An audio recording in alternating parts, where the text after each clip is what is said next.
You are very welcome back. Now, it's the main event for round 4 of the Scottish Virtual Drift Series. I am your commentator, Luke Buttermer, and I'm joined by my good friend, Cian Martin O'Hanlon. Hello everybody, how are you? And I'm very welcome to be alongside Luke for round 4 of the Scottish Virtual Drift Series, brought to you by STRO M Wheels. Yeah, so obviously, look, we are after an incredible qualifying session, but there's a small thing we have to go to before we get into the action. Obviously, these drivers, they're not just doing all this for nothing. There is some prizes on the line for this season, and Cian, there's some exciting ones. Yeah, definitely up in first for the championship points overall, £200 plus a set of STRO M DS Series rims of your choice. In second place, we have £150 plus a GT Omega ART cockpit. In third position of the championship standings, we have £100 plus a Sikky Manufacturing handbrake. And for the hard charger of the series, it is £50 plus a GT Omega Pro Series chair. Yeah, some awesome prizes on the line. And also a quick mention to obviously some of the guys that make it possible. And we do have some kind of, not announcements as such, but just to keep you guys aware. Obviously, our amazing partners in GT Omega do actually currently have a sale on. So if you've ever considered picking up something from GT Omega, whether it be the likes of the ART cockpit or anything along their range, please make sure to head over there now, because look, now's a better chance than it. You know, you can upgrade your sim, you know, you can just make everything feel a little bit more comfy for yourself while you're, you know, trying to get into sim drifting. And obviously the guys that are currently presenting you this series, I suppose you could say, STRO M Wheels, they've brought out their awesome new STRO M DSF 45s. They're absolutely gorgeous, and they've answered the praises of all the BMW people. You can actually now get them in a 17-inch, not just the 18s. So look, no, it's just awesome. They look cool. You know, you can get them in a smaller size as well. So what's not to love? Yeah, definitely. Go over and get a set. Honestly, worth your time. STRO M Wheels, one of the best wheels out there at the moment. You see the lovely STRO M DS15s on the back of Ian Johnson's car, who will be chasing in our top qualifier. Oh, we're starting with the stutters already. English. And yeah, English. No hablo English. Señor Español. But our championship leader at the minute, Vitaliy Isaiah of that team, IRT driver driving that BMW. We're going to wait for the Coleman Ryan to send the lights, and this is going to be a tight one. First place. Yeah, definitely. Yeah, definitely going to be a tight one in fairness. Ian Johnson he's a tough lap ahead of him, but don't doubt Ian Johnson for a second. That's all I'm going to say. As the lights do go green, Vitaliy Isaiah in the lead, Ian Johnson to chase in that GR86. Let's see what he can do now, as Vitaliy Isaiah is separating now, but Ian Johnson's going to have to make a huge dive, and does, onto the door, coming into GT Omega Alley through clip 3 now, coming into the hairpin now. Ian Johnson is pinned right there with Vitaliy Isaiah, the current championship leader. Vitaliy Isaiah, a bit of a shake though, but Ian Johnson has to pin it right back to the door, and does come back into GT Omega Alley as he comes into clip 8 now. Ian Johnson is right there with the championship leader as they cross the line, Luke. Oh, that was incredible there from Ian Johnson. I don't think we were expecting that from him. Obviously, he's always been a sterling competitor. He's an awesome Sylvia as well. I'm always going to mention it in real life, but you know, sometimes his results don't always show the ability of his driving, and I think that is definitely what here, Cian. He definitely, you know, wasn't left whatsoever, but of course, it's Vitaliy Isaiah. He gave lead, and obviously, you can't have a great lead without you can't have a great chase without a great lead. So, look, I think it's even Stevens here so far as we bring it back up to the line now. Ian Johnson to lead in Vitaliy Isaiah and that team IRT BMW. So let's see, waiting for the Coleman Rise to get the lights a-flashing, as we just see, obviously, so many great chassis here on show, whether it is the likes of your BMWs or your brand new GR86s. As we wait, see the lights are now gone. Vitaliy Isaiah starting to leave the line, in behind Ian Johnson. Now Ian Johnson firing down through the gears. They're side by side up on initiation. Let's see as they flick it on in. Vitaliy Isaiah diving right up onto the door from the get-go into GT Omega Alley, transitioning over and back now into the long swooper now, pushing out nice and wide. Oh, small bit of a check up there from Ian Johnson, but Vitaliy Isaiah unshaken there in the chase as he does it right in the door. There's contact as Ian Johnson to exit the track there, exit stage left. And Cian, that was definitely an interesting moment. Who do you think could be at fault there? Yeah, definitely. I don't think, honestly, in my opinion, we're going to look at the replay here. They were side by side on initiation coming down. Now Vitaliy Isaiah right there with Ian Johnson, that GR86. putting on the pressure. He knew he was obviously probably had a spotter in the background telling them that Ian Johnson was all over the back end of him as they come through the hairpin. Slight bit of contact though from Vitaliy, just pushing a bit to the limits now as we see them coming around. Just it looks like Vitaliy was just pushing a bit too much in the chase there, and I don't know what way this is going to go, but there could have been a mistake from Ian Johnson in the lead. But it looks like from what we see here, Vitaliy just pushing the limits and just tapping the front wheel off that GR86 of Ian Johnson, and it could possibly go in the favour of Ian Johnson, in my opinion, unless the judges are seeing something that we don't see, Luke. Yeah, definitely. And what a shake-up that would be in the championship, I suppose, to have, you know, one of the top guys in the championship fight at the moment to bow out in top 32. It's been known to happen. You know, drifting is just that sport that you never know what will happen. But look, I think it's going to go one of two ways. Either there was a small check-up from Ian Johnson causing, you know, a slowing down and Vitaliy Isaev had nowhere to go, or it's over-aggression on Vitaliy Isaev's part. We're going to have to see what way the judges rule in favour. Obviously, the judges are going to be taking this totally seriously. And one thing to preface as well, you know, we only have one view on the stream, whereas the judges, they can look back at whatever they want. You know, there's always kind of a misconception, whether it's Drift Masters or the Scottish Virtual Drift Series, that what you see on the stream is what the judges are looking at. That's not the case. You know, the judges will probably be signalling in on this moment at the time being, but they have a lot more of a perspective than us. They're obviously in the lobbies and all this, you know, checking over everything. So, look, I'm sure there will be no doubt that the judging will be fair, but overall, it was a really great battle up until then, Cian. It was definitely a sterling effort there from Ian Johnson in the chase. I think he definitely surprised a few people there, but Vitaliy Isaev, I think he's the man where the target is back, and I think it shows, Cian. Yeah, definitely. Vitaliy I don't even think he was expecting that to come out from Ian Johnson, that GR86, but it's come through initiation here. Look at again, Ian Johnson right there keeping up with the championship leader as they come into GTO Megali right door wheel on wheel, coming into the hairpin now, and Ian Johnson just keeping back, doesn't want to make the contact that Vitaliy made and came in through clip 6, absolutely perfect, right on Vitaliy's door, coming back into GTO Mega Alley now. And coming on to the hairpin, Ian Johnson pinning the pressure. I don't think Vitaliy Isaev was expecting that from the Irishman, but we're going to look at the second replay here. There's a great flicking there from Ian Johnson now, and the championship leader right over his tail. Come into GT Omega Alley now, a great transition from both there, and wheel on wheel. Vitaliy just making a slight bit of contact from Ian Johnson there, but Ian Johnson gets back into it, coming in through STRO M Wheels corner into clip 6. From looking at that again, it looks like Ian Johnson did go a bit wide and had to stall up just not to go into the barrier there, or the barrier. It's not a barrier, it's a hill, the bank. And if we're just going to take a look, but we do have a judge's decision coming through. Swipe left for Vitaliy Isaev, the championship leader, and swipe right for the Irishman of Ian Johnson. Rise, says Vitaliy. Alex, and it's unanimous for Vitaliy Isaev, the championship leader, keeps the championship alive. That Ukrainian man, that Team IRT driver, is going through to the top 16, where he will either be facing the next people on the line. Kobe Ardrey in the lead, Brayden Howard, the Thunder from Down Under, in the chase. These two guys are definitely great friends behind the scenes, anyways, that's for sure. But the pressure is going to be on the two boys, as Kobe Ardrey, I don't think I think he's made it past the top 32 once, and Brayden's made it in through the top 32 and the top 16. I think as far Brayden got so far in the Scottish Virtual Drift Series was the top 8, but two great friends behind the scene. And I was talking to the two lads last night, and they were like, you know, we have to face each other. And I'd say there was great practice going on all of last night, but Brayden Howard is a great man behind the scenes, the same with Kobe Ardrey. Two great friends. This is going to be a battle for the Bucks, Luke.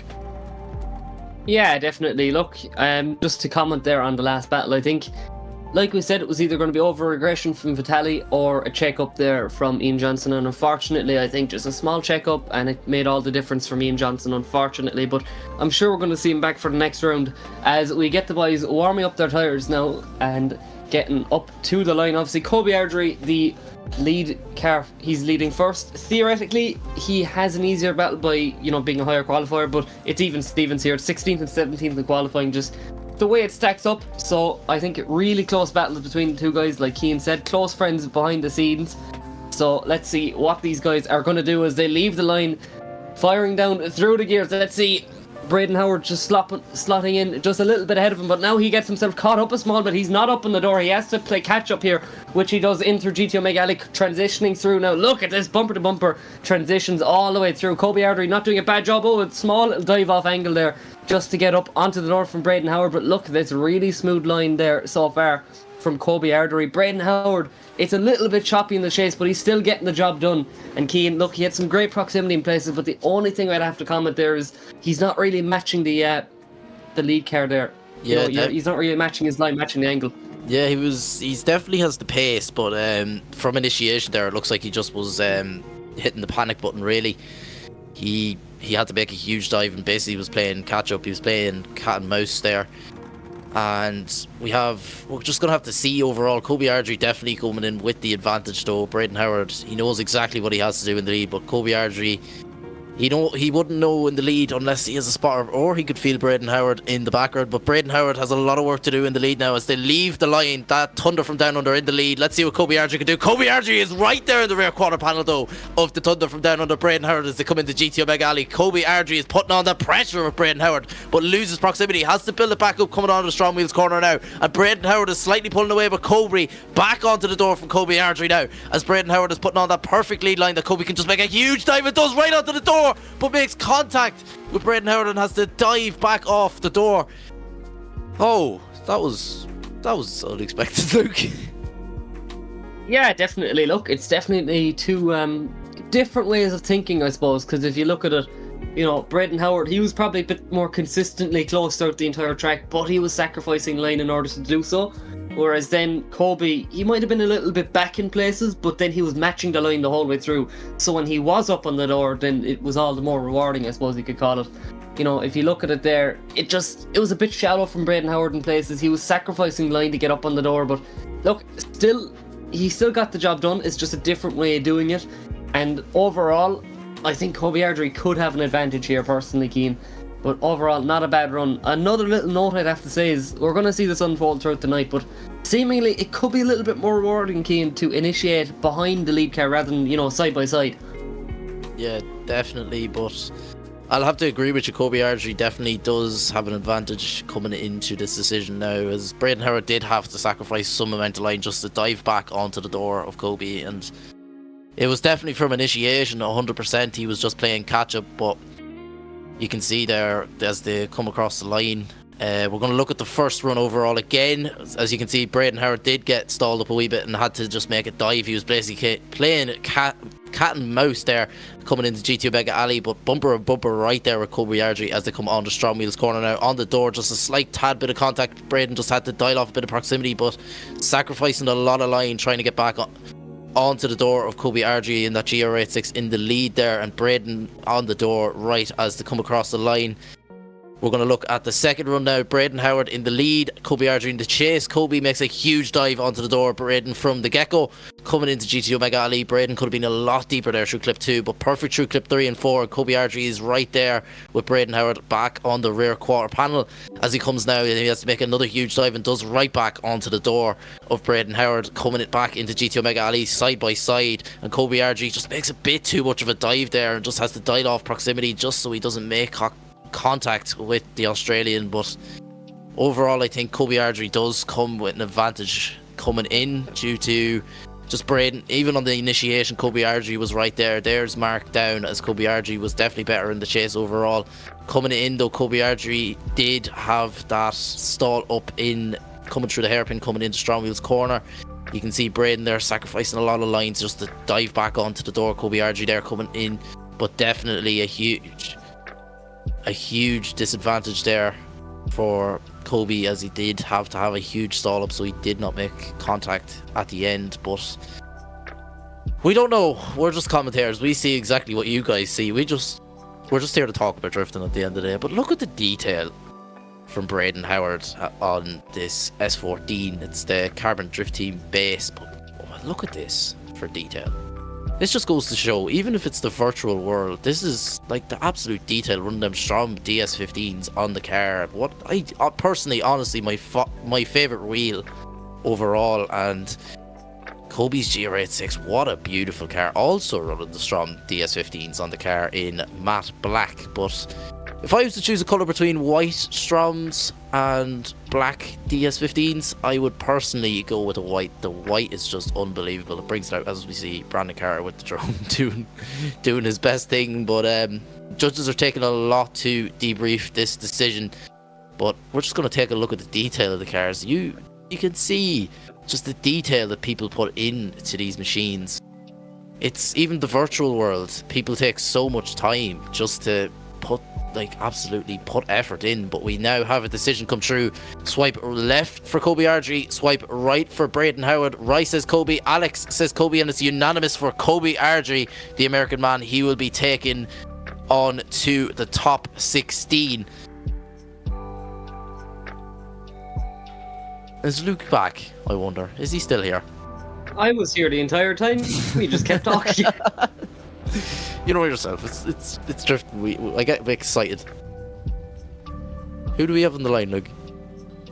So up on the line now is going to be Mr. Gaitis up against one of the boss men there from Wild Monkeys. It's two wild cars here as well up on the line. It's that lovely Sikky R32 Skyline versus the mash of a few cars, we're going to call it, from Wild Monkeys. Obviously, the guys leave the line. Let's see what they can do now. Gaitis, Talita and Jason Cave. Two of these guys, amazing competitors this season as they come on in. Look at this now from the guys. Small bit of separation, but Jason Cave not long closing the gap here now as he transitions up on through back bumper to back bumper. Pushing out nice and wide here into this long swooper now. Past the Mclellan Motorsport sign now, past the offices as Jason Cave just starts to reel in Gaitis now. But Gaitis on an unshakable lead line here, just showing you why he's the higher qualifier from last night. As they cross over the line. Keane, not a bad run there, but it just seemed that Jason Cave, he put himself on the back foot there in the first corner. Yeah, definitely put himself on the back foot there, but he made back up proximity and was right back on the door. Gaitis there, that Sikky driver, but it's all to play for in the second run. We don't know what can happen in the second run as we have that Wild Monkeys driver of Jason Cave now in the lead with a bit of work to do. As Gaitis, that Sikky driver in that R32, we're just going to wait for the lights to go green. Both running STRO M Wheels, may I add. STRO M DS35s and STRO M DS05s. You can see even in the virtual world, the STRO M Wheels are great. But side pipes. We need more side pipes in drifting. Style points, definitely. As Jason Cave leaves the line, that Wild Monkeys driver with a bit of work to do, but Gaitis is right on the door of Jason Cave. He did make the same mistake that Jason Cave made as they come into GTO Mega Alley now. Through the hairpin, Gaitis is right there on the door of Jason Cave, that team Wild Monkeys driver, as Jason Cave with a lot of work to do now as he comes through clip 6. Perfect now. Gaitis is right there with him. Gaitis is piloting on the pressure, showing exactly why he was the higher qualifier coming through clip 8, right in the door, Jason Cave, Luke. Yeah, not a bad run overall there from Jason Cave. Just a small little bit of a check up there after GTO Megali, but after that, look, not much to comment about. Jason Cave is a sterling competitor. A few rings as well after the run, but it's nice to see, look, pretty similar sets of runs overall lead to lead. I just think it's going to be down to the chase. You know, Jason Cave definitely didn't do a bad job in his chase, but it just seemed the Gaitis was a little bit more comfortable. So we're going to have to see. Obviously, you can just see even from the first corner there, it just seems like Gaitis is just that little bit closer. And the one thing, like I mentioned earlier on, it's going to be the word of the day, I think, with every round, especially with this layout. You know, because it's really blatant to see. If you're not matching the lead car, then you're really at nothing, because you're sacrificing your own line to get up on the door. And in fairness to Gaitis, he was fairly consistent with the lead car the whole way through. Yeah, definitely. And Jason Cave with the first quarter with that mistake there, just could have been a lot more proximity, but Gaitis overall I think Gaitis is going to have this just due to the fact that Jason Cave did have that slight correction in the lead in the horseshoe, and Gaitis didn't make the same mistake that Jason Cave did on initiation, but swipe left for Gaitis, swipe right for that Team Wild Monkeys driver of Jason Cave. Alex says Gaitis, Rai says Gaitis, and it's a unanimous decision for Gaitis Yatlevauskis, that Sikky driver, to move to the top 16. Luke, who have we next on the line? So next up on the line is Ahmed, one of the newer drivers in the grid that just showed up and showed out, I suppose. You know, it's amazing what these new drivers are doing now, because we did not know him whatsoever yesterday, and he just came in and put down it's somewhere in the 90s. I know it was in the 90s. And then obviously we was, have David Laxo, a long-time competitor here at SVDS, and if I'm not mistaken, it was a 90.3 Ahmed put down. If I'm not mistaken. yeah, exactly. And also he just came out of nowhere with one of the nicest looking cars in the grid, in my opinion. So look, I do like just big obnoxious chrome kind of style liveries, you know, the old school Jap liveries. But that Team Escuco car is quite cool also. I do like the black and purple. Keen reminds me of your own old livery that I done for you. Oh yeah, it certainly does. As they leave the line, Ahmed in the lead, that Escuco driver of David Laxo in the chase in that BMW. Let's see what he can do, as David Laxo could be putting on a bit more pressure, but Ahmed is on that perfect line as David Laxo just about gets proximity back in there through GT Omega Alley. Ahmed definitely pinned to the door. Or is David Laxo was pinned to the door, getting mixed up a wee bit, but he's there, right there through clip 6, coming back into GT Omega Alley, clip 7. David Laxo has a bit of a shake there in the chase, but makes a dive back onto the door of Ahmed, and wheel to wheel, and a small love tap there from David Laxo in the chase there. Ahmed putting on a great run in the lead, should I say, not the chase, Kaden, but giving David Laxo the right opportunities to pin back up onto the door, Luke. Yeah, definitely. Again, look, it's just showing you the level of driving in SVDS at the moment. Not a whole pile of mistakes being made by any of the drivers, so I think that's really impressive. We just get a view of that gorgeous STRO M Wheels sign, and look at this, Brayden getting the experimental shots in with the drone as we come on through now, firing down the straight side by side as, what has happened here, Keane? Potentially a rerun, I believe. Yeah, rerun. It would be a restart, probably a failed start, so we're going to have to just send the drivers back to the line. That Team Escuco driver just stopped. All of a sudden he was like, look, right, no, we'll go. It's only a few seconds. It's only a few seconds, but you're still actually getting extra track time, so that's all I'm saying. Exactly. Exactly. It's only a few seconds. You get to launch off in first gear a little bit more, you know? As they leave the line now, David Laxo, that Escuco driver in the BMW, is being chased in by one of the higher qualifiers. This huge contact from Ahmed though, and sends David Laxo off. Oh, that was very tight there. They Ahmed get it back going though. Nope, they get it back going. Go on, David, get back onto the door. Through clip 6 now, is they're doing a rerun of where David Laxo just had that unfortunate mistake there, but Ahmed definitely having huge contact there on through clip 2, and I'm going to deem Ahmed at fault there unless the judges are seeing what we can't see. But David Laxo, you're going to see there as they leave the line. David Laxo in the lead, a great initiation though, and Ahmed just piling on a bit too much pressure there, and David Laxo sending him off the track. But the boys get back into it, as you see there. David's like, nah, I'm just here for the fun. I'm here for the vibes. They're here for the vibes. They're here for the show. They didn't read the rule book. No, because I know, like, even from competing in real life, there is the rule that if an overtake takes place, then the lead car becomes a chase car. So, I mean, he did his job. David Laxo did his job. That's all I'm going to say. Personally, I think it's a pretty clear-cut case, but I know the judges are going to be looking into it a little bit deeper. But, yeah, no, it's interesting, and I think it's also a commentator's curse, because the last round I said that no one was making any mistakes, you were all brilliant, and then next thing they just had to burst my bubble. But you know what? Even that bursting of my bubble was entertaining, so I'm not complaining.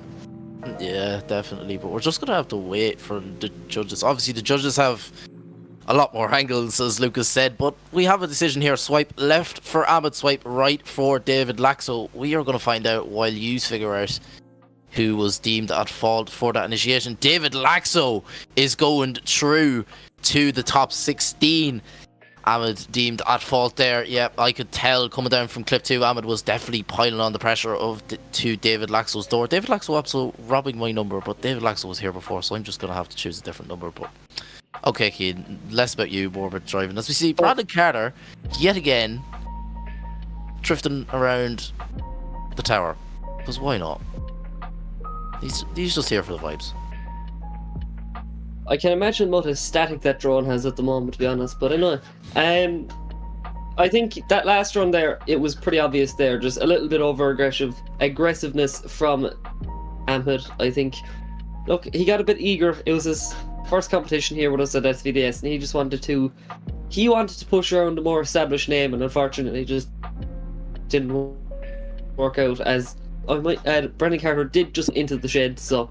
But you know, we've durable droned here at SVDS, so he kept going. Now, in fairness, Ahmed, he put on an absolute show there in qualifying, getting a 90.3 on the board, if I'm not mistaken. Correct me if I am wrong, but he was pushing the limits there, in fairness, and David Laxo did get himself on the podium last round, if I'm not mistaken, with that too. I think he got a 3rd position. I'd have to go back and check on that, but he seen the pressure there from David Laxo, and he knew exactly that, right, if I want to get on to the top 16, I'm going to need to pile on the pressure, and he did pile on the pressure, just a little bit too much over the limit there. But as you can see, all the lovely signs from our lovely sponsors there: Driftland, Dyce Carriers, Kaptured Media, GTO Mega, STRO M Wheels, Mclellan Motorsport, Drift League GP, and of course Kaptured Media, Carbon Drift Team, Driftland. We can't forget about Blackout. Can't forget about Blackout either. Blackout's here. Blackout's in the background somewhere. He's not talking, but he's here. But there we go. Lovely STRO M Wheels. We were actually talking about it earlier on. Talk away. Blackout may actually be an AI. We were actually debating this, whether he's an AI, just because the amount of work this man does is just insane, and I think he genuinely might be an artificially developed processing system just for doing amazing streams for you guys at home. But you never know. It's a bit strange. I don't think it all adds up. The amount of work this man can do, it doesn't add up, Keen. No, it definitely I think he's an algorithm. Definitely doesn't add up. That just doesn't add up. Blackout, are you an AI? The math ain't mathing. No. That's all I'm gonna say. No comment. No comment, Blackout. A laugh. A laugh. As we see, is Brandon Carter going to do a run? Is he going to do? He is. As he comes down through clip 1, Brandon Carter, the drone man, coming down into clip 2. Perfect through clip 2 now into GTO Mega Alley through clip 3 and 4. As you can see there, through the hairpin onto STRO M Wheels corner through clip 5 and 6. Absolutely perfect run of that bank. Doing sideways entry through that bank there of the drone. Brandon Carter now back into GTO Mega Alley for that touch and go of clip 7 on to clip 8. And that is, if you're only tuning in now, well, there is cars in the pits. Have we cars in the pits? I wonder. Okay, Brandon, enough of the rigs. We want to see cars. The cars are coming out. We see an S14. A lovely S14. I'm going to need... Is that the DS45s he's running on that car? Or... As I might add, not to invite any drivers, Keen, I don't want to interrupt you now, but just trying to say now, Harvey Cundy is trying to incite violence with the other drivers. If you do end up flying into the pits, you get free stickers from Ryan. So, not trying to insinuate that any drivers have, not trying to invite you to do it, but just saying that you do actually get Luke, look at the screen. Free stickers if you do go flying.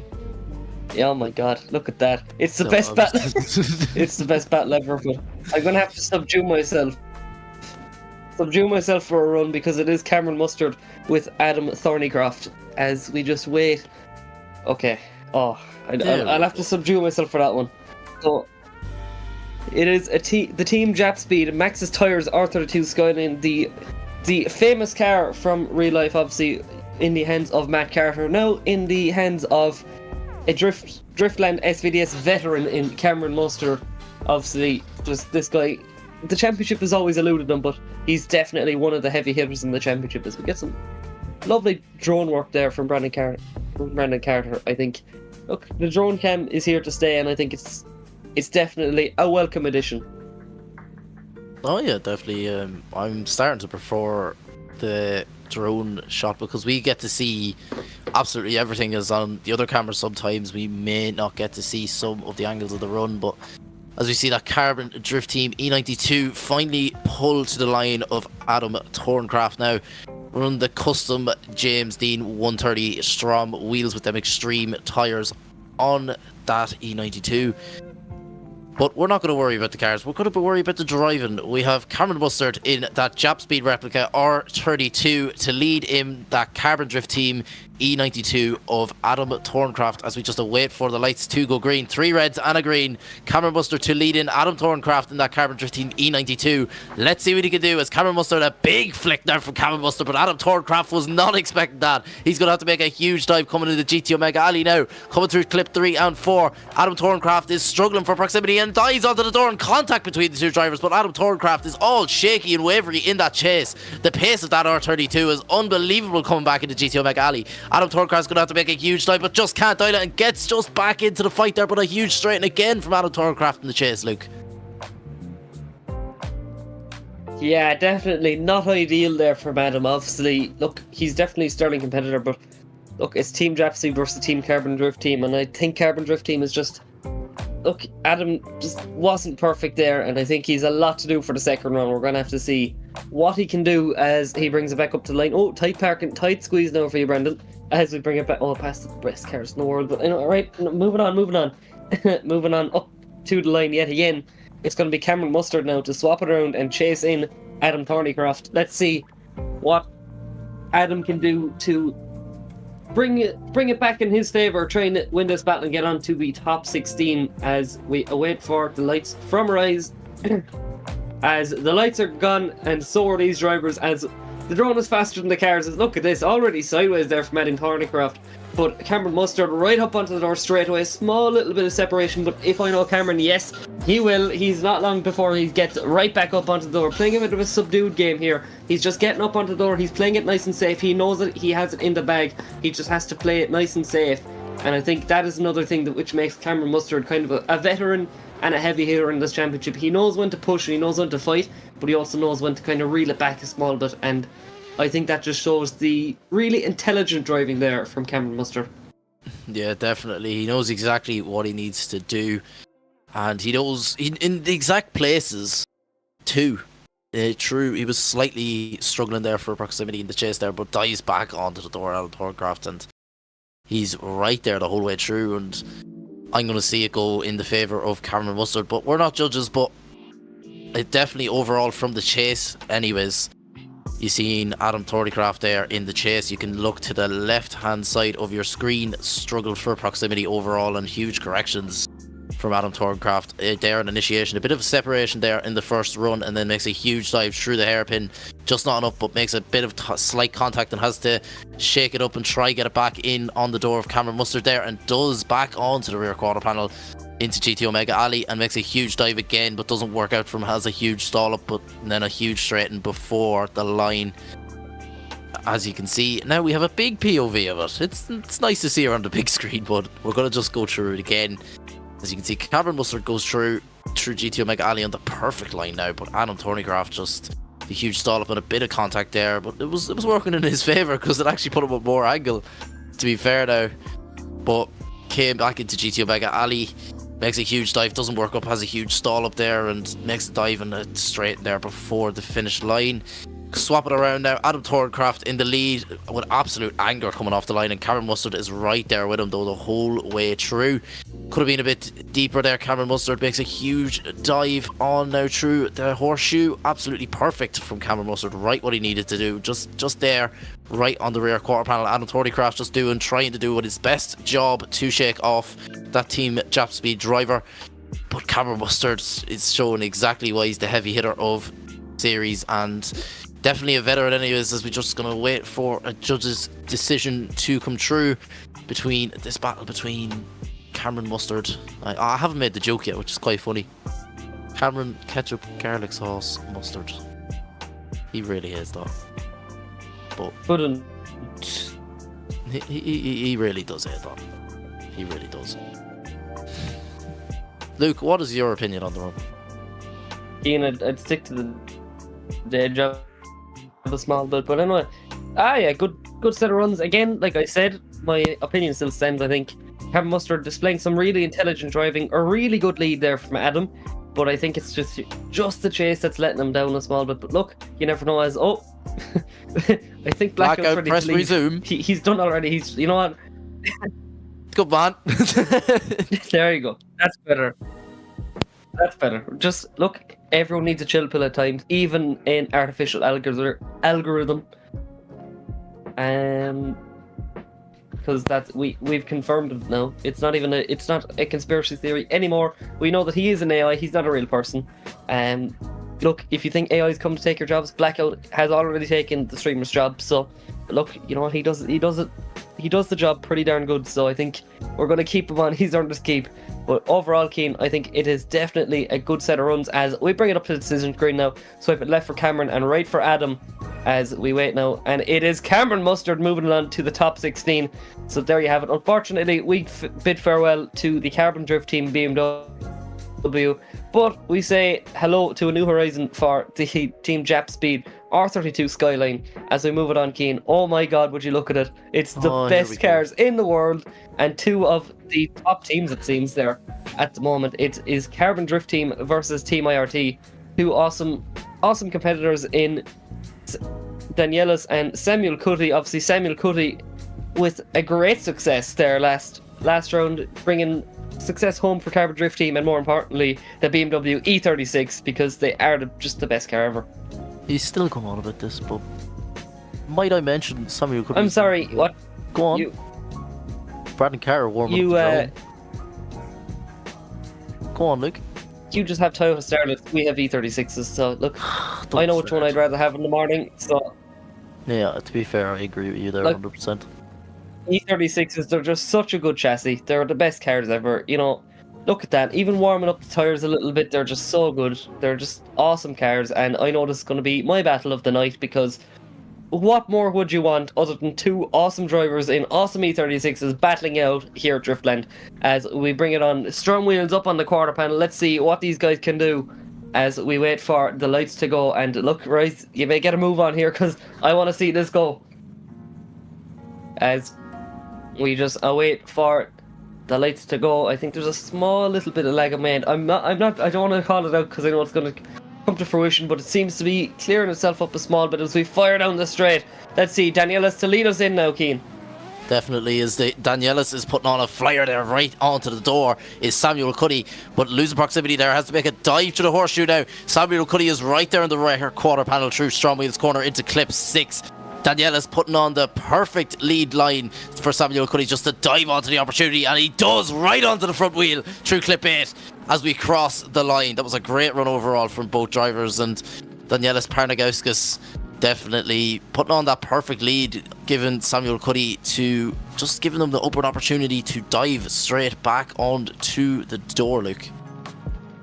Yeah, definitely. And also, aside from, you know, I wouldn't call it a joke because it is incredibly serious to me that I do love E36s, but I think actually having two of the same car actually makes for a really interesting battle because the cars are so similar in a way. I think it shows people's setup skill, and obviously, what more could you want as a driver? You know, if you can beat the guy that's in the same car as you, then look, that's how you definitely know that you're after beating him fair and square. So we flick it on in. Look at this, a late initiation in the chase there from Danielius, just dialing off the angle to keep up on the quarter panel of Samuel Cuddy as he bring it on through up into the long section, the long swooper now pushing out nice and wide past Mclellan Motorsport and into the offices. And look at this, Danielius not letting Samuel run away whatsoever, but it's an unshakable lead line there. Oh, it's an over rotation there from Danielius, just getting a bit too greedy into that last corner, trying to do a big snappy transition, and unfortunately it just didn't work out there. But he did well to catch on to it, in fairness, Keen. Yeah, definitely, but overall there is definitely mistakes overall from both drivers over both runs. But Samuel Cuddy, a great initiation there too. Danielius absolutely pushing the door off that E36 in an E36, but yeah, through GT Omega Alley. Danielius, the snappy transitions onto the door. Samuel Cuddy, that Carbon Drift Team driver, coming up into STRO M Wheels corner now, clip 6. It looks like Samuel Cuddy was definitely a lot closer there through clip 6 coming in, and Danielius just snappy transition didn't work out in his favour. Just a slight over rotation there from Danielius, and I don't know what way this is going to go. Mistakes overall over both runs from both drivers, but we're just going to have to wait for a judge's decision to come through. And at the end of the day, the winner is going to be an E36. Was it, Keen? I actually wasn't. No, I wasn't expecting that at all. No, it's an E36 somehow, somewhat. It's an IRT E36. Some way, shape, or form. Yeah. It's one running STRO M Wheels or an IRT driver, one a Carbon Drift Team E36 or an IRT E36. We don't know which. You know what? I could go into a big nerd session about E36. Oh, don't Right start, now, but please. I'm gonna choose Don't start. I brought my my pro shell into the shed today, so I'm rather happy. So look, hopefully I'll be doing the real version of what these boys are doing very soon. It's gonna take a lot more effort than I was kind of hoping, but look, it's all of the joy of it. But it's a Carbon Drift Team E36 moving on through. It's Samuel Cuddy to go on through to the top 16, bettering his hopes of recreating what he did last round there, Keane. Obviously, he did get the round win.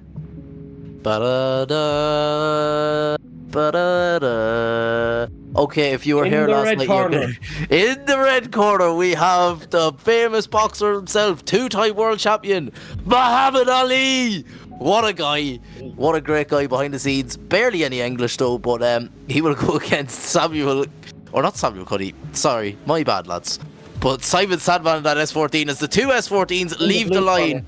Muhammad Ali in the chase, Simon Sandman in the lead. Muhammad Ali is going to make a huge dive, but doesn't work out in his favour as he's losing proximity. Now makes a huge dive onto the door. Simon Sandman though is to come into GT Omega Ali. Muhammad Ali is right there, pinned door to door, wheel on wheel with Simon Sandman, and just loses a bit there and has to make another dive. But door to door is Muhammad Ali on the door of Simon Sandman through GT Omega Ali. Muhammad Ali, the boxer. Who said boxers can't drift across the line? Goes Muhammad Ali and Simon Sandman. Yeah, look, I think Simon Sandman was up against the ropes for that one. You know, that was a good chase from Fairness, it was very good. It's the best run chase from the night. Possibly. So far, the best run of the chase. Go on, Luke. Definitely suited Muhammad Ali. I think he started off the season in a GT86 and it just wasn't working in his favour, but I think moving over to the Sylvia, I think it's really working out for him. And look at the run up here. The run up Simon Sandman's going taken. Because it is indeed. Look at this. He just wants it here. See, flicking it in. Look, let's see what he can do now as he starts to close the door now on Muhammad Ali. Let's see what they can do as they fired in into GT Omega Ali and pushing out nice and wide. A small little bit of a check up there from Simon Sandman. From Muhammad Ali, but Simon Sandman stays in it as they bring it on through into the latter half of the track. Bumper to bumper on the transition now as they fire it into that final corner. And there you go, Keane. Ding, ding, ding. The bell has gone. Here he goes. Okay, I just want to cut in. That is an awful joke. It's unbelievable. What are you on about? It's the funniest joke ever. It's unbelievable. Don't even lie. It's Muhammad Ali, the famous two-time world champion, if I'm not mistaken, comes drifting, dies, comes back alive, and is now drifting. But we're not here to talk about Muhammad Ali's boxing career. We're here to talk about that amazing chase from Muhammad Ali. It was unbelievable. Right pinned door and door with Simon Sandman, the two S14s. The only mistake I see from Muhammad Ali overall is in the lead. He did have that slight correction though coming in through the hairpin and had a bit of a stall up there as well, but this is unbelievable stuff in the chase. Look at this, wheel on wheel, door on door of Simon Sandman, the ex-boxer. We're going to keep this joke going right till the end of the season, but I'm going to have to think of new jokes. But Muhammad Ali, well done, that's all I'll say. Who said he can't drift and run a stream and drift at the same time? But we swap it around now for Muhammad Ali and Simon Sandman in the chase. Simon Sandman doing right what he needed to do, right on the door of Muhammad Ali, wheel on wheel there through the GT Omega Ali. Coming on through, you see Simon Sandman have that slight stall up in correction there, and Simon Sandman just about keeps in it now, and right there, wheel on wheel, door on door again. I don't see much of a separation between these two. And coming into GT Omega Ali, Simon Sandman pinned to the door of that S14. I don't know what way to call this, but we do have a judge's decision come true. Swipe left for the Sweden man of Simon Sandman, swipe right for the ex-boxer Muhammad Ali, and Simon Sandman, a unanimous decision for him to go through to the top 16. Very unfortunate we can't make any more Muhammad Ali jokes, Luke. I think for the sake of the stream it's probably a benefit, but unfortunately we do bid goodbye to Muhammad Ali. Obviously, really nice guy behind the scenes, really positive attitude, and it's great to see him in SVDS. As we bring it back up to the line now, here is another heavy hitter of a battle. I'm certainly looking forward to this one. As we bring it up now to the line, it's going to be Harvey Cundy versus Anthony Taylor, two Toyota chassis, obviously, the GT86 versus the Toyota Supra, the A90 Supra, as we just see the lovely underglow there from Harvey Cundy. So let's see what these guys can do. It's a new livery, I believe, this round for Anthony Taylor, as we await for the lights to go. And here we go, they slot it into gear. Harvey Cundy fires down the straight here now as Anthony Taylor is up alongside him. Let's see how it can work out, as there's a small bit of separation here, but Anthony Taylor has to close the gap, which he does, into GT Omega Alley now. Has to shallow off the angle now just to keep it going. But look at this, Harvey Cundy puts foot to floor now and starts to just slightly drive away from Anthony Taylor, but Anthony Taylor not long before he just fights back and claws his way back up onto the quarter panel as he transition over into the final corner for the first time in this battle. And look at this, Anthony Taylor getting right back up onto the door. So look, a nice leader in there from Harvey Cundy, but Anthony Taylor just on the back foot a little bit there. So unfortunate to see. It's not like Anthony Taylor, it's a bit more uncommon to see him kind of, you know, reeling back a small bit. Normally he's always right there.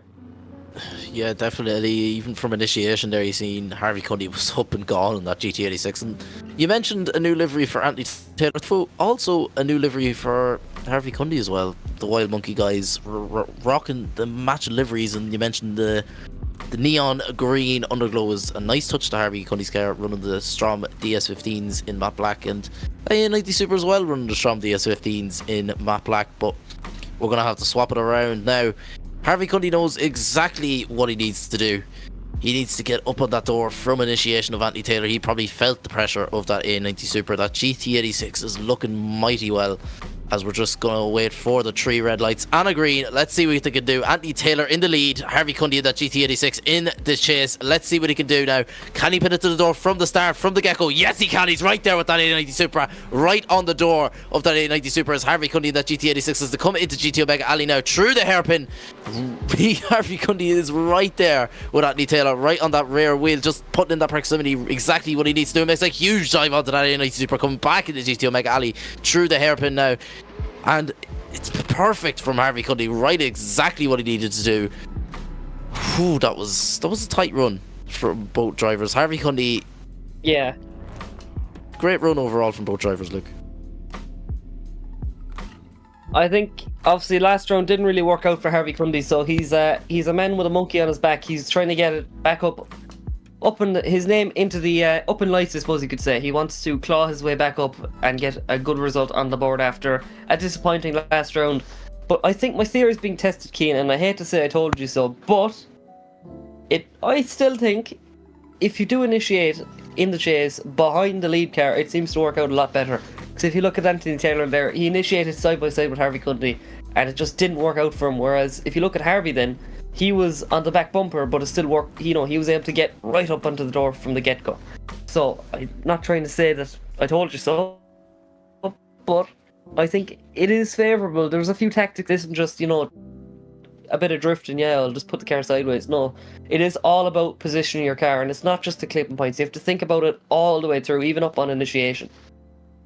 Yeah, I agree 100% with you. Like, you see overall here, Anthony Taylor side-by-side initiation didn't work out in his favour, but Harvey Cundy was right on the back bumper from the get-go and was right pinned to the door, and Anthony Taylor had to make up a lot of ground. Even coming through the horseshoe, he just onto STRO Wheels corner, he just about got back into it there, right pinned to the door. Harvey Cundy's GT86 coming back in through GT Omega Alley now, pinned to the door again. Anthony Taylor just doing exactly what he needed to do. But as you can see here, Harvey Cundy coming down now, that bumper to bumper initiation seemed to work out in Harvey Cundy's favour, pinning right to the rear quarter panel of Anthony Taylor. A lot more proximity from Harvey Cundy in the chase there, right pinned to the door from the get-go. That GT86 is on a flyer now, and Harvey Cundy, he definitely didn't have a good round last round, but he's coming back for blood now as Harvey Cundy in that GT86 with that fresh livery. And it's working out. It seemed the GT86, he made that swap this season to that S15 to that GT86, and it seems to be working out in his favour as we just wait for a judge. I'm only after realising that Anthony Taylor's car has a bonnet scoop. Seriously? I just don't like bonnet scoops. They're just not nice. I like them. But then again, I grew up around Subaru and pretzels all my life, so... No, but more like, just some... please, thank you. No, some also, bonnet... I don't think it's a... Wait, can we bring it up to a drone cam? Because I don't think it is actually a bonnet scoop. I think it is just like an intake off of V8 or something. We're going to have to see. It's an intake of V8. It's an intake. Yeah, told you. Looks like a bonnet scoop from far, but no, it's just certain cars bonnet scoops just don't look nice on. Like, you see, like, you get ones off Temu and lads sticking them on, and it just does not look nice. Like, don't have one to start with. Why put one on it? But, I don't know. I'm just not a fan of bonnet scoops other than the likes of Imprezas and stuff like that. Brandon, are you having a seizure with the drone? Yeah, I kind of guessed that, but... Both running the matte black STRO M DS15s, may I add too, which is a nice touch, both cars, and even in the virtual scene, STRO M seems to be a pop off, and the drifting scene in real life as well seems to be the way to go with nowadays. Look, you have STRO Ms. Well, obviously, first of all, they look awesome, and if you watch any Drift Masters or any VTC or any Drift Championship in the world, they do take quite a beating, and look, not a budge on them, so they're quite a strong wheel. So Connor Falvey if you is do an want example. some awesome looking wheels, obviously there was a big chunk taken out of his wheel, and it still held there. So fair play to STRO M Wheels. They do not mess about whatsoever. But another thing to mention about STRO M Wheels, obviously they do have a new wheel coming out. You can currently pre-order them on their website with the gorgeous STRO M DS F45. You can get them both in real life, or obviously you can get them virtually. You can just head over to the download section of the STRO M website and get them on your virtual car even. And again, for all the BMW guys out there, you know, with your lovely M50s or M52s, you can get them in 17s now. So what's not to love? As we do have a judge's decision coming through, swipe right for Harvey, for Anthony Taylor, swipe left for Harvey Cundy, and it's a unanimous decision for that Team Wild Monkeys driver of Harvey Cundy in that GT86. He will move on in the top 16 to face a good friend behind the scenes of Simon Sandman. Now that is a battle that I am definitely looking forward to, as that is the first half of our top 32 over and out. We are... I'm looking at some of the battles here on the other side of the bracket. They are tasty, look. We have... Yeah, definitely. There is some heavy hitters. Some heavy hitters of our first battle to start off is Connor Falvey and Liam Skeel, that Rookie of the Year Connor Falvey. He's a tough battle ahead of him with Liam Skeel. We have Sebastian Sharon against a fellow friend of mine, Peter Nemeth, in that A86. Carolus Beziktas against Roshani Adjuria. Emilius Vileka versus James Estrella. Denique Joseph and against the fella who will not be driving a drone for the battle in an S15 of Brandon Carter. Kaden James against Kevin Schwartz, and William Holloway in that RX7 against Arnold Moss. Daniel Andreev against Aries Germantis. Now lads, we're only in the top 32. Go get a bit of coffee, get a bit of popcorn, stick around. We have the top 16 to still go. This is unbelievable. And Luke, what do you think? We still have another half to go with the top 32.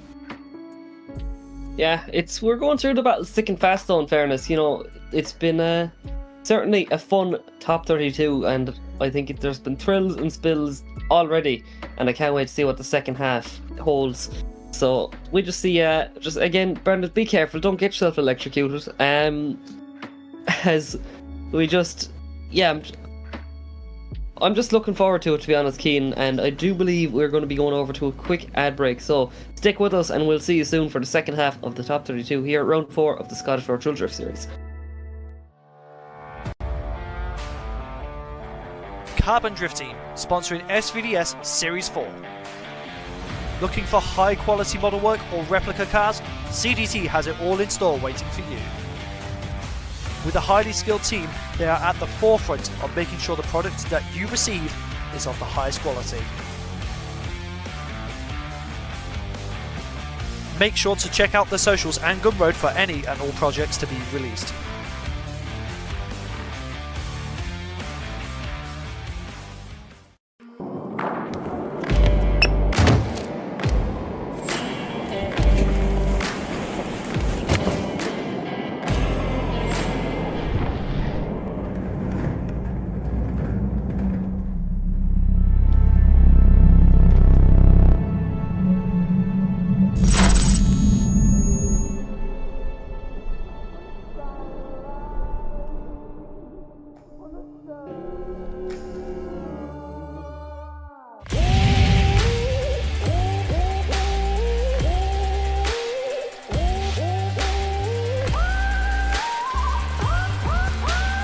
GT Omega. Stay ahead of the game.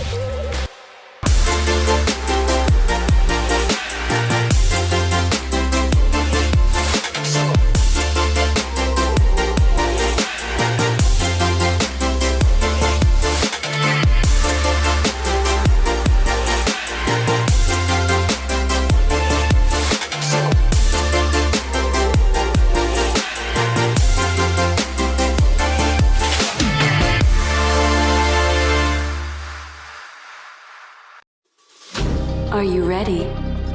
I'm ready.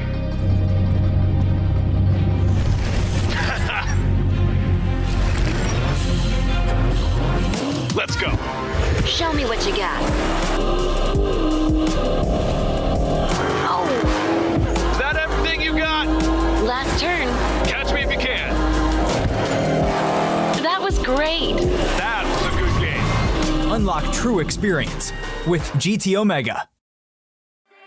Would you feel better if I said that this time?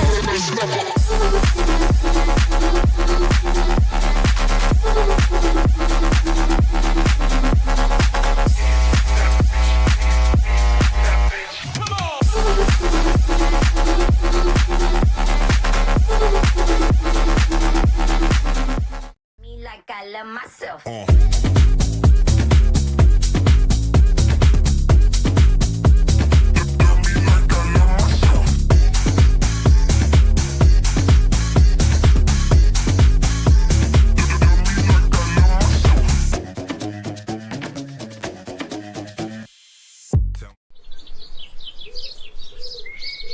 Creo que estoy haciendo.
my speaker combo. I'll keep going through my speaker combo. I'll keep going through my speaker combo.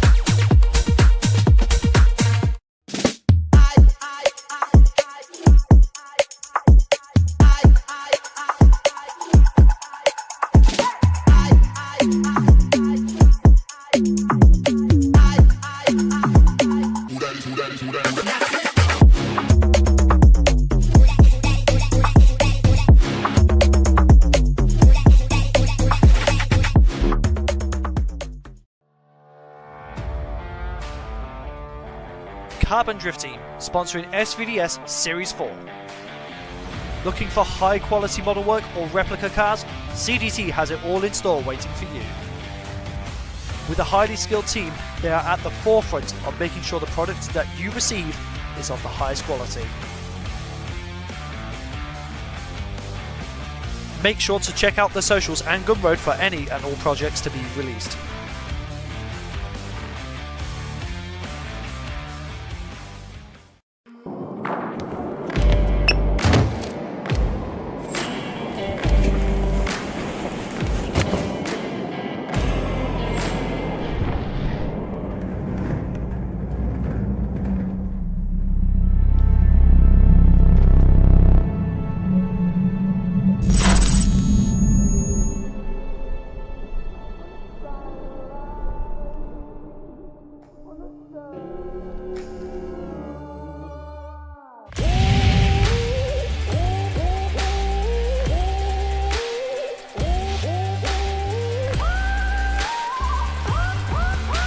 GT Omega.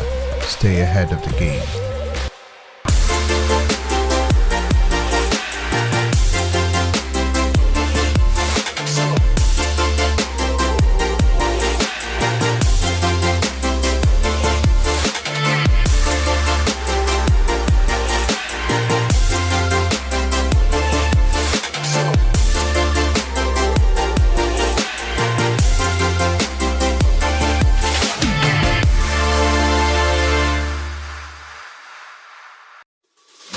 Are you ready?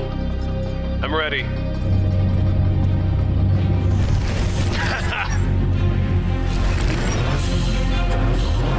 Let's go.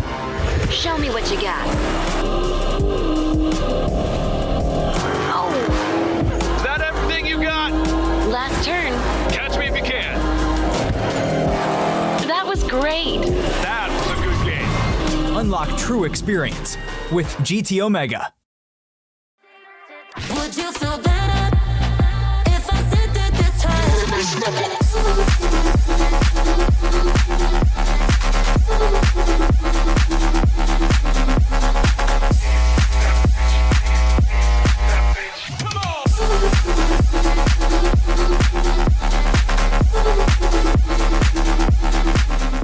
Me like I love myself.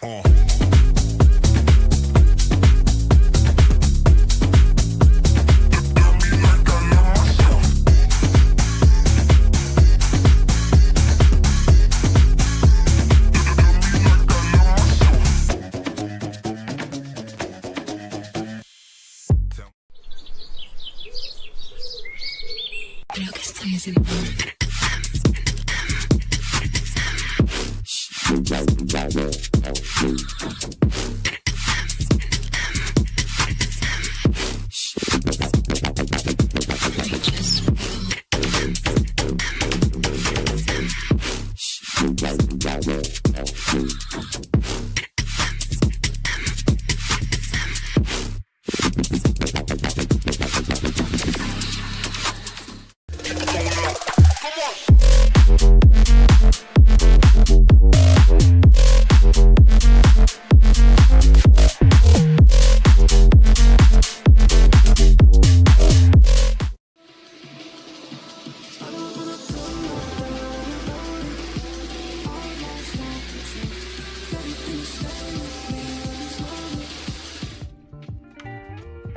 And you are very welcome back to round 4 of the Scottish Virtual Drift Series. I am your commentator Luke Buttimer, if you've not heard me before, and we are into our second half of Top 32, and what an exciting Top 32 it has been so far. And we are up for another heavy-hitting battle. It is Driftmasters Rookie of the Year, Conor Falvey, versus Liam Skehill, two good friends behind the scenes, and definitely two just great drivers, and I can't wait to see the cream of the crop in real-life drifting and the cream of the crop in virtual drifting. So obviously it is Team Drift Games as well versus Team Wild Monkeys, so can't wait to see what this battle will entail. So obviously, if you look, it looks like a Dodge Charger up the front, but it is not actually a Dodge Charger that Liam Skehill is driving. It is indeed a BMW Estate. So look, it's just Wild Monkeys. They're the kings of front-end swaps. I'm on here for personally, but time to just wait for these guys to get sent off the line. And another quick mention over as well to our friends over at GT Omega. They currently have a massive site-wide sale, so make sure to check those guys out and pick up some awesome bits for your sim. But we are ready to leave the line here now as Conor Falvey leads him off now, firing down the straight. Look at this from Conor Falvey, firing into the first corner here. Skehill dropping wheels there, it seems, as they transition in through GT Omega here. And look at this now, Liam Skehill has to get back up onto the door, which he does. Conor Falvey not doing a bad job in there as they push out nice and wide back into GT Omega alleys. There's a small freeze up on my end as we cross the line again. Apologies for the technical difficulties, but yeah, not a bad run there whatsoever. I think just the wheel drops there from Liam Skehill will play against into that first corner, so we're going to have to see what way it plays out here. We'll have to see what way the math is mathing as we bring it up. So let's see what these guys can do as we bring it back up to the line, waiting for the second half of this battle. And obviously I am joined by my good friend Cian Martin. Hello everybody, how are you? And welcome back to the Scottish Virtual Drift Series round 4 of brought to you by STRO M Wheels. We have Conor Falvey in the chase, chasing in that Wild Monkeys driver. Let's see what we can do now. A big dive onto the door from Conor Falvey as we come into clip 2. Into GT Omega Alley now as we come into clip 4. On the back bump. On the back bump. We were waiting for that to come out of my mouth, but Conor Falvey is piling on the pressure onto the door of that BMW as we come through GT Omega Alley now. Conor Falvey is showing exactly why he's the Rookie of the Year this year in the Drift Masters European Championship as they cross the line, Luke. Cian, I'm no mathematician there, but Cian, I think Conor Falvey did all the right marks there, and what a run that was, to be honest. An amazing lead line there from Liam Skehill, but what a chase from Conor Falvey. Just that man has no chill whatsoever, so waiting for the judge's decision to drop in. As we bring it back to a replay, and look, this is a replay I could watch all day. That was a really entertaining battle as we just swap around and you just see a small little bit of a difference in proximity, but obviously Liam Skehill not doing a bad job to catch up to Conor Falvey and get right back up onto the door. But yeah, just awesome driving from these two guys. As look, obviously Conor Falvey's been competing in SVDS a while now, in fairness, the last few seasons, not getting a chance to fully commit to it this season, coming in this round as a wild card. But look, he's a bit busy with a few other things, you know, like preparing for the biggest drift championship in the world. But you know, it's only small fries, I suppose. But yeah, it's obviously great to see the top guys out in Driftmasters coming over to Buggy and SVDS as well. And what a chance it is, you know, for Conor to stack himself up against the likes of Liam Skehill, who is definitely a heavy hitter in SVDS. Because look, I know it's really easy to talk about Falvey and a lot of the real life drivers that come into it, but the likes of Liam Skehill, like, he paid the same entry fee and he's definitely an incredible driver. Yeah, definitely. I didn't get to see the first half of that run, but looking through the replays, Conor Falvey on an absolute mission in that chase line. Look at that! Like, there's not much of a separation. Like, you couldn't fit a screwdriver or a nail through there with how deep Conor Falvey was onto the door of Liam Skehill. But I don't know what way this is gonna go. We're just gonna have to wait for judge's decision to come true. Wow, Conor Falvey from the get-go there, even in the lead. Like, that's unbelievable. Yeah, definitely. Look, Cian, obviously we do know you're a big fan of, you know, kind of cars, and the presentation of these cars is definitely up there, and it's just become an iconic livery in the past year, I suppose, the Team Drift Games, but quickly becoming a favourite in my books, I suppose, is that new Wild Monkeys livery. I know they started off with a plain Jane white to begin with this season, but I think they've come into their stride with the kind of the Wild Monkeys colours that you've come to know from last season on the carbon Kevlar. It looks really cool. As a few rings as well after the line, Cian. The lads are doing what us Irish love, a few rings. And Obviously, another thing to mention, Cian, Conor Falvey is from the People's Republic of Cork, so it just makes it all the better. You had to mention that again. But swipe left for the Rookie of the Year, Conor Falvey, or swipe right for that Wild Monkeys driver of Liam Scale. And it's a one more time between both drivers. That is going to be someone I don't want to see these guys go again, Luke. Let's be real. I want to see this go again. I could watch this all night. This is absolutely unreal from these guys. And Cian, I think we're in for a treat. You didn't get to see Conor Falvey lead the last time, so I think, you know, the one more time's just for you, just so you get to just, you know, relive it a small bit. Oh yeah, definitely. I didn't get to see lead. I was downstairs getting a few snacks, but just got a bit held up. But we're going to see Conor Falvey, that Team Drift Games driver, the Rookie of the Year of the Drift Masters European Championship, going to be chased in by a heavy hitter over Liam Scale, that Wild Monkeys driver. Let's see what he can do. As Conor Falvey is gone from the get-go, but Liam Scale is right there, pinned to the door of the Rookie of the Year of Conor Falvey. Now coming into GT Omega Alley, Liam Scale is right there, piling the pressure on of the young gun as he comes through the hairpin. Now on the strong wheels corner, Conor Falvey putting on the perfect lead line for Liam Scale to pin right wheel to wheel of that S15. Liam Scale is on an absolute flyer. He is out for blood tonight. Is Liam Scale pinned right to the rear quarter panel and across the line from Liam Scale. That was unbelievable stuff in the lead from Conor Falvey, and unbelievable stuff from Liam Scale in the chase too, Luke. Yeah, definitely. Just showing you why these guys are kind of the top of their game, I suppose. And I know these guys spent a lot of last night kind of talking and you know having the crack, I suppose we call it over here. And you know, it's great to see that there's some great camaraderie behind the scenes. You know, these drivers are just looking to have fun as well. Like, everyone gets into the competition side of it. It's so competitive, but these guys all just want to have a laugh at the same time, and I'm sure there will definitely be a few fun conversations afterwards, I suppose. We leave the line, slotting it into gear, set Team Drift Games S15 versus the Wild Monkeys BMW, as we bring it right up onto the door now from Conor Falvey. And look at this from Liam Scale, right on the pin perfect lead line from the get-go, transitioning bumper to bumper now is Conor Falvey as we come out now past the Mclellan Motorsport sign. And look at this now from Conor Falvey, starts to push the BMW around the circuit now past the offices, but Liam Scale is unshaken. He says, look, I don't care what competitions you drive in, I want to show him why I am the boss here. And look at this from Conor Falvey and Liam Scale. Some awesome driving there. Yeah, definitely. I can't see much of a difference between them both, Luke, but two great friends behind the scenes. But Can Liam someone Scale... bring up the rulebook, Ian? Bring it out again. Can we go one more time? How many times can we go one more time? Because I cannot see a separation from both drivers here.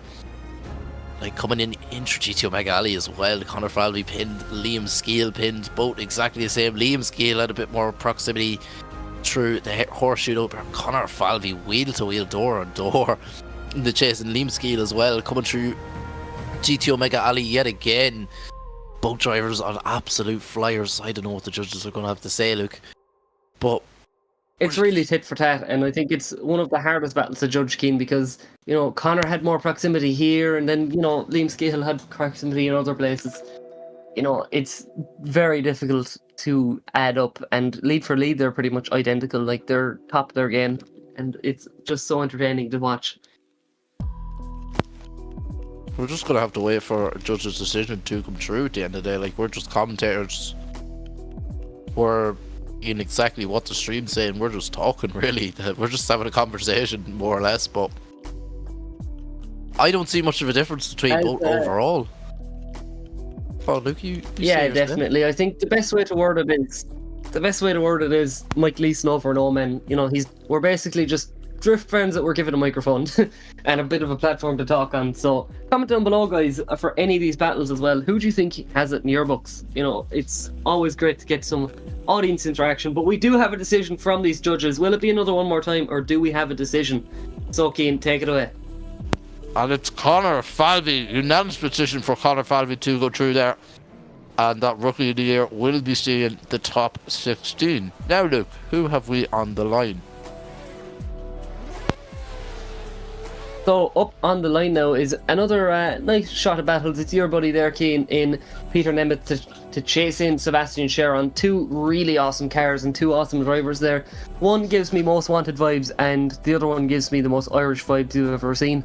So look, we've a good E92 versus a A86 Toyota twin cam led. So I suppose it's always great to see the old school cars still being represented, because personally, look, I don't mind modern cars, but it's the old school ones for me personally. I'll always prefer an older style of car than a more modern one. Just that's my personality. No, honestly, I'm the same, but you even mentioned their Need for Speed vibes off that Sikky E92 of Sebastian Sharon, but Peter Nemeth, what a nice lad behind the scenes, and was having a conversation with him the other night. He wants to get better than a top 8. He was the hard charger over the last round. He wants to get better than top 8. He wants to go for that podium position, if not first. But we are just waiting for Ryan with the lights. Come on, Ryan. We want to see these guys go. We want to see Sebastian Sharon and Peter Nemeth go. That lovely A86 was built by the man who's running the stream as well in the backgrounds. You don't hear from him much. It's Blackout, but he actually built this car as a surprise for Peter Nemeth in the background, and he didn't even know about it until Blackout just sent him the car. Goes, here you go. But there we go. As the lights go green, Peter Nemeth in the chase of that A86 to chase in that Sikky driver of Sebastian Sharon. Sebastian Sharon could have been a bit deeper though through clip 1, but Peter Nemeth is right there with him coming in through GTO Mega Alley now. Peter Nemeth is piling the pressure in that chase, and the speed of these two drivers is unmatchable now, as that Sikky driver is on the perfect wide line through clip 6. Peter Nemeth though is right there with him, wheel on wheel coming into GTO Mega Alley. Is Peter Nemeth now makes a huge dive onto the door of E92, and what a chase run for Peter Nemeth. Even with the mistake from Sebastian Sharon in the lead there through clip 1 on initiation, Peter Nemeth just matched it all together, Luke, and 10 out of 10. Yeah, top level stuff there, to be honest, Cian, and it's great to see. Look, it's just great to see. To be honest, I'm taking in the sights. It's actually my last round commentating, so I'm gonna be getting fear missing out, I think, from watching all the rest of the season fold out. But the level of driving this evening, Cian, is unreal, and it's always just, it's a sight to see, to be honest. And seeing these two guys just in wildly different cars as well, I might add, an E92 and an A86, and they're just able to put it up to each other. And what a set of runs we're being treated to, Cian, as we swap it around now. Sebastian Sharon, as we slot it into gear. Let's see what they can do as Peter Nemeth leads him in that Toyota twin cam, firing down the straight here. They're side by side now as we bring it past the wall. Up on the back bumper now, Sebastian Sharon, as he brings it right onto that first corner now. A little bit shallow there. He could have been a touch deeper as Peter Nemeth. But again, Sebastian Sharon not making a huge impression. He's staying a little bit back, but he's still making his presence known as Peter Nemeth starts to pull away from the BMW now, as they fired in to GT Omega Alley, transitioning over for that final corner. One big last dive is definitely needed from Sebastian Sharon as he makes his presence known into that last corner. Yeah, definitely Peter Nemeth just getting the better of. He's a lot more pace in that 2AR86 than Sebastian Sharon does. You see there, even from initiation, Sebastian Sharon is left behind, and he makes a lot of proximity back through clip 3 and 4, but losing it again through the horseshoe. I know from practicing with that 2AR, it is darn quick. Peter has that car dialed, and Sebastian Sharon needs to make a huge dive and does again through clip 7 into clip 8. And overall, Luke, I can see this going in the favour of Peter Nemeth. Just overall better lead and better chase. There's Sebastian Sharon in the lead, you will see here, did make a huge mistake on clip 1, just about getting one wheel into the first clip, and could have been a lot deeper through clip 2. But Peter Nemeth did have his mistakes overall in the lead too, but definitely a better chase from Peter Nemeth overall, a lot more proximity, and was definitely a lot closer to Sebastian Sharon. That 2AR is fast. Do not diss that A86, but that E92 has some pace in it as well. But that Team Sikky driver, we have a decision to come through though. Swipe right for Peter Nemeth, the American, and swipe right for the Frenchman of Sebastian Sharon. Right, says Peter Nemeth. Alex says Peter Nemeth. It's a unanimous decision for that A86 of Peter Nemeth. He will go through to the top 16, where he will face the Rookie of the Year in Drift Masters, Connor Falvey. Now on the line we have Carolus Bajintas in that BMW F22, that SVDS car pack car. As you see there, you don't need a fancy private car to go and have a bit of fun and boogie. That is one of the SVDS car packs, and he will be chased in by Rashandi Andrea in that C6 Corvette. Let's see what they can do now. Luke, take it away. So here we go. It is a pack car there with SVDS obviously made by Aries, and it's great to see. So let's see what the awesome looking Corvette there can do as we bring it down the straight here. The BMW fires it up onto the wall. Let's see what we can do as we bring it up into the first corner. Not bad so far from this pair of drivers. Small bit of separation though as we bring it up as just a small little pause. It's an over rotation there, Keen. So a big mistake there, Keen, putting him really on the back foot, and it's not ideal to see, Keen. A lot to do in the second run. Yeah, definitely Rashandi Andrea having a huge over rotation there in the chase in that C6 Corvette. But Carolus has that SVDS car dialed. The pace in that car is unbelievable, but definitely a big mistake from that C6 Corvette of Rashandi Andrea in the chase there, and he knows he's got a lot of work to do now in that lead position as we see that F22 BMW come back to the line. That C6 Corvette pulls back up to the lead now. Is kicking himself in the ass there. He knows exactly what he needs to do now. He needs to put on that perfect lead line, and hopefully Carolus does make a few mistakes in the chase as we just await for the 3 red lights and a green from our head judge Rise, who is the cone man for this evening. He hasn't made a mistake yet with the cones. He hasn't either reset or went off center, but we're just waiting now. The judges are debriefing. Don't jinx it. We're not going to jinx it. We are not going to jinx it. Whatever you do, do not jinx it. We cannot put commentators' curses on things tonight. Still waiting. Look, commentators' curse is fair enough for like the guys actually running, but to put commentators' curse up on the cone car is a bit unreal. But look, it's SVDS, you never know. Yeah, as we have Rashandi Andrea leaving the line in that C6 Corvette to be chased in by Carolus Brzintas as they leave now. That C6 has a bit of pace behind him. Could have been deeper through clip 2. They're coming into GT Omega Alley now. Carolus is right pinned to the door of Rashandi Andrea in that C6 Corvette as they come on the STRO M Wheels corner now.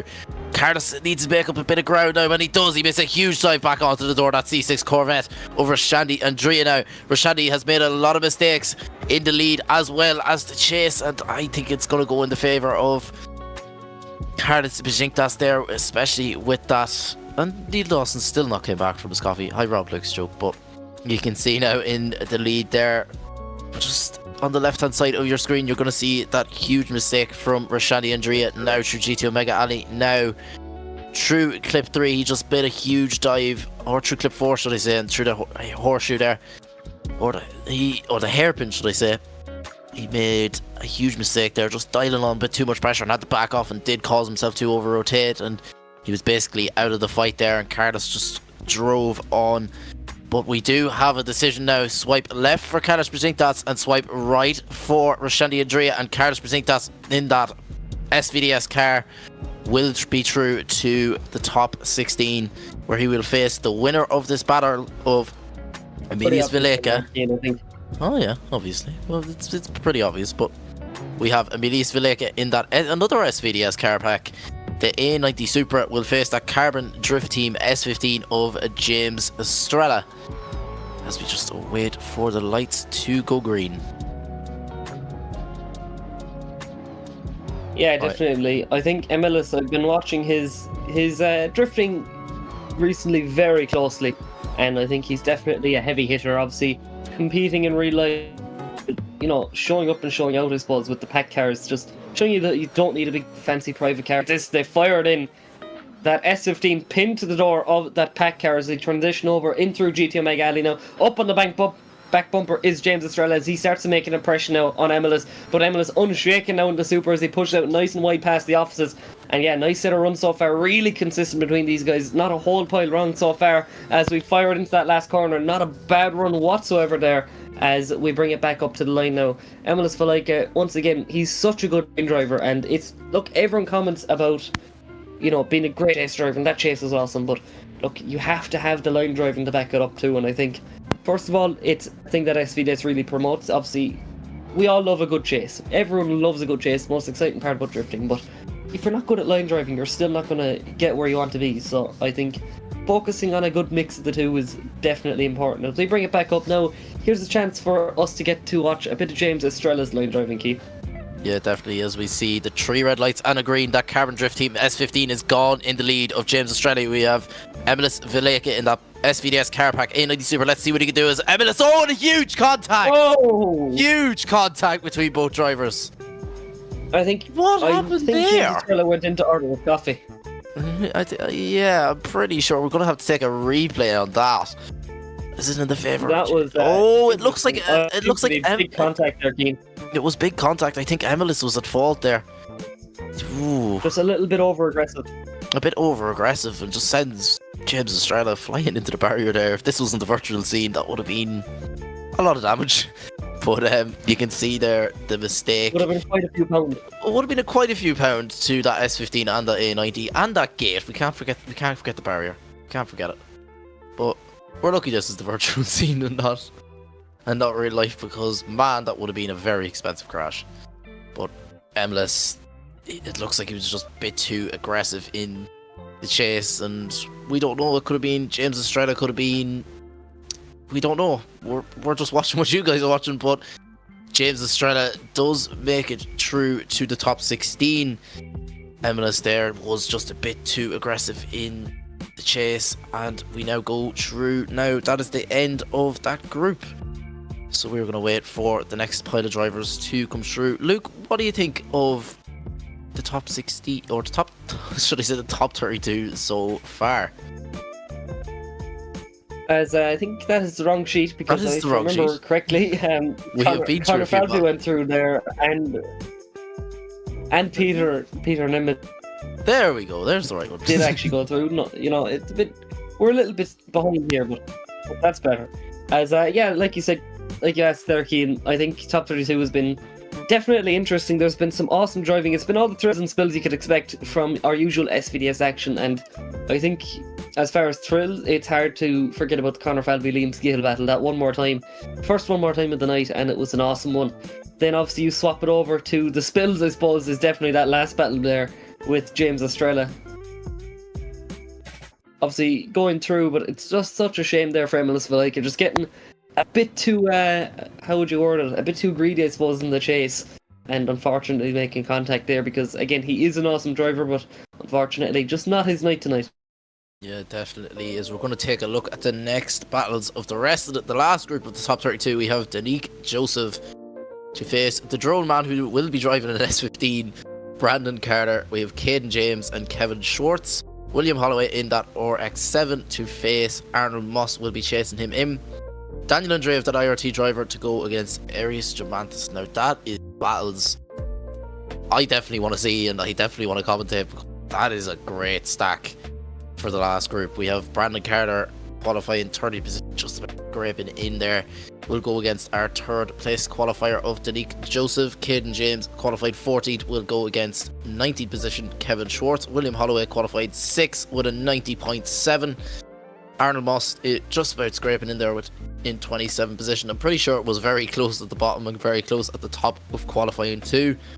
Daniel Andreev, our 11th place qualifier, will go against Aries Germantis, the 22nd positioned driver in qualifying, to finish us off of the top 32. But just even looking at the top 16, we've Conor Falvey against Peter and Emmett. That's going to be a battle to watch. Two very quick drivers, and I don't know. This is going to be tight, Luke. We'll put it this way. Yeah, definitely. Look, I'm certainly no judge and I'm certainly no mathematician, but it's definitely going to be an exciting battle. So, look, just waiting as we start to see the first of the next group of drivers lining up, and Kevin Schwartz as well. Definitely a man that's kind of gone a little bit under the radar after doing some incredible driving this season. I think Kevin Schwartz coming in with the G35, obviously he does have a few stuff on Gumroad, nice few cars and stuff, making a few tracks as well. So, look, not a man to be kept lightly, I think, because Kevin Schwartz definitely shown himself to be a driver to keep your eye on, I suppose. Definitely one for the future, I think. Once he gets more comfortable, potentially this round could be the round where he starts to put his name on the board. But I think Kevin Schwartz has definitely been a driver, a favourite of mine anyway this season. He's definitely captured my interest, I suppose, with first of all the car being the only G35 on the grid and doing some awesome driving, as well as having quite a similar name to a motorbike racer that I quite like, you know, the Wheelie King Kevin Schwantz. There we go. There's that team reverse driver, the Drone Man, as his nickname is, Brandon Carter, joining Team Reverse this year. I think he's still a part of Frontside Racing, if I'm not mistaken, but joining Team Reverse for this year. A great friend of Reese Kiba in the background, and a lovely S15 as well, may I add. He did actually mention as well that he really wants to battle Conor Falvey. So I think the only way for that to happen is top 4, because basically, obviously, Conor Falvey is teammates with Ryuse Kiba last season with Drift Games, so it'd be kind of cool to have Conor's teammates other team battle him on Driftland and stuff. You know, just standard stuff. Standard stuff here at Scottish Retro Drift Series. We have Rookie of the Year of Drift Masters, Conor Falvey, and last season we had a former Drift Masters. Last round we had a former Drift Masters champion of Adam Zaleski. Just typical stuff going on here, guys. You know, just typical Scottish Retro Drift Series. But Denique Joseph, the American man, is definitely one not to lay down in the lead. He qualified 3rd. But Brandon Carter, he has his moments of greatness, we'll put it that way. In that S15, he's been driving that S15 now. It's front rack, which I know Peter Nemeth does not like. But we want to thank all of our sponsors now for, we wouldn't see them popping up on the right hand side of your screen, but we have William Holloway in that RX-7, that VDC driver. He's a lovely car, in fairness, from STRO M DS 35s. I love that RX-7 look, I really do. Yeah, definitely a cool car. You mentioned front rack, by the way. I do love a good front rack car, obviously.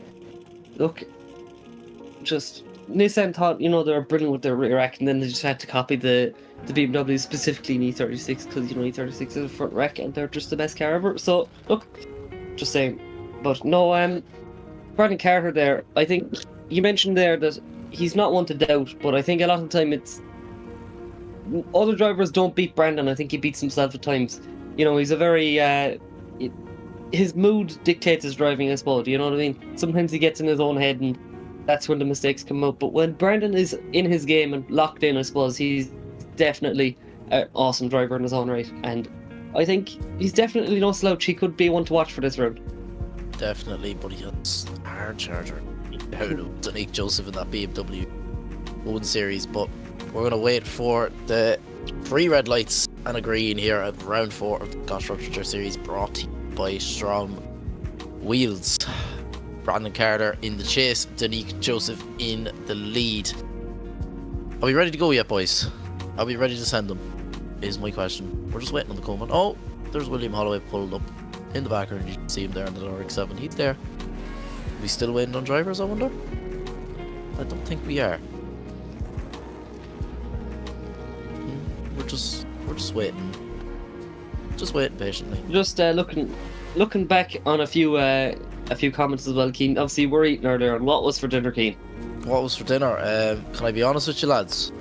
Haven't ate since 9 o'clock, and during the ad break, what were you eating on the stream? What were you eating? I was eating cheese and onion tato because it was the only thing I could pick up quick. Yeah, you could probably tell I was like eating stuff midway through runs. Let's be honest, lads. But let's see, what else is there?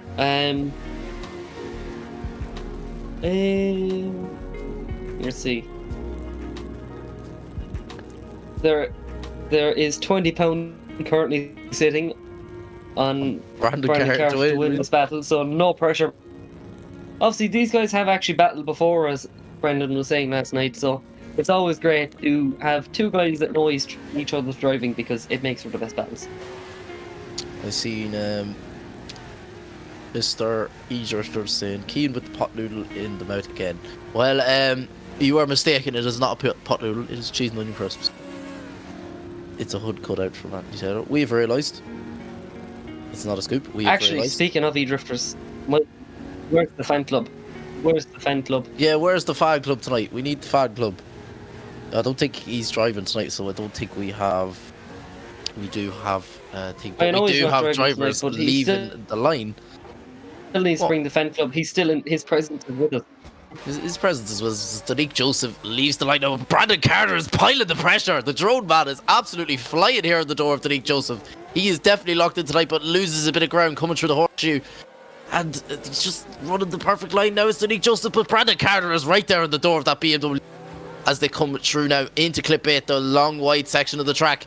Perfect for Brandon Carter and across the line. And Denique Joseph putting on a great lead line there, just to give it the opportunity to Brandon Carter to just dive back onto the door. But true, is it a horseshoe? Is it a hairpin? It's a hairpin.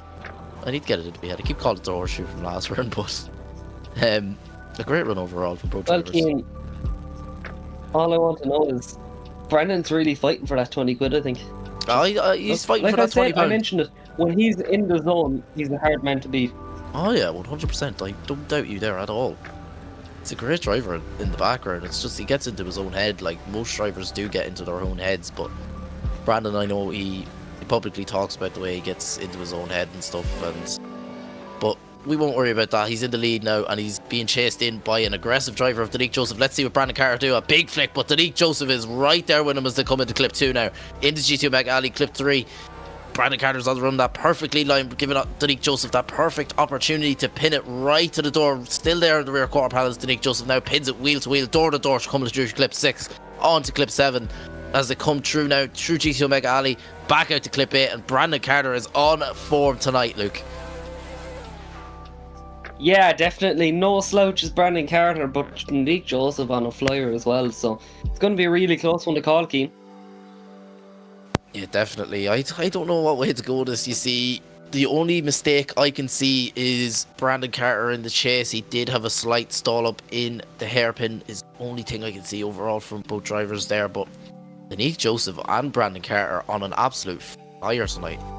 This is unbelievable. Brandon is definitely not in his own head tonight. Put it that way.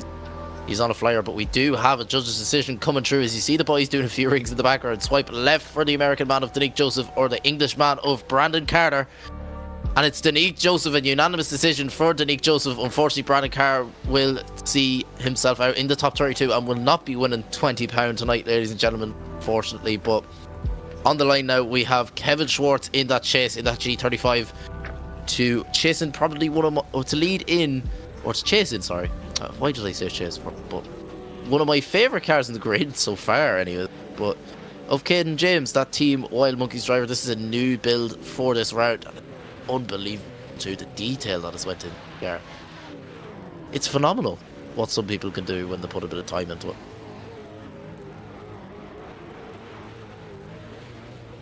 Yeah, definitely, and I must say, I have to agree with you, Keane, that is definitely one of my favourite builds to come out of SVDS this season.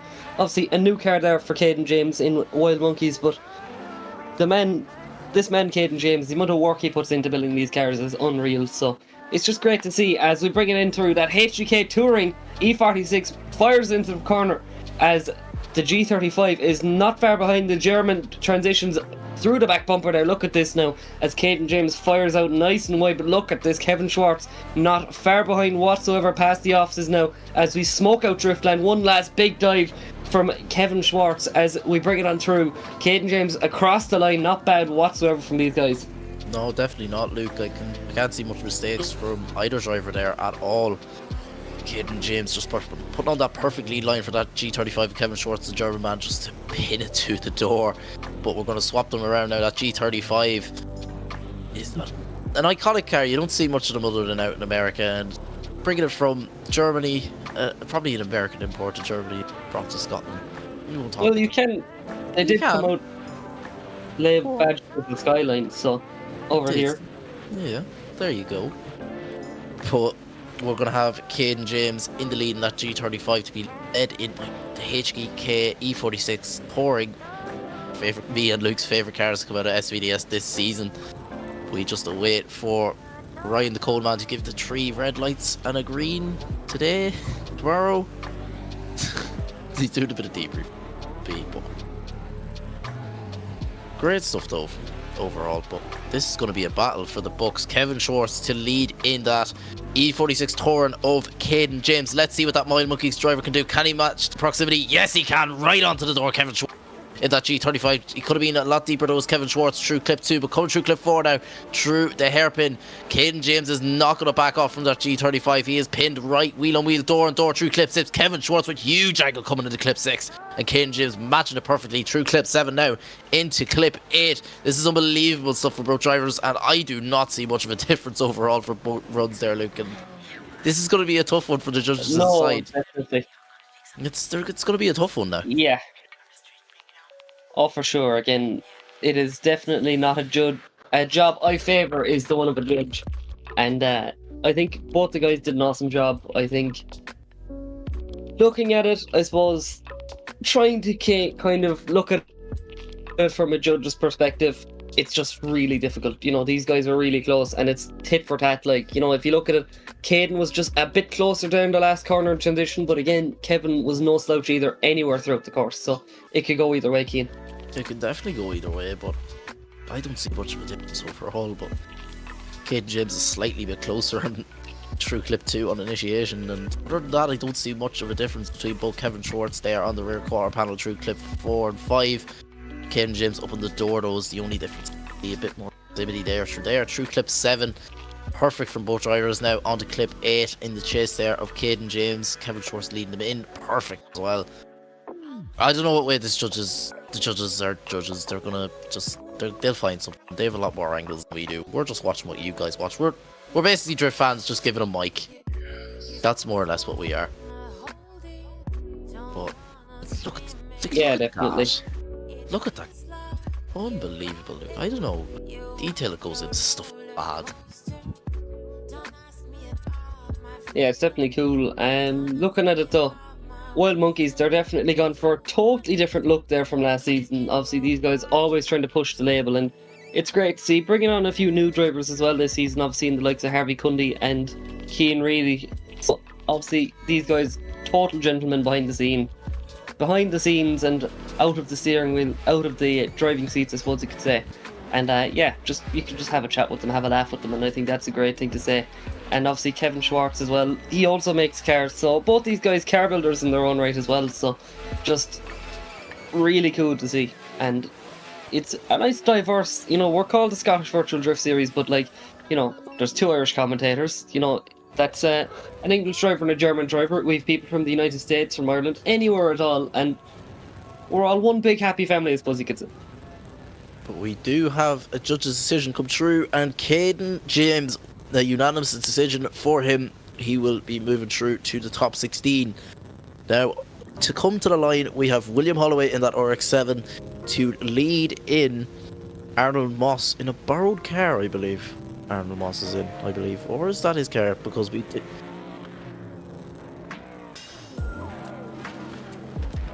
And bit of confusion there. That's Arnold's car, but really was borrowing that car yesterday, and it confused me and Luke very much yesterday, in fairness, because Arnold Moss we thought Arnold Moss done runs already, but it wasn't Arnold Moss, it was Riddy was borrowing his car and just trying out the Mustang, that RTR. But William Holloway now pulls to the line in that RX-7. This is going to be a tight one now. Great friends, both behind the scenes. We're going to have to see what Arnold Moss can do. Can he keep up with that RX-7? The VDC driver having a great run in VDC qualifying at the last round. Unfortunately, I think he did get knocked out in the top 32, if I'm not mistaken. Or top 16, can't remember. But that was like 2 weeks ago. I have the brain of a goldfish. But we wait for the 3 red lights and a green. Luke, take it away. And here we go, 2 very different chassis, but 2 competitive ones nonetheless, as the VDC driver leaves the line with Arnold Moss in the chase. It's an all United States affair as they bring it on. That big RTR Mustang starts to pile up on the door with that little RX-7 in comparison. So we bring it out nice and wide there with William Holloway, but on the back bumper is William Moss as he plays catch up now, getting right up on the quarter panel. And look at this from William Holloway, going past the offices now, out nice and wide. Obviously William Holloway, a heavy hitter in this championship, and by no means can you ever underestimate him, but Arnold Moss doing a real good job in the chase there as we cross the line. So yeah, Cian, I think definitely a close one again. Obviously in the older terms you call it a 5-5, in the just, you know, dead even. Yeah, dead even. In fairness, Arnold Moss putting on a great chase, and William Holloway giving Arnold Moss the right opportunities, putting on that perfect line for Arnold Moss and that RTR just to dive onto the door, but they're going to swap it around now. We've Arnold Moss in the lead, William Holloway going for a huge run up in that RX-7. And we're just going to wait for the 3 red lights and a green, and we will send these 2 United States boys on the way. Obviously, William Holloway, VDC driver, and one not to doubt anyways, that's for sure, as we see the 3 red lights there and a green. Arnold Moss, 2 lead in, William Holloway.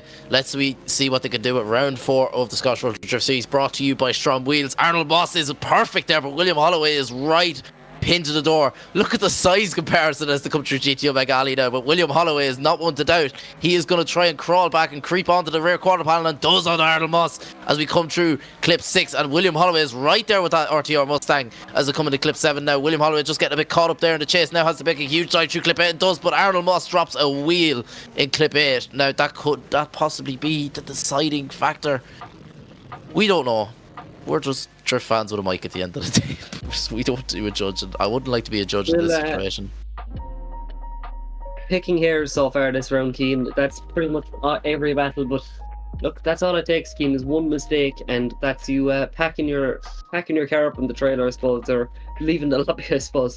But yeah, look, it's such a difficult game. You know, in any other motorsport, if you look at the likes of Formula 1, a driver can make a mistake and draw their way back up and rallying. You know, you can have a spin around the hairpin or something, but you can still catch back up. But in drifting, it's so cutthroat that one mistake and you're going home. It's as simple as that. Like, you wouldn't say... I'd say it's probably one of the most hardest motorsports out there, because it's tight and technical driving, and it's just... At the end of the day, it's just like you have to get the angles right, you have to get the dives right, you have to position your car absolutely perfectly right where it needs to be. But we never mind that. We do have a decision coming through. Swipe left for William Holloway, swipe right for Arnold Moss, and William Holloway, that VDC driver, will take it to the top 16, where he will face the winner of the next battle of Daniel Andreev and Aries Gimantis to finish off our top 32, ladies and gentlemen. Being thick and fast is the word of the day, because that top 32 is just it flew by me. Flew by. Didn't even realise. I thought we were still at the other half, but it flew through. This is a battle to watch. If you're thinking of sticking around for the top 16, this is a final battle is what this is. Aries Gimantis and Daniel Andreev. Daniel Andreev currently sitting in 3rd position in the championship at the moment. No, actually, sorry, 2nd in the championship at the moment. A double IRT 1-2 at the top, with his teammate on top as well. But Daniel Andreev, he definitely has the pressure on now of Aries Gimantis. Aries Gimantis, that big duck club E92. He is not one to doubt as they leave the line now. We have Daniel Andreev, that IRT driver, to lead in Aries Gimantis. Let's see what Aries can do. As Aries is pinned right to the door, Daniel Andreev, as they come down now into GT Omega Alley. Aries is doing exactly what he needs to do, but just dials off a bit of pressure there, a bit too heavy of a dive, coming through clip 5 now, into clip 6, and he's right back with Daniel Andreev now, that IRT driver, as Aries Gimantis comes now down in that big duck club E92, pinning it to the door through clip 8 and across the line. That was a tight run there overall from both drivers. Daniel Andreev just giving him the right opportunities, giving Aries Gimantis the right opportunities just to pin right back to the door. As we're just going to swap it around now, we have Aries Gimantis in the lead in that big duck club E92. Daniel Andreev in that chase, that IRT driver. He wants to keep 2nd on the board, if not catch up to his teammate somehow in the championship. We're just going to wait for the 3 red lights and a green. Yeah, definitely. I think it's a really interesting thing to comment, Keen. It's been utter dominance so far from Team IRT. Obviously, we are firing down the straight. Let's see. Obviously, one man that's going to want to get rid of that dominance is Aries Gimantis and get his name up on the board in that big duck club BMW with the Team IRT 1 Series. Has something else to say about that as he brings it right up on the quarter panel. Let's see what they can do as they come into the final section of the track. They're door to door now into GT Omega Alley, transitioning over and back again now. But look at this from Daniel Andreev, planting himself on the door of the E92. So Cian, that is a really close battle there. Definitely a really close battle overall from both drivers. If we're going to get the 2 replays up there, I don't see much of a difference there other than Aries Gimantis' big stall up in the hairpin. But other than that, it's going to be a very tight one for the judges to decide. You see there, just Aries Diamantis just getting a bit stalled up there in the hairpin. But other than that, I don't see much of a difference between both drivers overall, both in the same proximity through clip 7 and clip 8. I don't know, I wouldn't want to be a judge in this situation either. I just wouldn't want to be a judge in general. I'd rather be a fan with a microphone. Let's be honest. It's definitely the easier job, and that could be a picture. Look at that. That is absolutely gorgeous.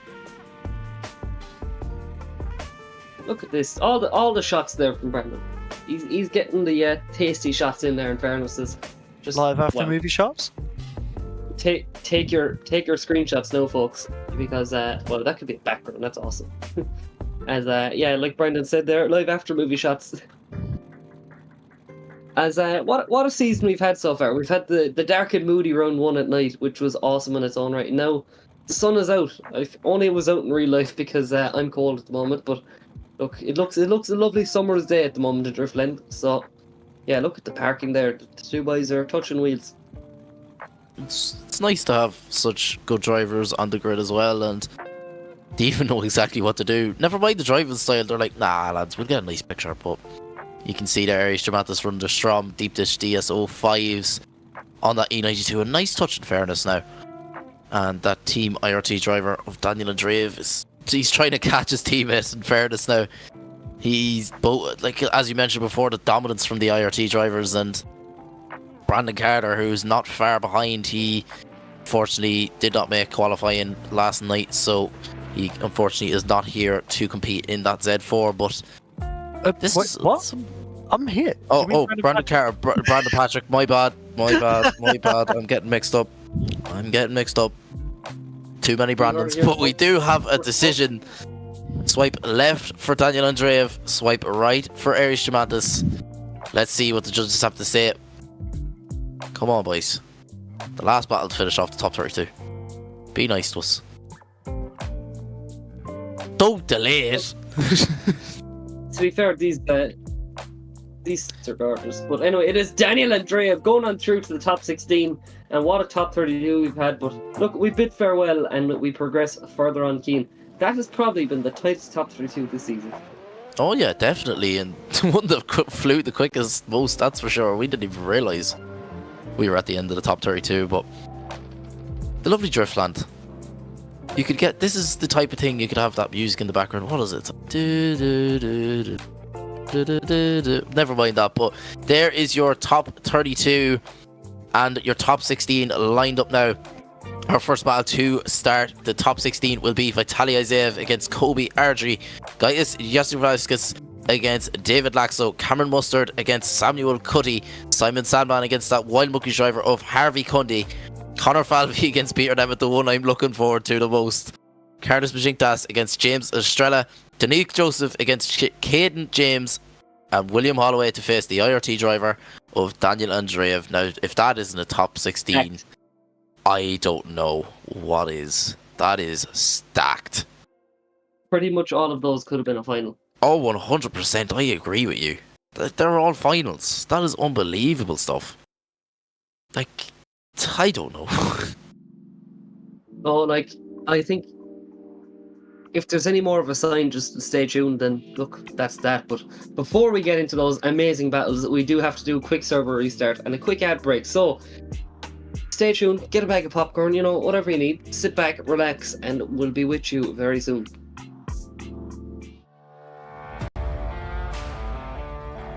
Carbon Drift Team, sponsoring SVDS Series 4. Looking for high quality model work or replica cars? CDT has it all in store waiting for you. With a highly skilled team, they are at the forefront of making sure the product that you receive is of the highest quality.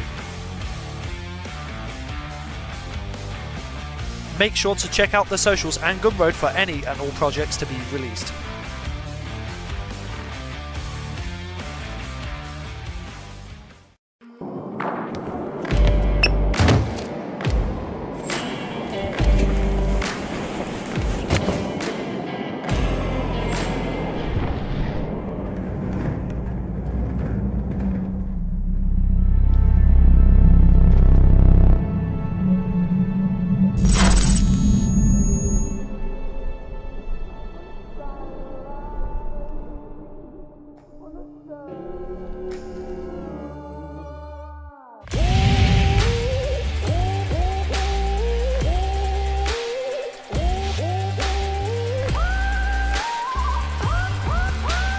GT Omega. Stay ahead of the game.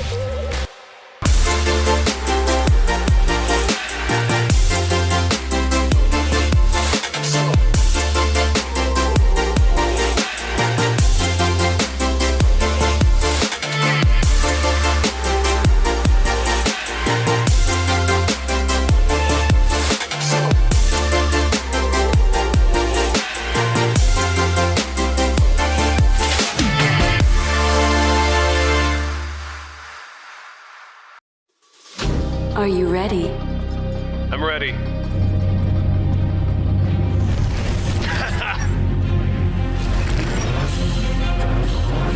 Let's go. Show me what you got. Oh, Is that everything you got? last turn. Catch me if you can. That was great. That was a good game. Unlock true experience with GT Omega. Would you feel better if I said it this time?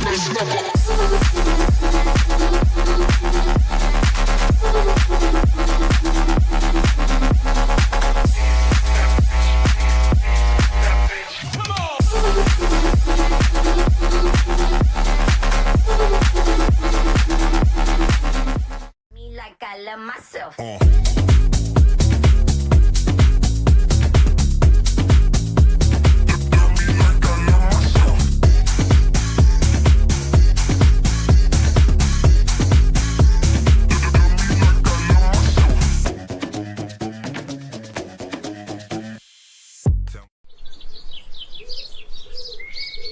Creo que estoy haciendo.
my speaker combo. I'll keep going through my speaker combo. I'll keep going through my speaker combo.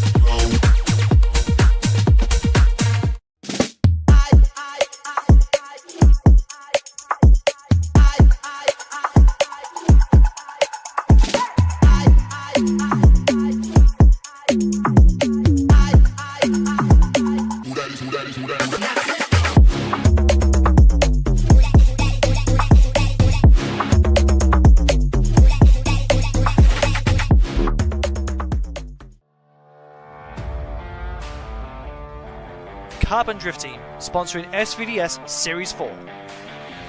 Looking for high quality model work or replica cars? CDT has it all in store waiting for you. With a highly skilled team, they are at the forefront of making sure the product that you receive is of the highest quality. Make sure to check out the socials and Gumroad for any and all projects to be released.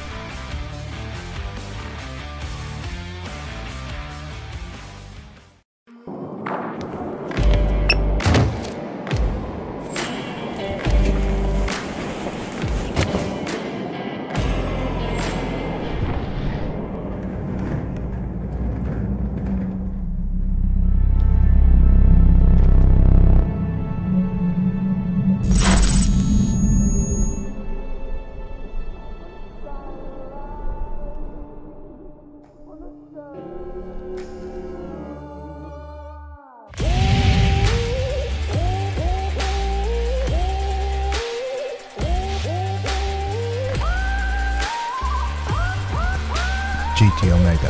Stay ahead of the game.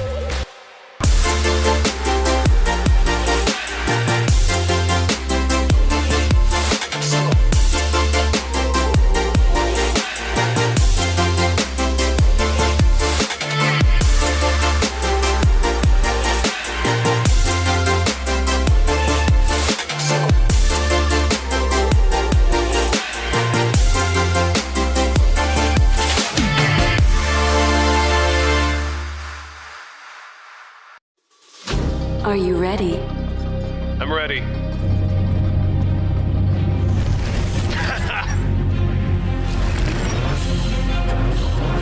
Let's go. Show me what you got. Oh, Is that everything you got? last turn. Catch me if you can. That was great. That was a good game. Unlock true experience with GT Omega. Would you feel better if I said that this time?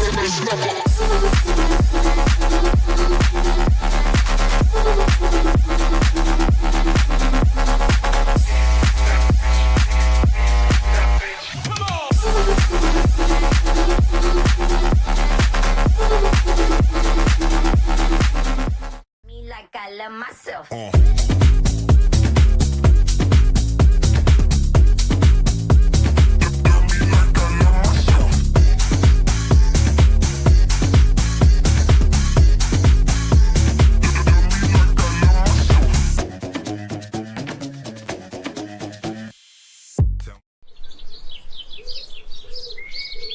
Creo que estoy haciendo.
till my speaker come.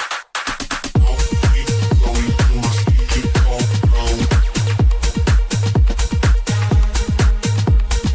I'll keep going till my speaker come.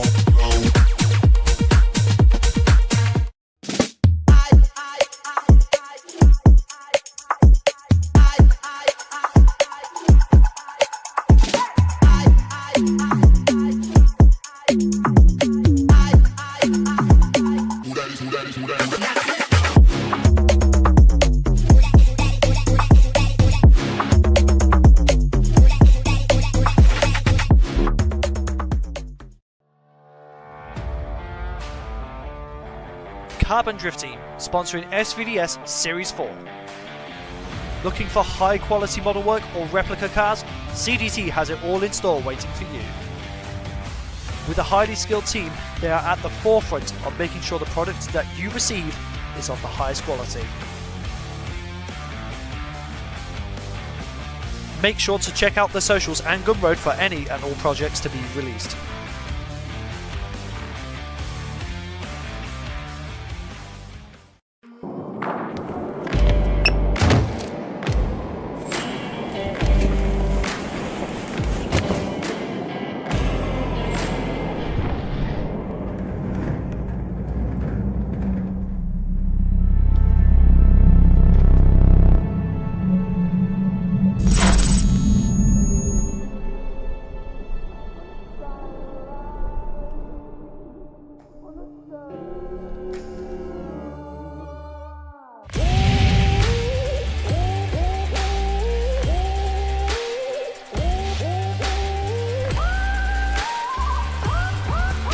GT Omega. Stay ahead of the game.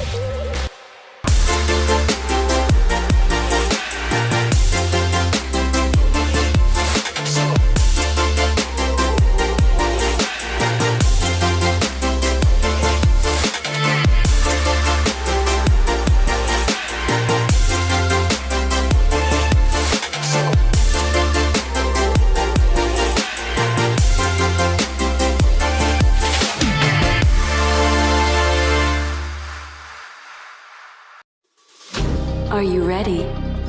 I'm ready.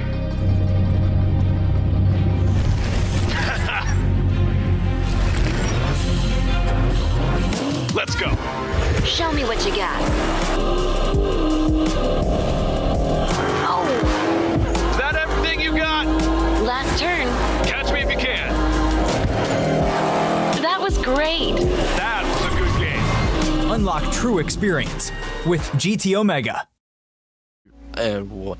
Hello everybody and welcome back to round 4 of the Scottish Virtual Drift Series, brought to you by STRO M Wheels. We are back here now with the top 16, and what heavy hitters to start off with. Vitaliy, that Team IRT driver, and Kobe Ardry in that GR86.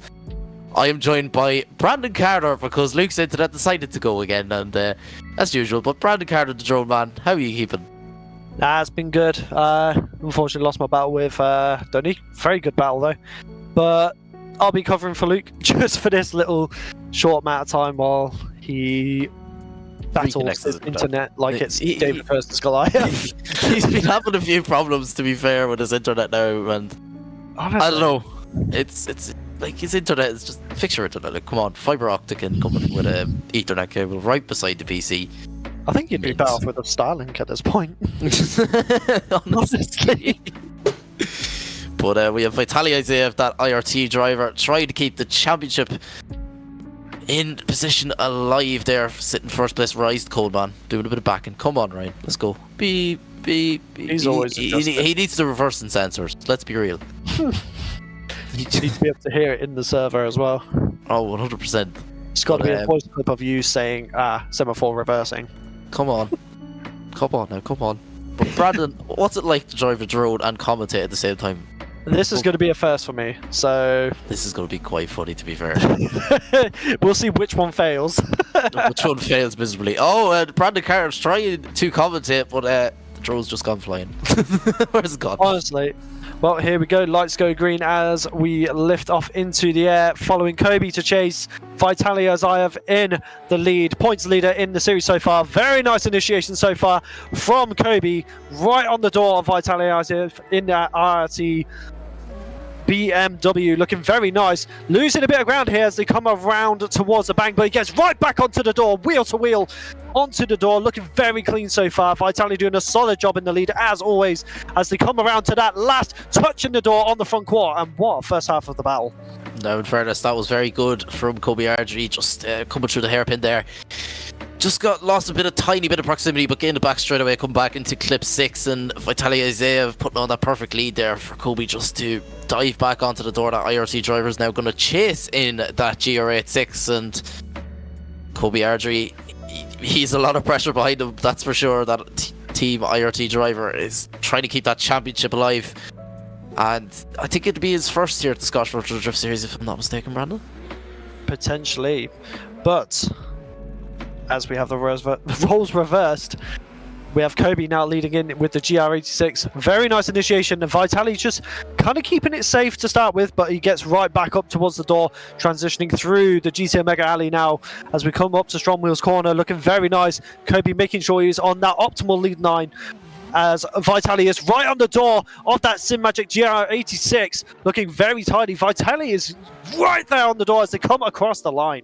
Yeah, definitely a lot of pressure there from Vitaliy in the chase of that door of Kobe Ardrey, that SimMagic GR86, and Vitaliy currently leading the championship in that BMW 1 Series. He knows exactly what he needs to do. So we're going to get a replay here of both runs. You see Vitaliy in the lead on the left and Vitaliy in the chase on the right hand side there. But Kobe Ardrey, we can't leave him out of the situation here. What a guy. He's pinned it to the door there, Vitaliy, as he comes through clip 5 onto clip 6, wheel to wheel there.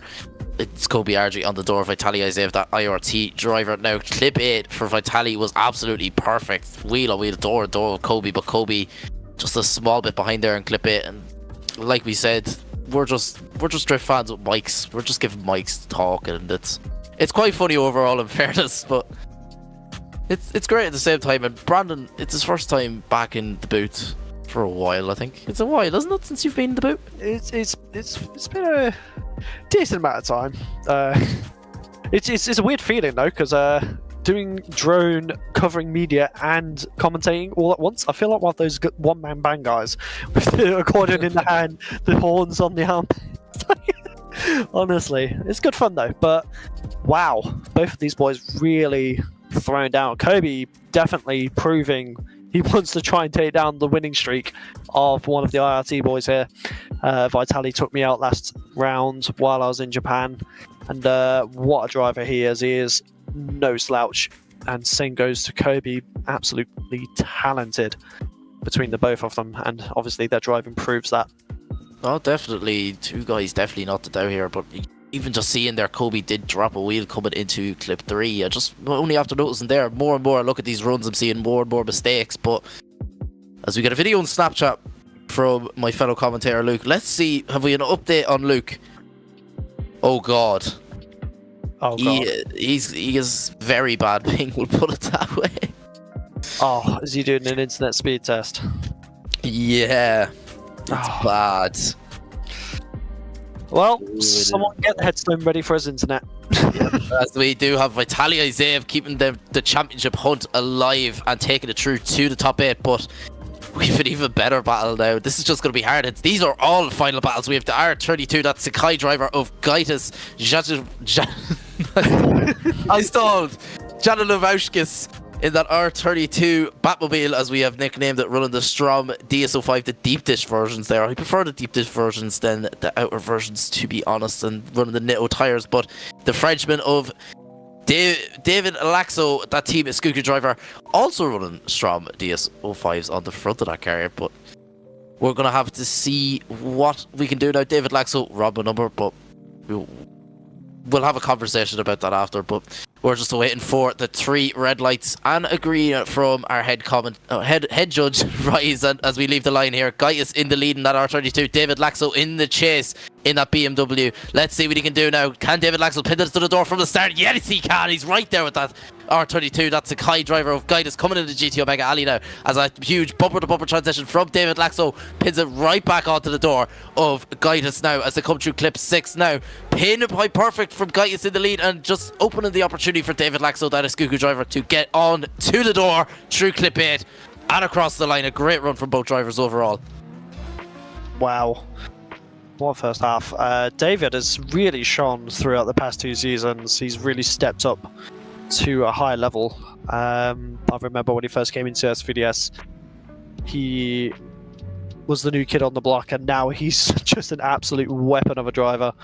Gaius I have seen in other series as well, and seeing him come into SVDS and doing the way he is, really, really cool to see these interesting drivers kind of just doing what they do and improving every time. In fairness, you've seen drivers come up from rookie days. At the end of the day, we all started off in a sim at some stage, and you just see drivers getting better and better, but we're not going to worry about that. David Laxell, that Skuku driver, is leading in the Sakai R2 of Gaius. Let's see what they can do now as they leave the line here at the first clip now. David is right there in the clip though, but Gaius is not leaving him far behind as they come through GT Omega Alley. Gaius bumper to bumper transition, perfect from Gaius in the chase there. David Laxell leaving the door right wide open for Gaius to just pin it to the door, and does wheel on wheel, door on door through clip 6 as they come into GT Omega Alley again for the touch and go of clip 7 as they come now onto clip 8. Gaius is right there with David Laxell across the line. That is unbelievable stuff for both drivers. Like, what? The level at SVDS is just getting better and better. Like, the whole of top 16 is just finals. You'd see these guys battling in finals. It's unbelievable. Is definitely a spectacle to watch. I did notice though in Gaius's chase he had a couple of bobbles and wavers behind David, but he definitely made sure he made it work. As you can see from the top, I love this new camera angle from the top into the middle track. That's so cool. But as you can see here, Gaius is, as he's coming towards the office there, he just bobbles slightly over angles but manages to pull it back, so he kept the battle going. But hopefully on his end that the judges notice any mistakes from David, but we'll have to see what they say, as this could go any way, because being a judge is definitely not a straightforward job. And I'm only after realising that how wide is Gaius's tyres? They've got to be like 285 fronts. They've got to be 285 fronts. That is unbelievable. How wide is that? That is chunky. They look like 75mm over fenders. Definitely. Jesus. Chunky boys. No, in fairness. Absolute girth. Oh man. Take a carbon fibre. I'm only have to realise in looking at that car now, it's... Oh! Do we have a Luke Butler back? Do we have him back? He's in the chat. Is he back though? I think his Discord's let him join, but I don't know if it's letting him speak. Fairness, though, we don't know, but Discord has been buggy in the past few days, to be fair though. In fairness, it has. I will not lie, it has been like slightly off a wee bit, but come on, Discord, do your thing. David Laxell's car is beautiful. Like, it reminds me of an old livery I used to have in my old comp car, the Silady. It's just very nice rocking the STRO M TSO5s on the front of that car, and I've been telling him he needs to sort out this driver model. In fairness, he does. Quite cool. In fairness, like just custom suit and the custom helmet. It's nice touch. In fairness, nice touch, but he needs to sort that out. Come on now. He's got a very cool car. In the fairness, Sneako's always had a bit of flair behind them. Oh yeah, in fairness, it's just like it reminds me of like the livery I used to have on the Silady, just the purple flare, and it's just nice. Like, I used to go for them types of looks, but the new comp car will have a completely different look. And if you were listening yesterday, I kind of did make a bit of a slip as to what I said, but if you weren't, hallelujah, because I'm going to reveal that like in the next, I think it's probably in the next couple of days, we're going to reveal. And as Luke leaves chat again, he's still fighting the internet. Oh, we have him back. Is he back? He's on deafen. We'll have to find out, but we do have a result. Swipe left for Gaius, swipe right for David Laxell, and it's a one more time. In fairness, I did not see much of a difference overall between both drivers there and both runs. But we're going to run it one more time. They're going to reset their tyres and we're going to run it again. This is something I don't want to see again because two great drivers. Like I said, every single battle in the top 16 is basically a final, but it's... I don't know, but we're gonna go around Driftland again. Brayden is right beside me. I can talk. Brandon's probably he's gonna fly over. Yep. We'll take a look at the other cars. We have Samuel Cuddy's E36 running the STRO M DS 15s. We have that Jap Speed R32 replica of Cameron Garlic Sauce Ketchup Mustard's car. We have Simon Sandman in that S14 against Harvey Cuddy in that lovely GT86, also running the matte black STRO M DS 15s, but we're not going to focus on that. We have Gaitis and David Laxo back on the line as we await for the lights to go green. Let's go green, let's get mean, let's send them down the main straight. As Rise always is fashionably late. As usual. I rhymed really well there. Fairness, you made that work well. Honestly, MC Carter, yeah? Never say that again. Here we go though, as we send them back down the straight. David Lasco in the chase, following in Jitis, doing a very nice job at the start. Jitis on the correct lead line as we have David Lasco doing a very nice job there. Nice dive in that BMW as they come around towards the bank now. I'm starting to slip with the drone, but here we go as they come around to the last transition. David is right there, guys, right on the outside line, right where it needs to be and across the line. Definitely, David Laxo putting on the pressure. A guy is there, that's a kayak driver. As David Laxo takes the long approach, he was like, I'm going to take the run off, I can't do this. But we're going to swap it around now. We're going to see them go again, and we're going to swap it around now. Guy is in the chase in that Batmobile R32 to be leaded in by that Escuco BMW M2 of David Laxo. Let's see what they can do as we wait for the lights to go green. Brandon Carter, he's here with me, so he can just, every request I make, he can do it. We have the driver cam, the roof cam. This is my favourite cam. Oh, stop, honestly, perfect. Directly like that, just bang on. Sorted. Yep. That's the one. That's the view I have when I drive. That's the view, but here we go now as they leave the line. David Laxo with that BMW to be chased in by the Batmobile R32 of Gaitis. Let's see what that Sikky driver doing. He's right there with David Laxo as Gaitis, but throws it completely off and has some gain back proximity now, coming through the hairpin, coming on the STRO M Wheels corner now. Gaitis is just a bit far behind, but dials back the pressure now onto the door. David Laxo through clip 6, coming into clip 7 now is that R32 and that BMW. Let's see what that Sikky driver can do. He pushes the door around, wheel on wheel, door to door across the finish line. That is unbelievable stuff, but big mistake there from Gaitis overall in that chase there. In fairness, big mistake. Bit too aggressive in the initiation. Just a slight bit too aggressive, like, but wow, the angle that David Laxo drew in, that is pure commitment. Gotta say though, it's down to what the judges see and how they think, because potentially David could have actually gone a bit shallow, which caused Mr. Gaitis to do that, but we'll have to see. It's open to interpretation from the judges. The judges have a lot more angles than we do. We've both seen the views that they have. Now, in fairness, at round 1, I was sitting in the judges' bit with them and listening to their calls, and I seen all the angles they have, and man, it's mad the angles they have compared to us. Like, they have top views, side views, they've everything. They've like right directly behind the car. They have the drone footage from Brayden as well. It's just unbelievable. The best part about it all is they have their own cameras that they're comfortable using. So none of the judges share the same view. No. Which is the best part. They all have their own perspectives. And that's what makes their judging so good. Yeah, but is they have their own way of seeing things.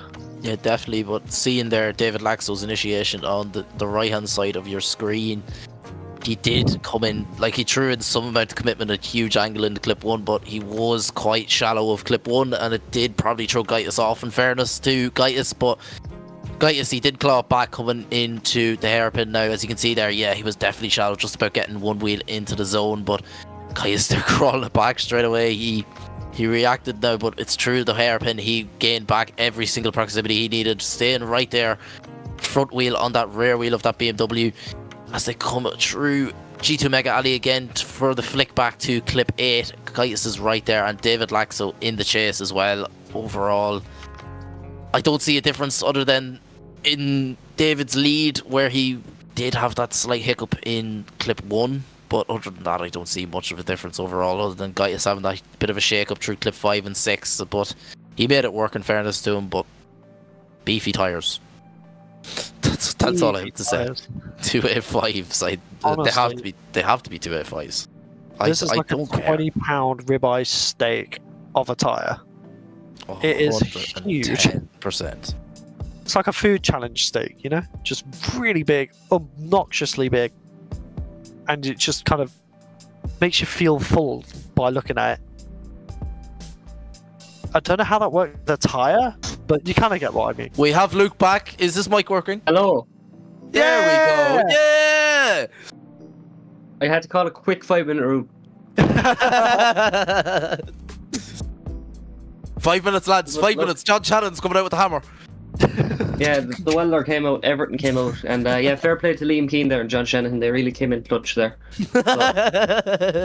So, absolutely. yeah, we had to call a quick competition timeout. So, thanks to Sikky Manufacturing, they managed to fabricate me an entire new microphone just for this. You know, it looks like one of their handbrakes and all. So, look, just amazing sponsors, to be honest. So, anyway, fill me in, guys. What did I miss? A good run between Gaius and David Laxo, in fairness, and you missed Vitaliy Isaiah beat Colby Ardrey. But I see on my screen we do have a judge's decision coming through on my Google spreadsheet. We're not going to mention it though on live until we get the judge's decision. But we're still waiting on Rise as always. Blackout said in the background, like, come on, Ryan, pick up the pace, man. Dude, runs dirty today, ain't you, Blackout? Well, we always do Ryan dirty. Like, Ryan deserves a bit of respect for what he does. He runs we just plow it into him like. Best bit is, me and him are going to a concert in London on Tuesday. So after this weekend, we're going to have a bit of an R&R and just enjoy each other's company. And he's going to then bother me about the after movie straight after. Yep, straight after. Right, Brandon, get home now. I have to go back to Scotland.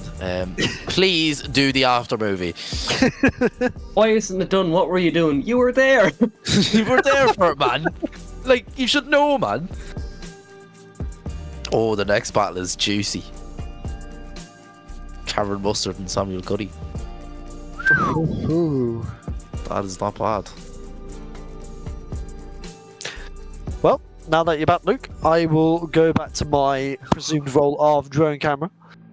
Been an absolute pleasure being back on air, and I'll come in and out occasionally. I'm still here, just focusing on the drone. We won't forget about you.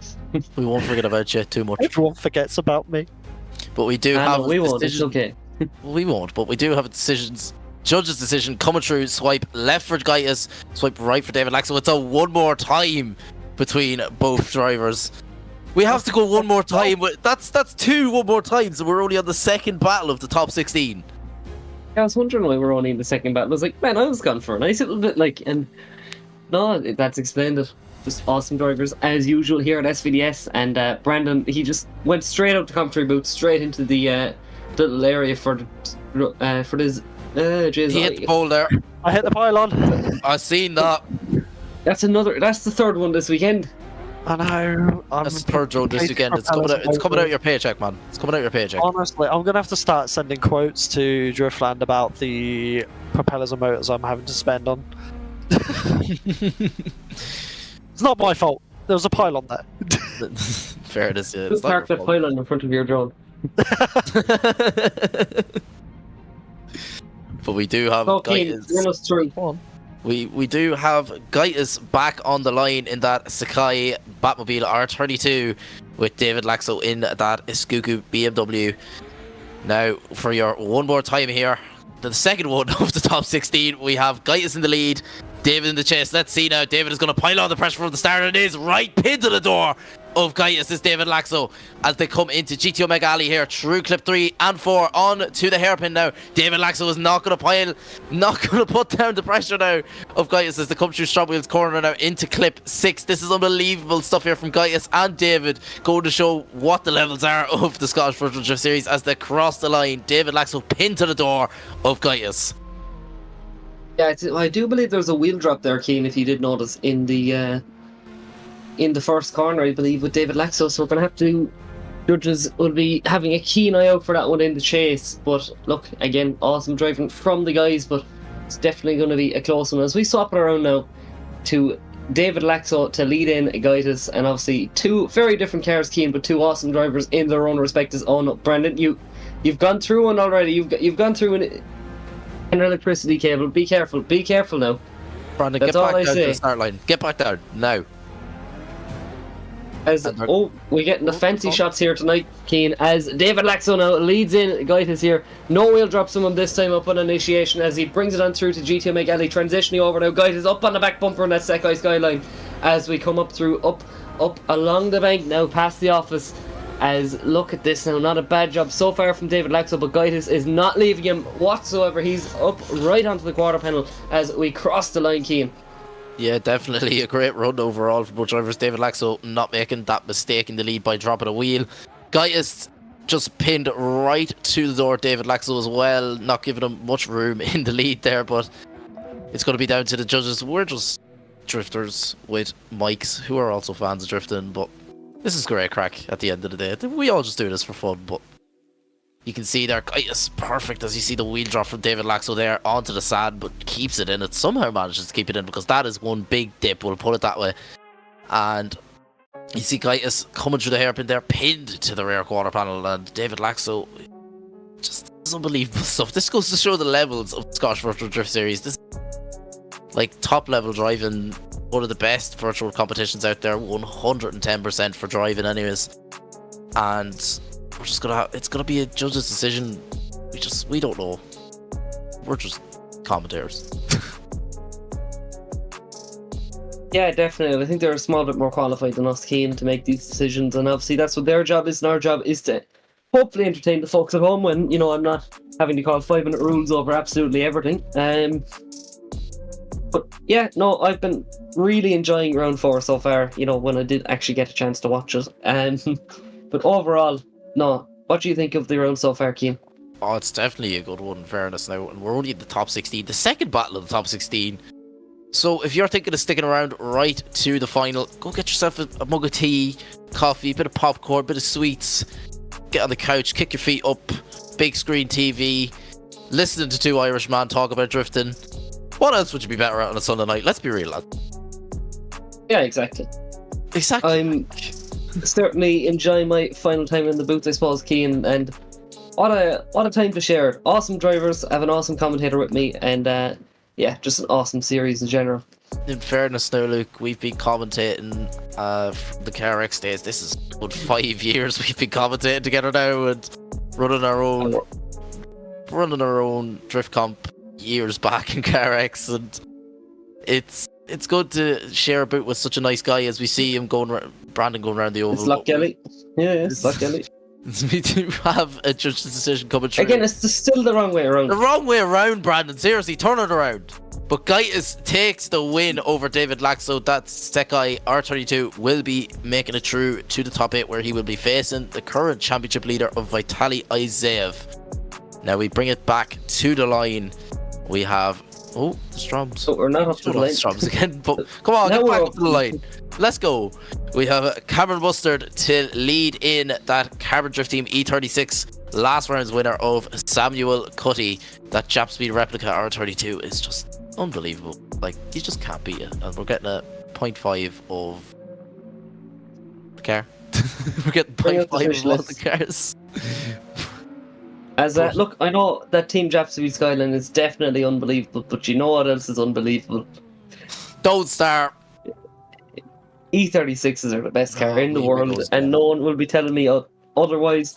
Keane, you only have one star left now, so just saying.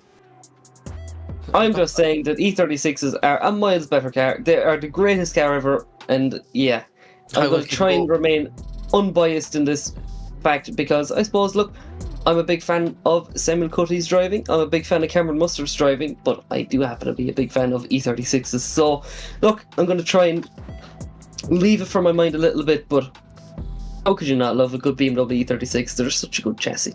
But waiting for another good chassis in the Skyline. Funny enough, technically the two only proper drift cars I've ever driven is an E36 and an R32 Skyline. So it's kind of ironic, full circle for me, I suppose, in a way, but yeah, two awesome cars in their own right.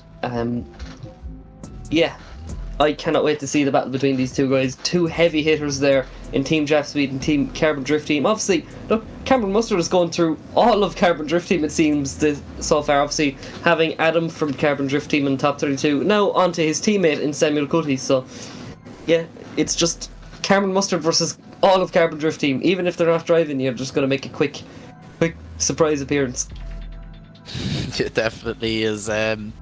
We wait on the line now for the 3 red lights and a green. Cameron Mustard to lead in our last round winner of Samuel Cutty in that Carbon Drift Team E36. Let's see what Cameron Mustard can do in the lead. Can Samuel Cutty keep up with him? A bit of separation though for both drivers now, as Samuel Cutty was not expecting Cameron to be so quick off the line as they come through the hairpin now. Samuel Cutty is back on the door. Cameron Mustard now in that Jap Speed R32. Let's see what they can do now as they come into clip 6. Samuel Cutty is right there with that Jap Speed R32 of Cameron Mustard as they makes a huge dive onto the door again. Wheel on wheel, door on door as they cross the line. That is a great run for both drivers, but Samuel Cutty was definitely not expecting the pace of Cameron Mustard off that line.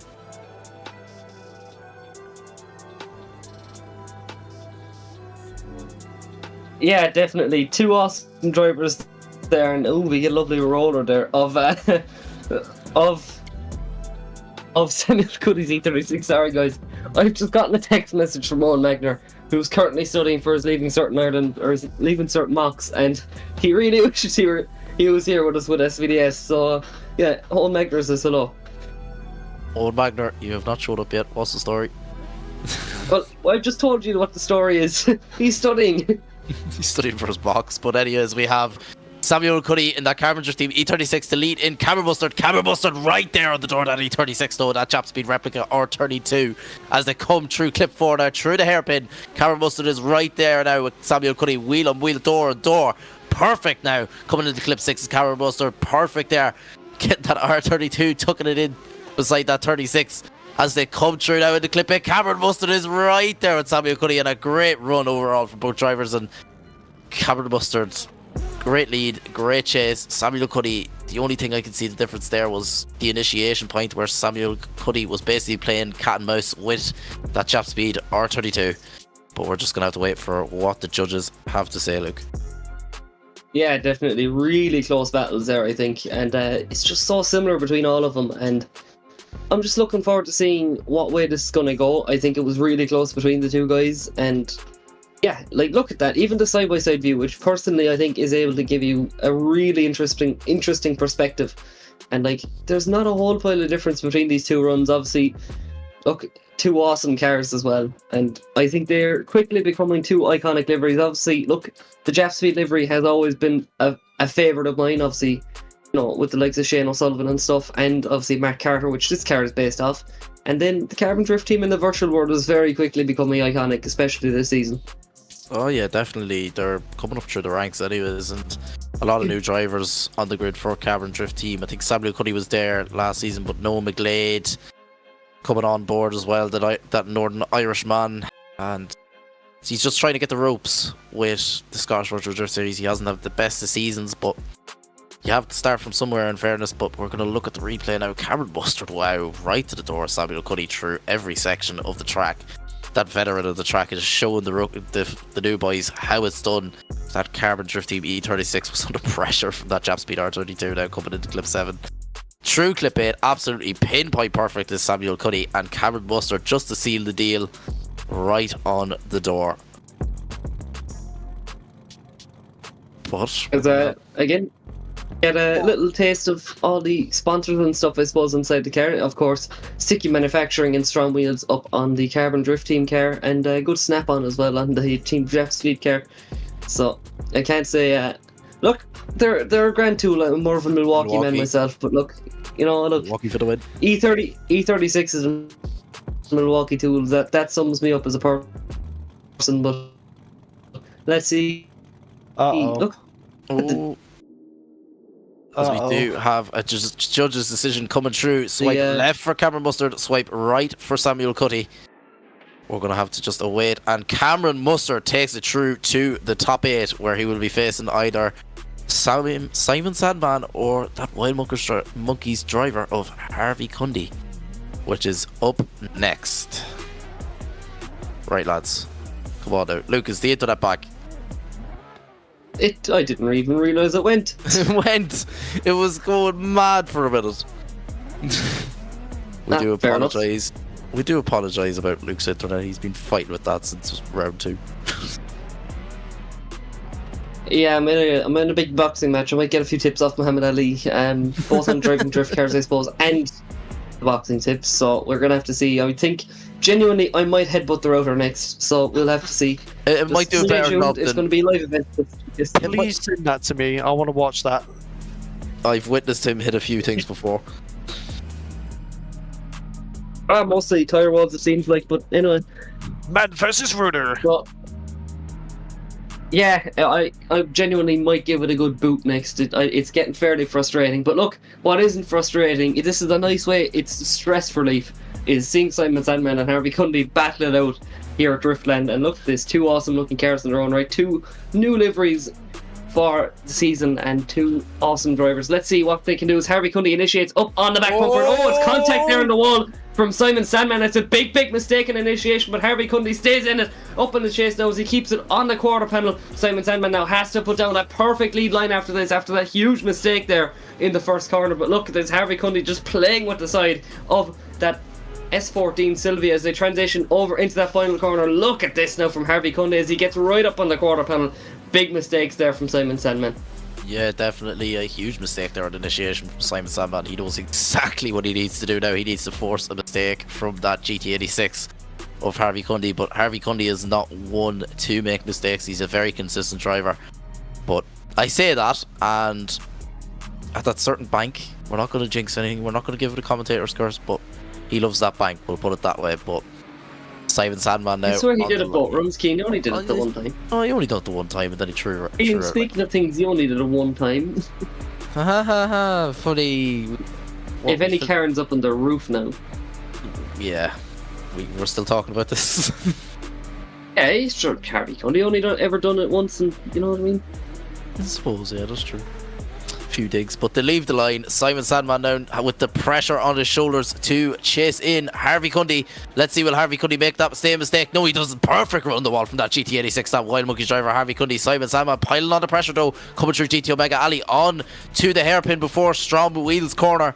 Let's see what Harvey Cundy can do now as he comes into clip 6, but Simon Sandman piling on the pressure trying to force a mistake from Harvey Cundy. Coming into clip 8 now, Simon Sandman across the line, but I do not think it's enough to take down the Englishman. Yeah, no, awesome runs there from the 2 guys, but it's going to come down to that mistake in the first corner, Keane. It's just too big to ignore, and unfortunate to see really from Simon Sandman because he is an unreal driver. But Harvey Cundy drives up on the bank again, so it happened the second time. It's fair enough. It's fair game now, Keane. It's fair game.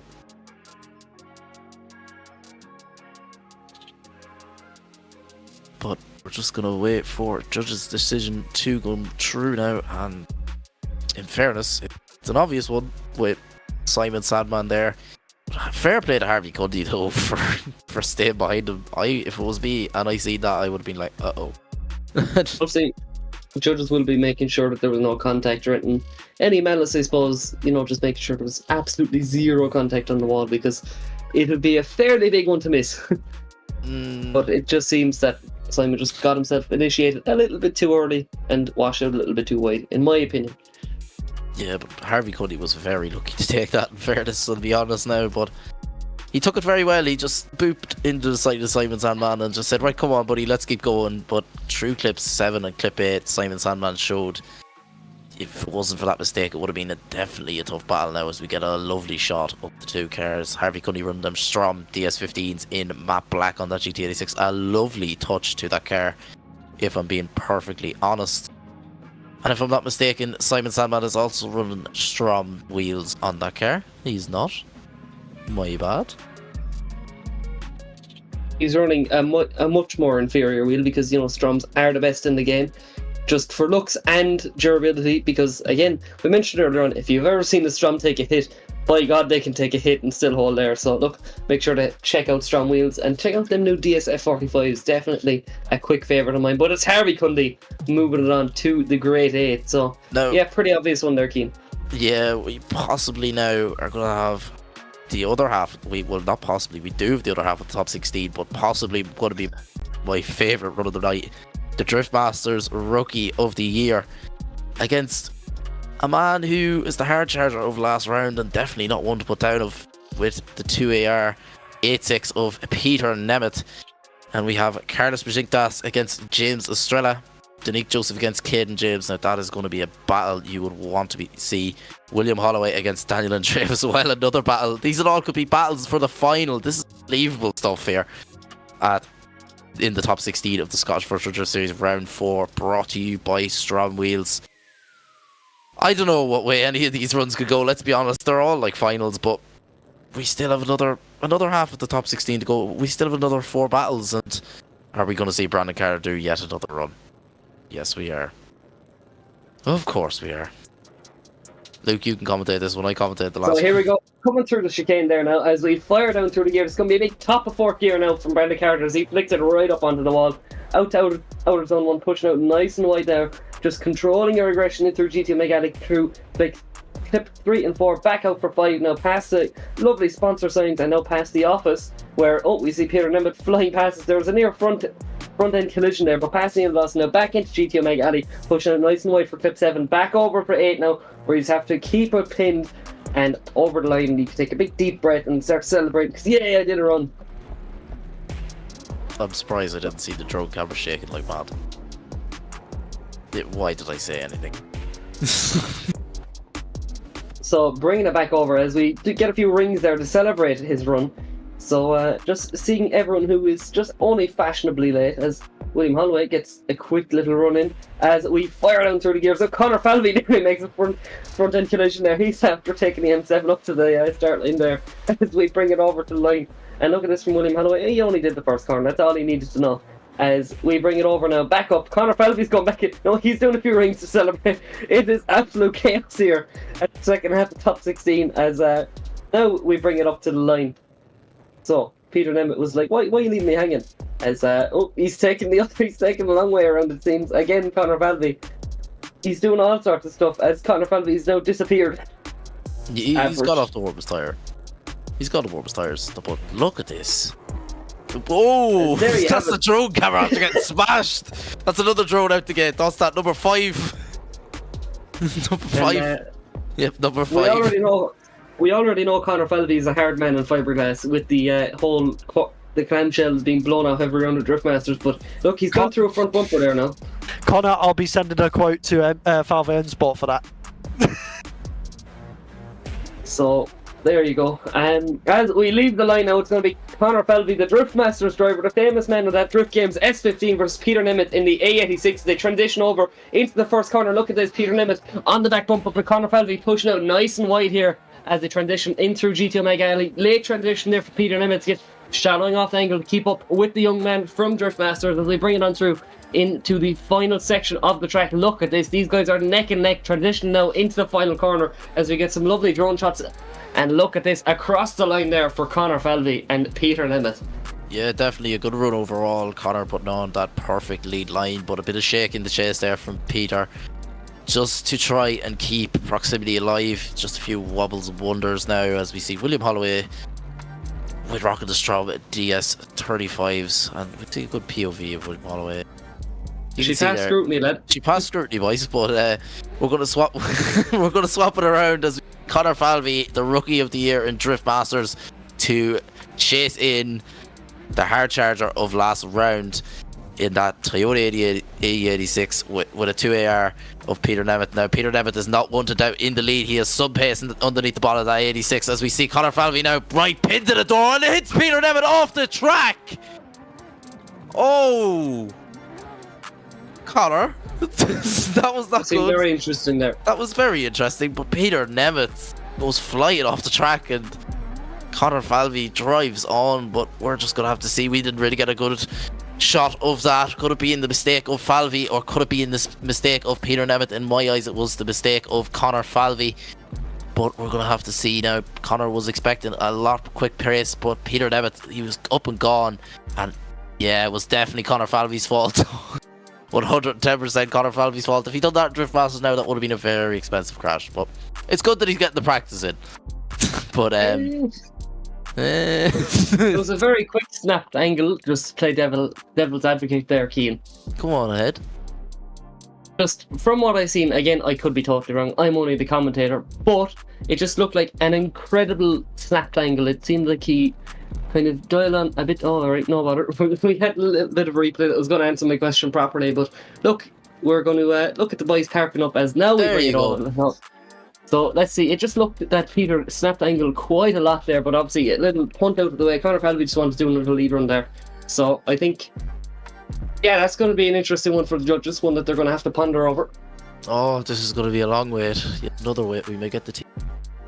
Boys, do you want the kettle on? Do you want the kettle on, Luke? I know, I'll be alright. 2 sugars? I'll have No. a pint if you wouldn't mind. Oh, in fairness, don't be tempting me. So, no, interesting, and again, I don't really want to speculate too much. I think we're here to entertain. We're not here to put on the Judges. tinfoil hat. Oh, To drop. there, Luke's into that. Wished. Hello, There you go, we're back. What were you saying, I'm Luke? still here. Yeah, no, I'm saying don't want to put on tinfoil hats. We're just going to wait for that judge decision to drop in, because again, look, we're only commentators. We're not earning the big bucks. You know, we're not paid for we're not paid for the big decisions. No, definitely not. But both drivers run the STRO M Wheels, the lovely STRO M DS15s on the car of Peter Nemeth in the AE86. And Connor Falvey, basically a replica of his real life car, that Team Drift Games S15, run the deep ditch STRO M DSO5s. We love to see Connor on the grid, another Irish man, a Cork man, and Luke is very proud of that. Parkman specifically, yeah. Yeah, had to mention Definitely one of the brightest stars coming up in Drift Masters, I'll have to say. Like, even been good friends with him all the way since he started in IDC, and just his driving every year has progressed. And in Drift Masters, like, a few people weren't expecting him to stick the jump, but he definitely stuck the jump, as we do have a decision as we bring it on through. It's going to be either Connor Falvey now or Peter Nemeth coming on through as we await for that decision, and it is Peter Nemeth in the A86 going on through to the Great 8. So there you go, controversial ones there, but let's see who will be going on to face Peter Nemeth there as we say goodbye to Connor Falvey. We'll see him back, we might see him back, you never know. He does have a full season ticket, so he can come back whenever he wants. But I know we'll definitely be watching him up in Drift Masters and giving him a nice bit of support. But Brandon, I do know you were in the judges area. Was there anything in specific? Obviously, there was the bit of contact there in the first corner. Just a lot of chaos. It was a lot of chaos.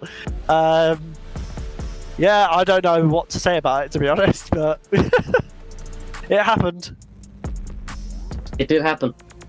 Yes, it did. So we bring it back up to the line. It is another Carbon Drift Team driver of James Estrella versus Carolus in the pack car there from the Scottish Virtual Drift Series.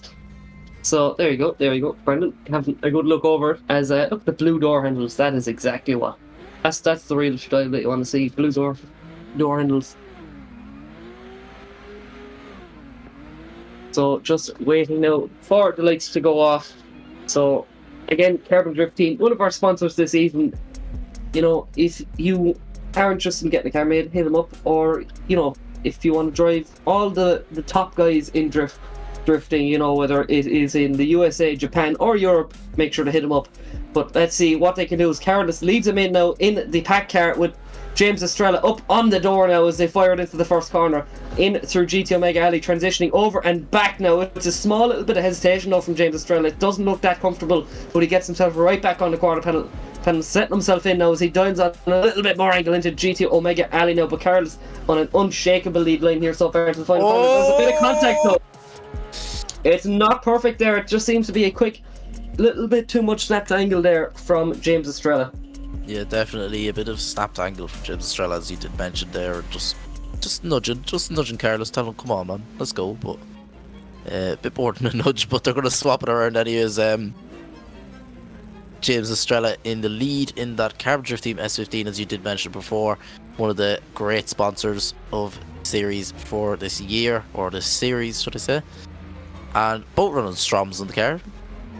James Estrella running the Strom DS05 deep dish, and the public, well not public, but SVDS car pack running the Strom DS15s in matte white, which is very nice, as we just wait for Rise, our head judge, the cone man, to give the 3 red lights and a green, and there they are as the 2 cars go by. James Estrella in the lead, to be chased in by that SVDS car pack. Let's see what we can do now. As James Estrella putting on that perfect lead line for Carolus now to just dive onto the door, and that's exactly what Carolus is going to do now on that BMW F22. James Estrella is coming in towards clip 6, but Carolus is not that far behind him. He's right there, pinned to the door. True, but loses a bit of proximity, loses a tiny bit of ground, needs to make a huge dive again, and does right onto the door. That S15 is Carolus in that BMW F22. That is a great run overall from both drivers. Yeah, definitely. Controversial again in the first one. Saw controversy around here at Driftland. But I think it's going to come down to that contact there in the last corner in the first run there. It just isn't ideal. So, you know, it was said in briefing that they don't want to see people hitting the lead car, obviously. To quote Kieran Hines, drifting is a non-contact sport. Have we a Riki F22 on the grid, all of us? Or am I the only person who's seen that? I do believe he reversed up on the bank in and a little bit of a wheel spin. Ah, still. Let me have my moment, man. Let me have my moment. But you're gonna see. No, she ain't a PD 130 with a Jaff hard file. No. Jaff hard file. Map has to come in there. No, you see both runs overall, either side. You see the contact between James Estrella and Carolus in clip 8 there on your left hand side of the screen. Very unfortunate there from James to do that, but overall I think that's the only mistake that the judges can see overall in both runs. But Carolus putting on a beautiful lead line for James just to follow him into clip 2 there, through clip 3, through GT Omega Alley, through clip 4, onto the hairpin now, through STRO M Wheels corner of clip 5 and clip 6. And James Estrella is perfect, pinned right to the door of Carolus coming into clip 7 now, through clip 8, through the hairpin now of clip 8, and just James Estrella makes just a bit of a contact there. But will that be the deciding factor? We will not know, but we're going to swap it around here for James Estrella's lead. Carolus in the chase. Carolus stays back a tiny wee bit, but makes a huge dive coming on through clip 1 and clip 2. Perfect through clip 3, through GT Omega Alley to clip 4, now clip 5. Carolus is right there with James, just putting on the exact amount of pressure he needs to put on through clip 6. Into clip 7, back into GT Omega Alley now, through the touch and go, back out to clip 8, and Carolus is right there with James. And I think the only deciding factor now, we don't want to put a hair in the hat now, but I think James Estrella, just with that contact at clip 8, would be only deciding factor between all of these battles, because great runs overall, but that one huge mistake from James will just probably knock him out of competition. But we're not going to put anything in there because we're just drift fans with mics, commentators, so we're not going to put anything. I think that's the best way of describing it, Cian. It's just the word of the night, I suppose. Just we're a bunch of fools that be getting mics and just put in our own little box and said, here, talk about that there sound. And most of the time we're wrong. We're very rarely right. It was, oh, look at the boys having a lovely little moment there. Right, lads, save it for later, save it for later. As, yeah, better runs, I think. Some awesome driving tonight. Some of the highest driving levels. As we get a lovely view of the DS15s. Again, I think a fan. Are we losing Luke again? Yeah, I think his internet's dying. Yeah, I think his router needs to get some kick. Yeah, I think we've lost Luke again, boys. Can we nickname his the Routery? Hold on. He's back. Hold on. He's got the kickstart. Hello. Yeah, there we go. He's back. Did your I'm gonna put some Routery... 10W60. I'm gonna put some 10W60 up the router next time. Did your Routery blow an Apex seal? Pretty much, yeah. That was an awful joke. I'm so sorry to everyone that had to witness that. I don't know. Genuinely wish I could run my internet off petrol generator or something if that was any way possible. Just reliable. That'd be the best way. Just any way, lads. Any way of having the most mechanical internet ever, because that'd be something for me. But it's James and Sterling going on through. Wrong. Maybe we were wrong about something there. James is potentially just a bit of a decel coming into that last corner. Just, you know, it is what judges warn about in briefings, so it's not too far-fetched to assume. Now, a man on the mission is on the line in that lead position. That team ACM driver of Danique Joseph is going to have a challenge ahead of him of that team Wild Monkeys driver, that HGK E46 Touring of Kaden James. Now, Denique the higher qualifier, so he will lead in Kaden. One of them lovely STRO M DS35s on that E46 Touring. That HGK kit, a lot of time has went into this car, and it's a great car too. But as they leave the line, Danique Joseph to lead in Kaden James, that Team Wild Monkeys driver. Let's see what he can do now as he's making a weird approach to this, but makes it work as he's pinned right to the door. Kaden James is right on the door. Danique Joseph coming in through clip 3 and 4 through GT Omega Alley on the hairpin now into STRO M Wheels corner of clip 5 and 6. This is perfect stuff from Danique and Kaden, but a slight bit of contact there from Kaden as he comes through now and makes a huge bumper to bumper transition now through clip 8. On the door of Danique Joseph is Kaden James, that Team Wild Monkeys driver. I did see through clip 6, Danique did have a bit of a shake up there and just a bit of a wonder waver in that lead, but overall I don't see much mistakes from either driver there other than that. Yeah, definitely. Again, we'll have to say, Keane, one of my favourite cars on the grid is that Wild Monkeys E46. Oh, 100%. It's unbelievable. Like, the amount of time they put into it as well is just unbelievable. But we're not here to talk about that. We're here to talk about the driving. Kaden James, that Wild Monkeys driver, to lead in. Danique Joseph possibly fighting for the hard charger of the night. Big dive from Danique Joseph onto the door. Kaden James, and works out perfectly for him as he pinned right to the door of that HGK E46 Touring. As he makes a huge dive, Kaden James just wobbles a wee bit there and pushes out a bit wide, but perfect all through clip 5. But Danique Joseph is able to manage it now through clip 7. They come now back into GT Omega Alley for clip 8. That huge transition back onto another hairpin, and Danique Joseph is trying to nearly overtake Kaden James. He's piling on to a bit too much pressure there and nearly overtaking Kaden James in the process of that, Luke. Yeah, definitely. Yeah, tight moments as we come across there. Just, it looked to be a small little bit uncomfortable coming over the line, you know, just with Kaden James having to shadow off angle a little bit, but it was very tight and very technical with all the boys. Yeah, just awesome stuff there. Kaden James. Have we lost Luke again? Here he comes. There he goes. There you go. No. Maybe. Yes. I don't know. Is he back? Okay, the moment of the night is Luke. Let's be honest, Brandon. Honestly. I think my router might go kaboom. That router is going to get some kick. Let's be honest.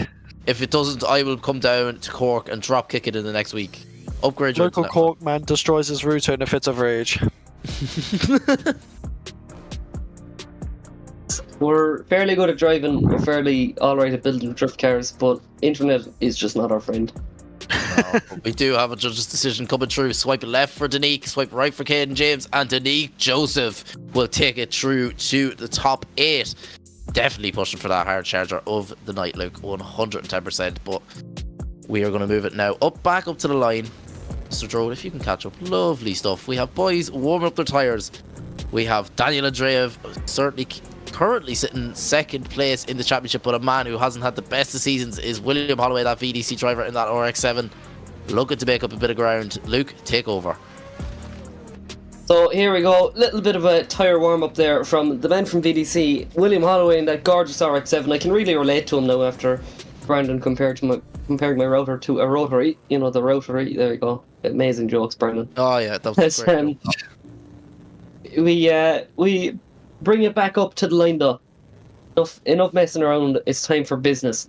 As we get Daniel and Drave up to the line to chase in William Holloway. This is to see who will face Denique Joseph, as Keane said, the hard-charging man in the Great 8. So, let's see, it's going to be BMW versus Mazda. They slot it into gear and fire down through the chicane now is William Holloway as they come down side by side. Daniel and Drave firing down through, up on the back bumper now as he initiates right up there. Now look at this into the first corner. Just a small little bit of a waver to get himself back up on the door onto William Holloway's Daniel and Drave. But from William Holloway now on an unshakable lead line as Daniel and Drave slats himself up onto the quarter panel, dies itself up saying, I'm right here, I'm not staying away from you whatsoever. Transitioning over into the final corner now. William Holloway on a really good lead line there, and they cross the line. And Daniel and Drave there, a few little moments in there, but not bad whatsoever. Yeah, definitely. William Holloway putting on that perfect lead line, that RX-7. The VDC driver, he's very experienced. He knows exactly what to do. But Daniel and Drave trying to catch his fellow teammate. They're both IRT, well, 1-2 at the minute in the Scottish Virtual Drift Series, but a few wobbles and wavers in the chase there from Daniel and Drave, but he knows exactly what he needs to do. He's a very experienced driver. Both VDC drivers, I'm only after realising in this battle here. And Daniel and Drave is now going to lead in another VDC driver of William Holloway, the American man, as we just await for the 3 red lights and a green from Ryan. As you can see there, the lovely STRO M DS35s on that car of William Holloway, that RX-7, as they leave the line now. Team IRT to lead in VDC's William Holloway. Daniel and Drave, let's see as William Holloway makes a huge dive onto the door, but could make up a bit of proximity. Coming into clip 3, perfect from William Holloway. Now right on to the door of Daniel and Drave, but he's lacking proximity now as William Holloway. He's going to have to make a huge dive onto clip 6, and does right there with Daniel and Drave. Wheel on wheel, door on door, just putting all the pressure to Daniel, and right into clip 8. Now William Holloway, a bit of contact though, and shutters Daniel and Drave, and makes Daniel and Drave make a wheel drop, and unfortunately, I think that's just going to be enough to knock William Holloway out and give Daniel and Drave the advantage, because overall Daniel did not make mistakes in the chase, and William Holloway did lack proximity through clip 3 and 4, and that contact at the end I think just sealed the deal, Luke. Yeah, definitely. Look, it's certainly not an easy thing to do, so it's a bit unfortunate to see when such good drivers make mistakes, and William Holloway is certainly one of them, a veteran here at SVDS and a veteran in the sim drifting scene, I suppose. And unfortunately, like you said, just a few mistakes starting to creep in there. Yeah, definitely. And Daniel and Drave and William, both very experienced drivers, both VDC drivers, Team IRT, taking over the virtual scene, as we've been talking about 1-2 in the Scottish Virtual Drift Series, and I'm pretty sure they're very high up in VDC as well. I think they're top 10 in the VDC Championship standings at the minute, both drivers, but William Holloway just getting the better of him.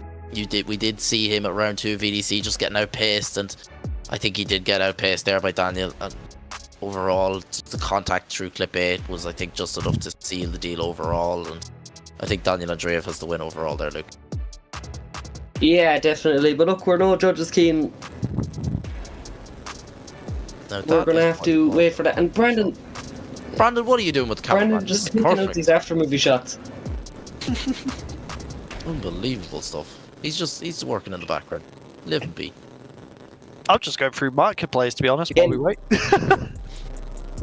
I'll be honest with you, Brandon, I'm doing the exact same. Brandon, what cars in Marketplace? I'm looking for a BMW estate at the moment, because I blew up my MX-5's engine, and Can I be honest with you? Do you want to know what I'm looking at the minute? A pool table. Lush. I've got one if you want it.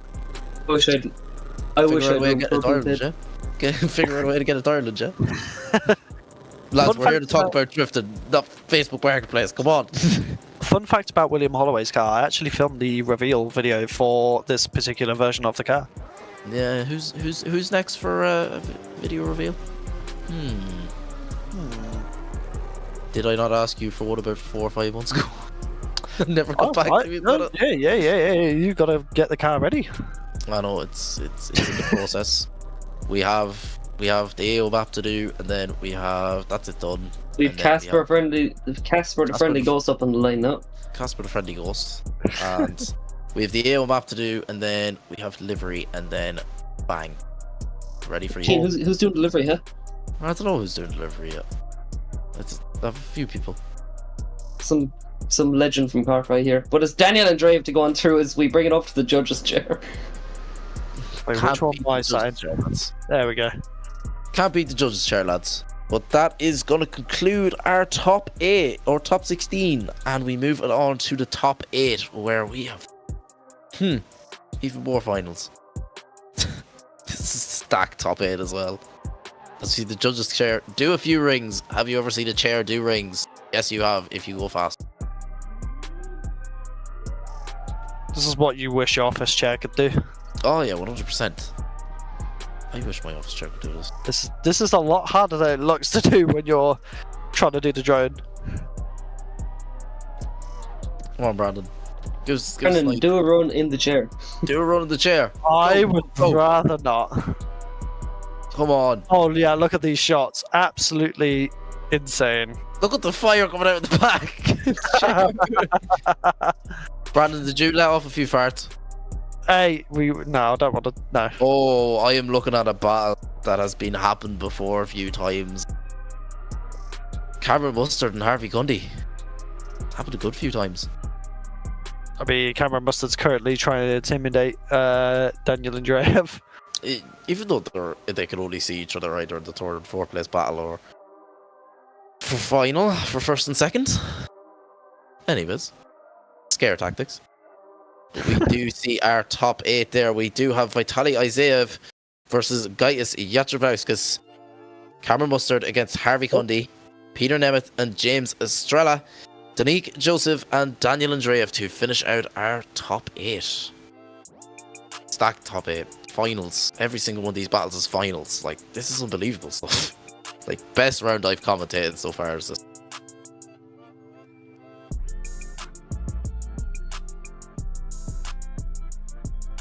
Luke, your opinion on the top 16? Yeah, awesome. Top 16 was great. And obviously coming into the top 8 now, like you said, Keen, each battle more amazing than the last, and just it's going to be a very tight battle all the way down to the top 4, I suppose, and then into the finals and playoffs, and I'm all here for it. But I do believe we'll be doing a quick server restart, so I think we're going to take a quick little break, so please stay tuned, because look, there's some awesome battles waiting to go ahead. Carbon Drift Team, sponsoring SVDS Series 4. Looking for high quality model work or replica cars? CDT has it all in store waiting for you. With a highly skilled team, they are at the forefront of making sure the product that you receive is of the highest quality. Make sure to check out the socials and Gumroad for any and all projects to be released.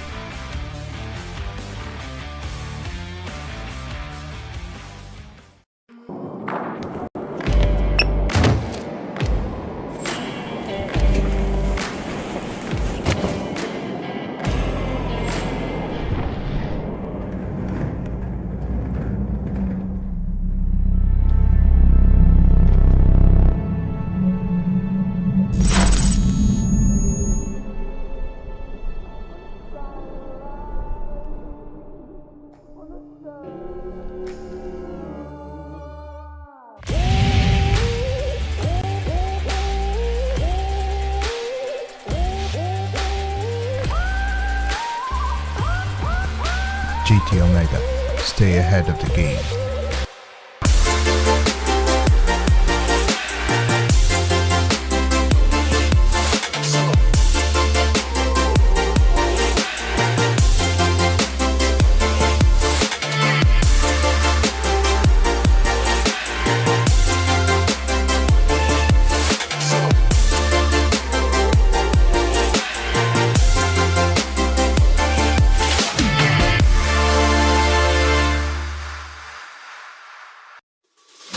Are you ready? I'm ready.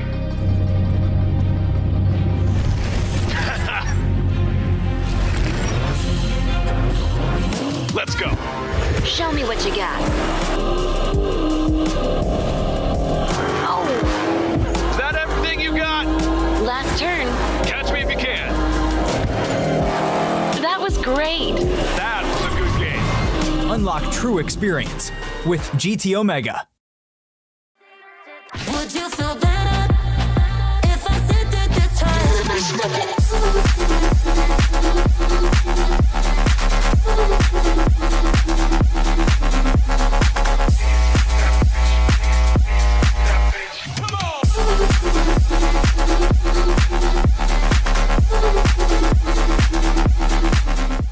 Me like I love myself.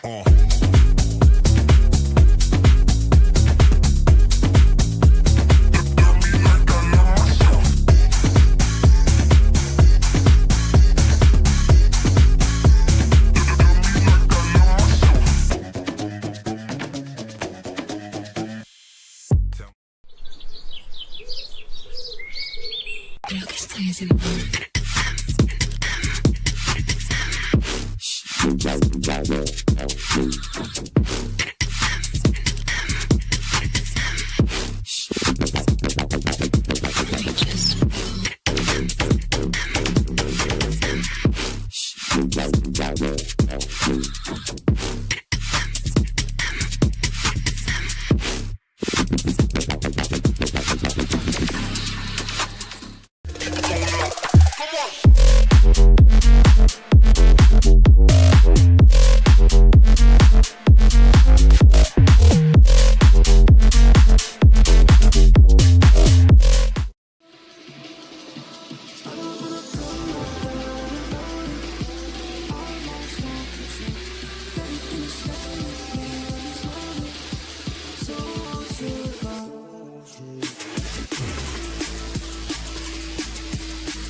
my speaker calm. I'll keep going till my speaker calm.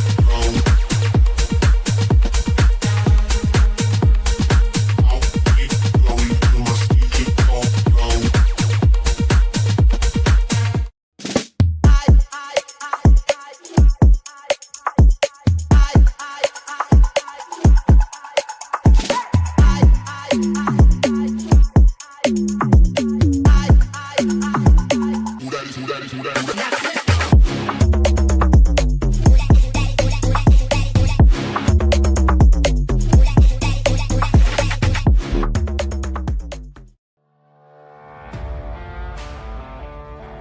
Carbon Drift Team, sponsoring SVDS Series 4. Looking for high quality model work or replica cars? CDT has it all in store waiting for you. With a highly skilled team, they are at the forefront of making sure the product that you receive is of the highest quality. Make sure to check out the socials and Gumroad for any and all projects to be released.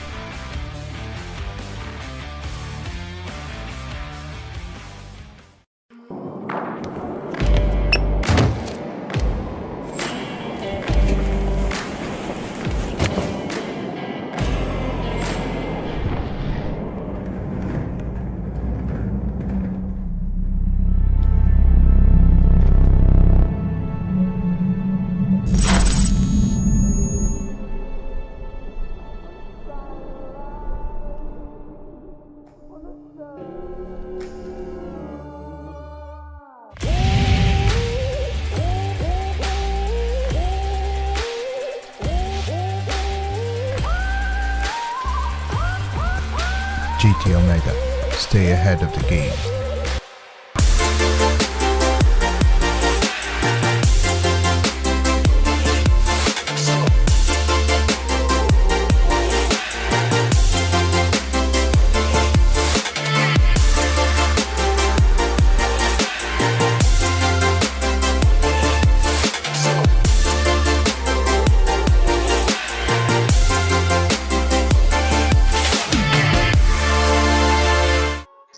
And welcome back to round 4 of the Scottish Virtual Drift Series, brought to you by STRO M Wheels. We are now in the top 8 battles of competition. I am joined by my fellow commentator, Luke Butmer. Luke, how are you doing? I'm not doing too bad now at all, Keane. I've been enjoying the action here when my internet's been working, might I add. But overall, what a show we've been treated to so far. Thrills and spills of drifting, and yeah, just cannot wait for this. But we are ready to go. We're straight into the action now as Vitaliy, Isaiah and Gaitis leave the line now, firing through the gears now as they flick it on in into the first corner. It's a huge surge, too much from Gaitis as it's contact into the first corner, and it seems to be a restart I'm getting in my ear, Keane, and if it wasn't a restart, that was going to be a bit hectic. That was going to be definitely a bit hectic, look indeed. But Vitaliy Isaiah, that IRT driver, trying to keep that championship alive. And Gaitis is definitely about to take him down. We'll put it that way. We'll look at the other battles we have. We have Cameron Mustard and Harvey Cundy as well. Peter Nemeth and James Estrella. Peter Nemeth with my favourite car in the grid, no doubt about it. And Denique Joseph and Daniel Andreev, his teammate on the line of Vitaliy Isaiah. Perfect 1-2 at the minute in the championship, trying to keep that championship alive for Team IRT as we await for the 3 red lights and a green. Daniel Andreev to lead in. Gaitis Jatulevskis. Sorry about the pronunciation there, but Daniel leads him in, and Gaitis right there, pinned it over, but there's contact again, and Gaitis is pushing Daniel to the limits. And then R32 is that Sikky driver, a contact there as they came down from clip 2 now. But we're now at clip 5 through STRO M Wheels corner of clip 6. Gaitis putting on the pressure of Vitaliy Isaiah as they come through now through GT Omega Alley again, back out to clip 8. Gaitis holds back a wee bit there. There's possibly their contact again, but Gaitis he's doing exactly what he has to do, just putting on the pressure of Vitaliy, but a bit too much there, like. I think we were going to say it was going to be hectic, but it actually still was hectic nonetheless. So yeah, indeed. Interesting stuff. Definitely interesting. They're now going to swap it around. Vitaliy Isaiah in the chase, Gaitis in the lead in that Batmobile. Sikky R32 running the STRO M DSO5s. Let's see what he can do now as Gaitis leads the line, but very could have been a lot deeper through clip 1 there is Gaius now as they come through GT Omega alley through clip 3 and 4 onto the hairpin before STRO M Wheels corner now. Vitaliy putting on the pressure on Gaius. Look at that wheel on the door, putting tyre marks on that R32 is Vitaliy Isaiah coming through clip 8 now out of GT Omega corner, wheel on wheel, door on door, and I think Vitaliy has sealed the door there, Luke. Yeah, definitely. Look, it's hectic. No matter what, it's hectic, and these guys are coaches. These guys that was a war we just saw out on the track, and yeah, wow, just awesome stuff. Just, mind is blown, Keen. Definitely. It's hard to leave a commentator speechless, but they've always mentioned out. Nah, we are speechless after that, but pressure from Vitaliy Isaiah. He didn't need to push that much, but he did. Like, guy is making the break in the chase there with the contact, and now Daniel coming in, or Vitaliy mixed up between IRT drivers, but Gaius definitely could have been a lot deeper through clip 1, but it gets just about back into clip 2, perfect. Clip 3, clip 4, perfect for Gaius, but cannot shake off that IRT driver, that VDC driver. Vitaliy Isaiah, the championship leader at the moment, cannot shake him off whatsoever. Rubbing wheels on the door there of Gaius's car is Vitaliy as they come through clip 8 as well. I think Vitaliy just sealed the deal there, but we do have a judge's decision coming through. Swipe left for Vitaliy, and it's unanimous for Vitaliy, and we're going to see Gaius get dropped out there in the top 8, and we will see Gaius back for round 5. Now we move back up to the line where we have Cameron Mustard. Sorry, I need to make the joke again. Cameron Ketchup Garlic Sauce Mustard to lead in Wild Monkeys, Harvey Cundy in that GT86. Stop shaking your head, Brandon, please. It's a great joke. It's my joke. It's a horrible joke, Ian. It's a horrible joke. Great Again, joke. stick to the day job. No, stick to the day job. I like my jokes. That's a joke I came up with last series, and it's still going. You have your Neil Dawson. You're dragging it on a bit, like. You're dragging beating a dead horse, Keane. Well.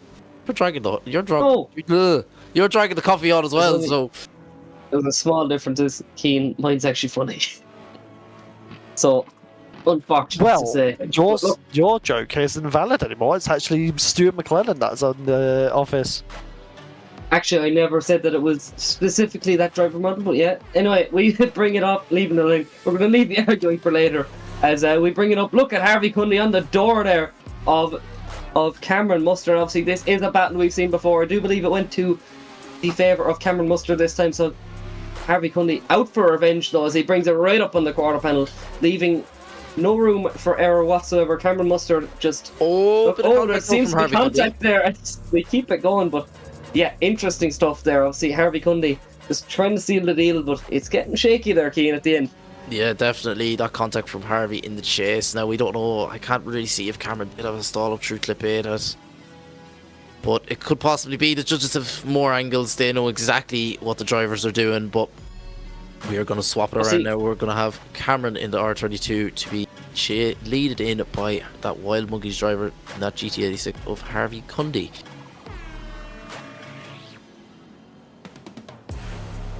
Take the stage, Luke. It could be a slight error of car decelling a bit too suddenly there in the last corner, so that could be what's down to play, but you never know. But yeah, that GT86 of Harvey Cundy's putting on a perfect lead line for Cameron Mustard to come in through the hairpin now, and Cameron Mustard is pinned right to the door there of Harvey Cundy through clip 5, through STRO M Wheels corner onto clip 6. Cameron Mustard wheel on wheel, door on door with Harvey Cundy, that GT86 coming through clip 7. Harvey could have been a lot deeper there through clip 7, but onto clip 8. No mistakes from Cameron Mustard in the chase though, like Harvey Cundy did with the contact, but we're just going to have to wait to see what the judges have to say about that. Luke, what do you think of that run? Tasty rings. Yeah, definitely tasty rings anyway, that's what I agree with, but yeah, a little bit of lag on my part there, I do believe, but overall, awesome runs. A little bit of lag. Looks like coming back. He's playing with demons tonight with his Wi-Fi. He's really tempted to, drop kick the Wi-Fi box in the next week? I think that's an understatement, to be honest. Because I'd be honest with you, I'd do it. I would flatten the thing against the wall and get it with a sledgehammer. Because I'd be honest with you, that would annoy me. But you see there, Cameron Mustard in the lead, no mistakes there, and Harvey pinned right to that door of that Jap Speed R22 on transition bumper to bumper. Harvey Cundy played with Cameron Mustard there, right wheel on wheel. But I think the only deciding factor can be this in this first run, where you will see in clip 8 Harvey Cundy did make a bit of contact. Now whether if it was in the mistake of Cameron Mustard or in the mistake of Harvey Cundy, you'll see it now, that contact there. But we're just going to have to see what the judges will have to say. They swap it around now for the second part of their battle. Harvey Cundy on a perfect lead line now coming down into clip 2. Cameron Mustard though piling on the pressure. He knew exactly what he needed to do. I think he knew that was at his fault, but we don't know. I'm just a commentator. But Cameron Mustard piling on the pressure through clip 6 through STRO M Wheels corner. Cameron Mustard absolutely pinned to the door of Harvey Cundy. Harvey Cundy could have been a lot deeper though through clip 7, and perfect through clip 8 is Cameron Mustard and Harvey Cundy. Now, Brandon getting more pictures for the afterbit. What is new? Look at that. Again, lads, take your screenshots while you get the chance. Honestly. What can I say? I'll just cook. I'll just cook. I mean, I can get salty if you want. You know what would be the meal of choice? Oh, oh boys, look at that.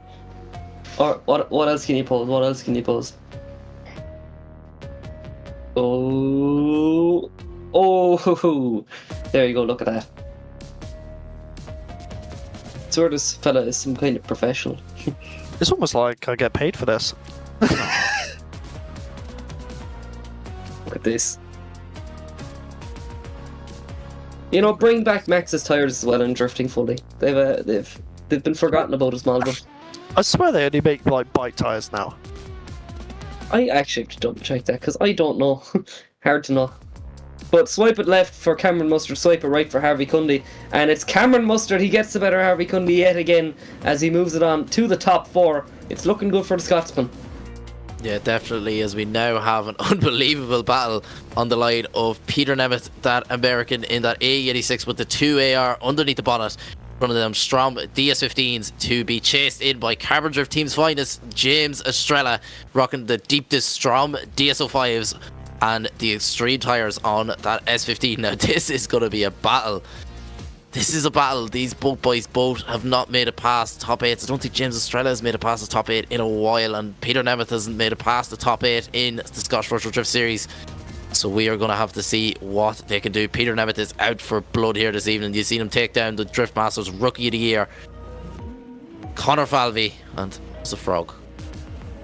Lovely touch from Kyle Babbs, livery creator on that car, but classic old TRD look. But there's 3 red lights and a green. Peter Nemeth to lead in James Estrella in that Carbon Drift Team S15. Let's see, can Peter Nemeth take down James, as Peter Nemeth on the perfect lead line. James Estrella needs to dive now and coming into clip 3, and does. But coming through clip 4 there, through the hairpin, James Estrella needs to make about a bit of proximity. Can't keep up with that little 2AR. I've mentioned the pace before that 2AR, and it's showing it right now as James Estrella is lacking pace here against that lovely 2AR. He's going to have to make a huge time on the clip 8 to try and get back to proximity, but has a huge stall in the chase as James Estrella, and Peter Nemeth just driving away with that one, in my opinion.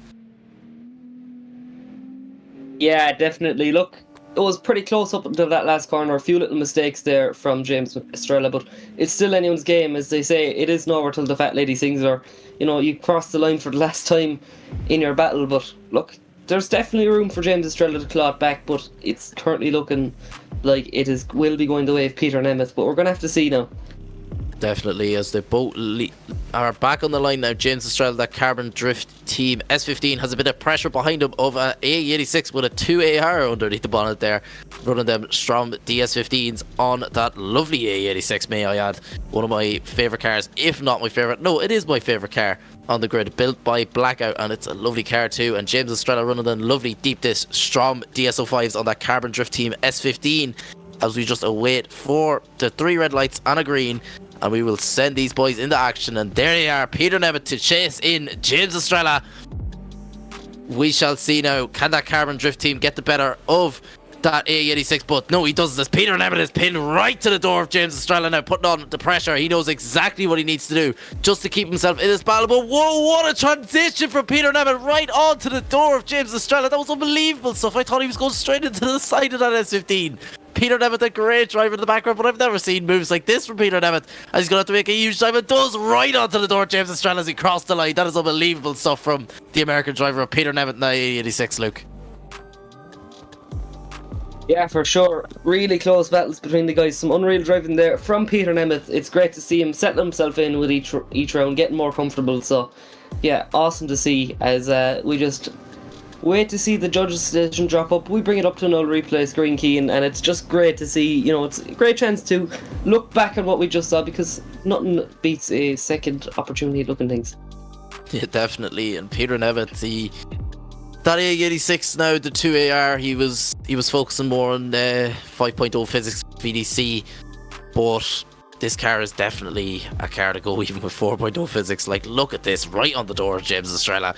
Didn't even know he needed to put the pressure on James Estrella. And it's like, look at that for a dive from Peter and Emmett. How did he manage to pull that off? Coming on the STRO M Wheels corner now, True Clip 6, still dialing on the pressure of James Estrella, running that perfect wide line, giving Peter the perfect opportunity to dive up onto the door, and does True Clip 8. Now, I think, in my opinion, this is going in the favour of Peter and Emmett, but we don't know. We're just commentators, but we'll leave the judging to the judges.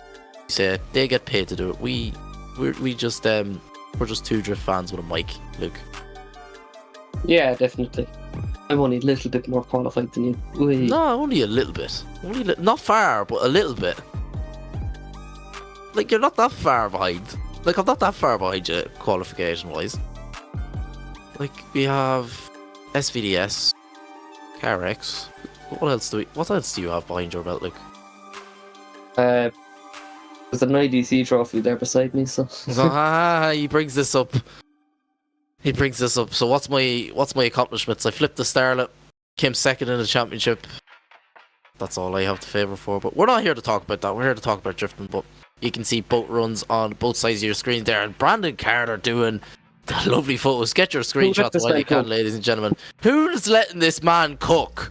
Honestly, this is unbelievable stuff.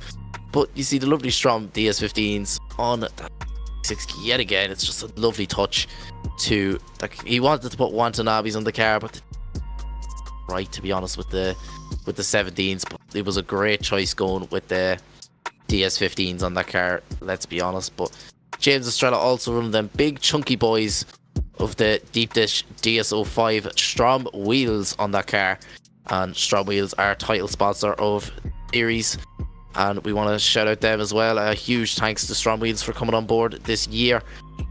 Who is letting my man cook in the background? Bradley Carter. James Estrella missing the E out of extreme there. Yeah. So, I think he forgot to put on the E, to be honest, out the sticker. Extreme.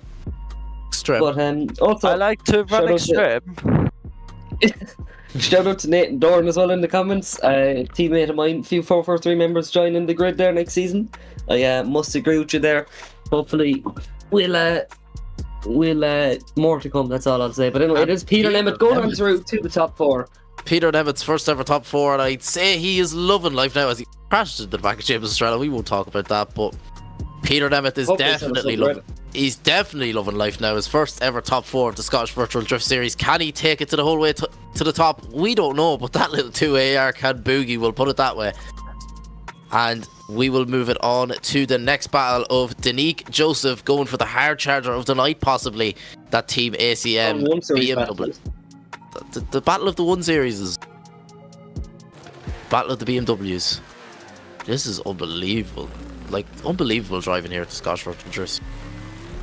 We're still only on the top 8, ladies and gentlemen, as Denique Joseph will try to take it down that Team IRT driver or Daniel Andreev. Let's see, can Daniel pile on the pressure of Denique? He does, right onto the wheel of Denique Joseph. Is Daniel Andreev coming through the hairpin now, as we see Daniel Andreev piling on the pressure, wheel on the door there, as you can see, coming through STRO M Wheels corner, through clip 5. Denique Joseph putting on the perfect lead line for Daniel Andreev to pile the pressure on now through clip 8, and he is right wheel to wheel, door and door, and across the line from the two lads. A great run overall from both drivers, Luke.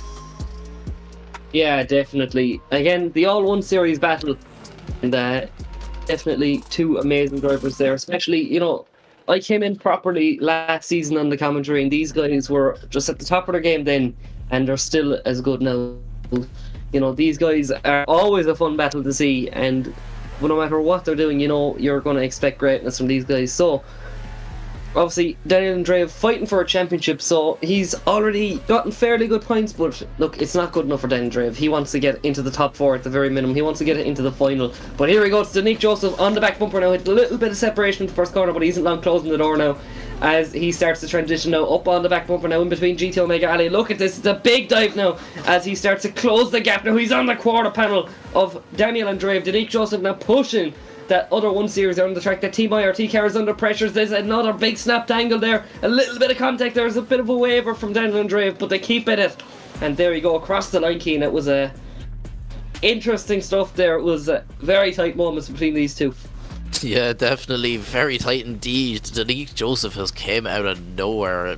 Good driver in the background for a while, but he's definitely after pulling out of nowhere. But you can see both sides of the screen there, both leads and chase runs overall. There's not much between both of them, but I don't know what way this is going to go with the judges, to be honest, because there were not mistakes overall by both drivers. Being honest with you, I see a bit of a wandering waver there from Daniel Andreev in the chase there on the left hand side coming through clip 5.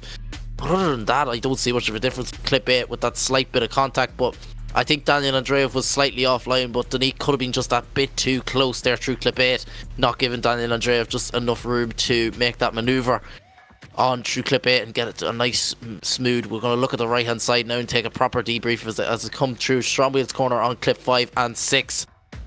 We're going to take a look now as they come into GT Omega Alley again for that touch and go of clip 7. We're going to take a nice close look. It looks like Denique Joseph just didn't pile, just a slight bit of contact and just upset the line of Daniel Andreev again. But we're going to have a look on the big screen now as they come down through clip 1. Daniel Andreev on that perfect wide line for Denique just to pile the pressure. My hard charger of the night so far is Denique Joseph in that 1 series. As he comes up now to clip 6, perfect through clip 6s from both drivers. Now coming down into the touch and go of clip 7. We'll have a nice tasty look and see now. It looks like Denique just bit of contact there and just to upset Daniel Andreev, but will that be the decider of the battle? We do not. Who is letting Brandon Carter cook? Who is letting this guy cook?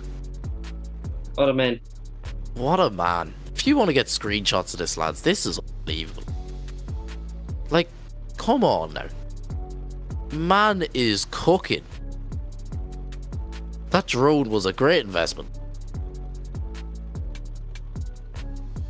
But also, I'd like to point out Denique is running the lovely STRO M DS25s in matte black. May I add there?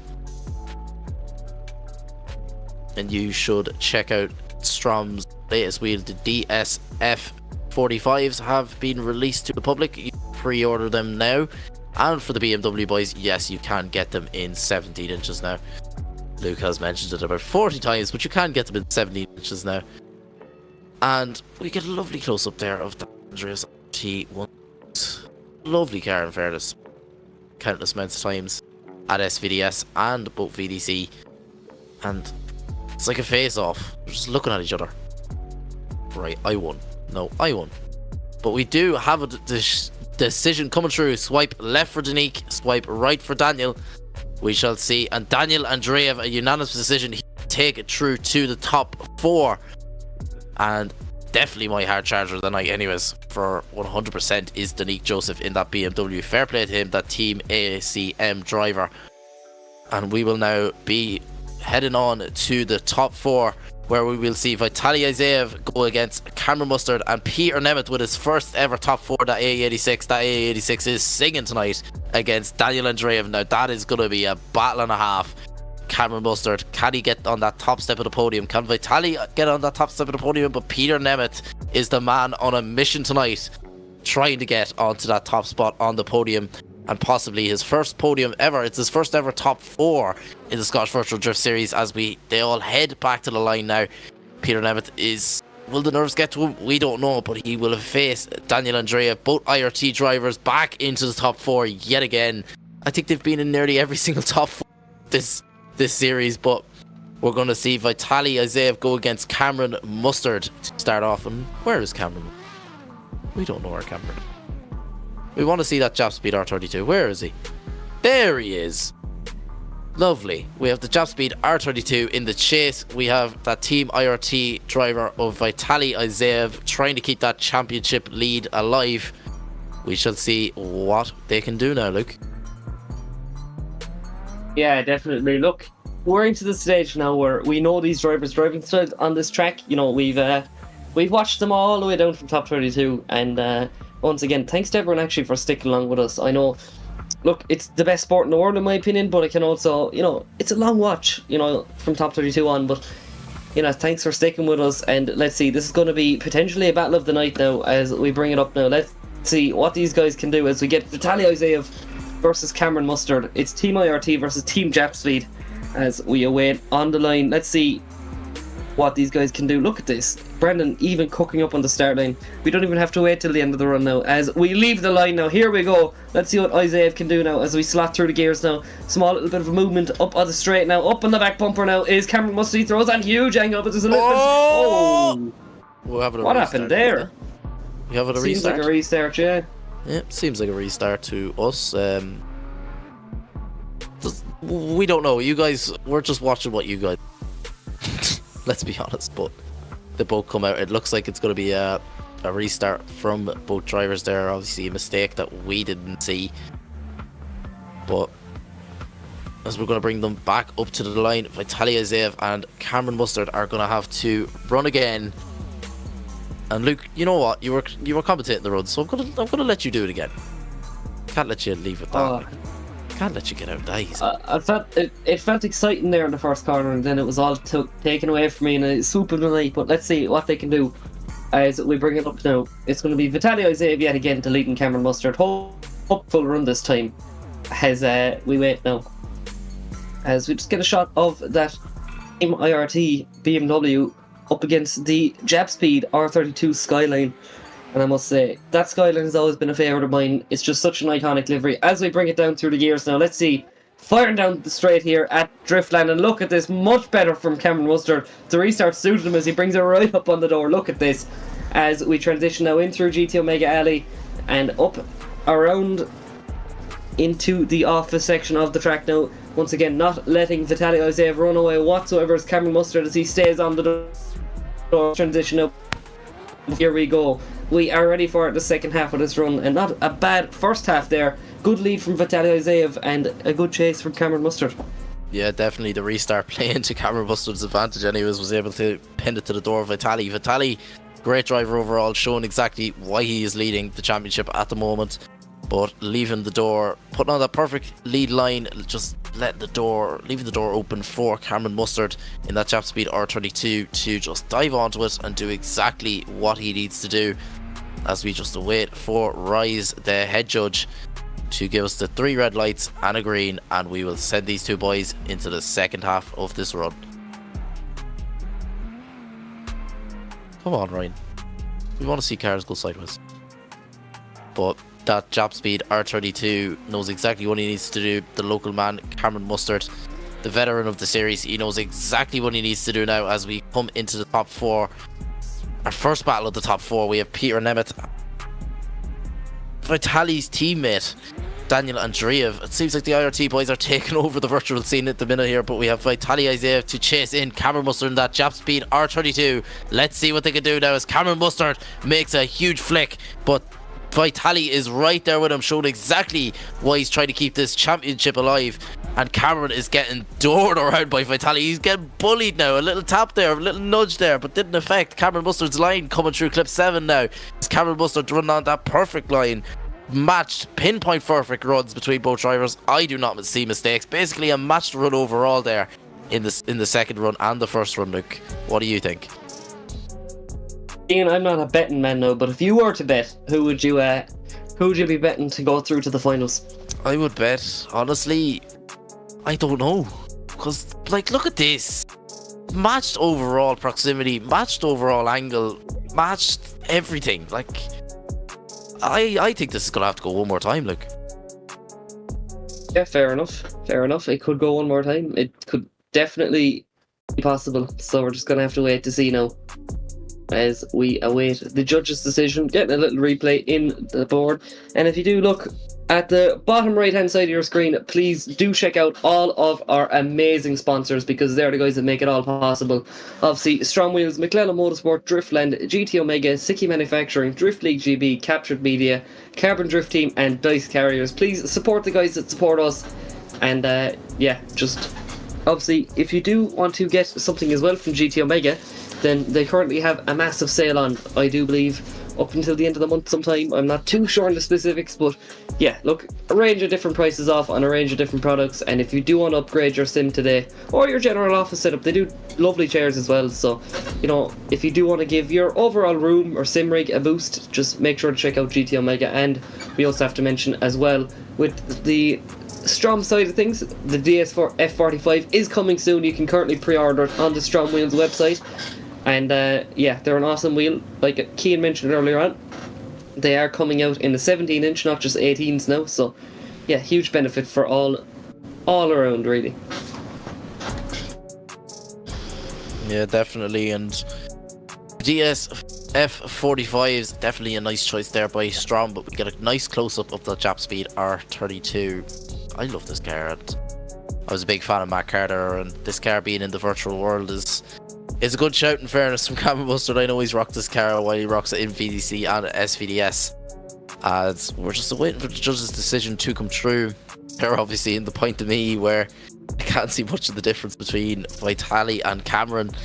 That IRT is here to take over. They're not here to take part, they're here to take over. They're clearly taking over at the minute, as the IRT boys are both 1 and 2 in the championship at the minute, and trying to keep that 1-2 in the championship.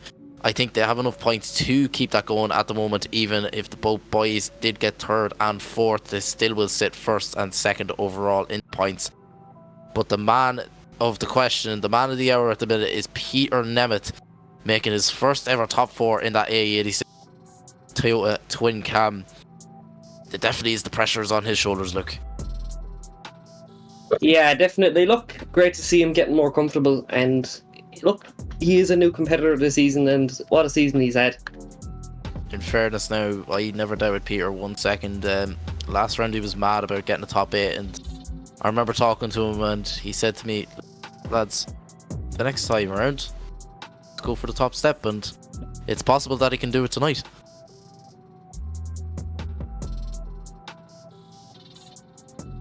So we're just still waiting for a judge's decision to come through there from the battle between Vitaliy Isaiah and Cameron Mustard. Now, in fairness, I do not see much of a difference both here. Might have to run it one more time. We don't know. We're just fans who were paid a bit of money to go on stream and commentate a bit of runs. But as Lucas mentioned before, we'll talk about this after, but we have Vitaliy Isaiah swipe left for him, swipe right for Cameron Mustard. What is it going to be? What will the judges, Rise, Alex and Ty, say?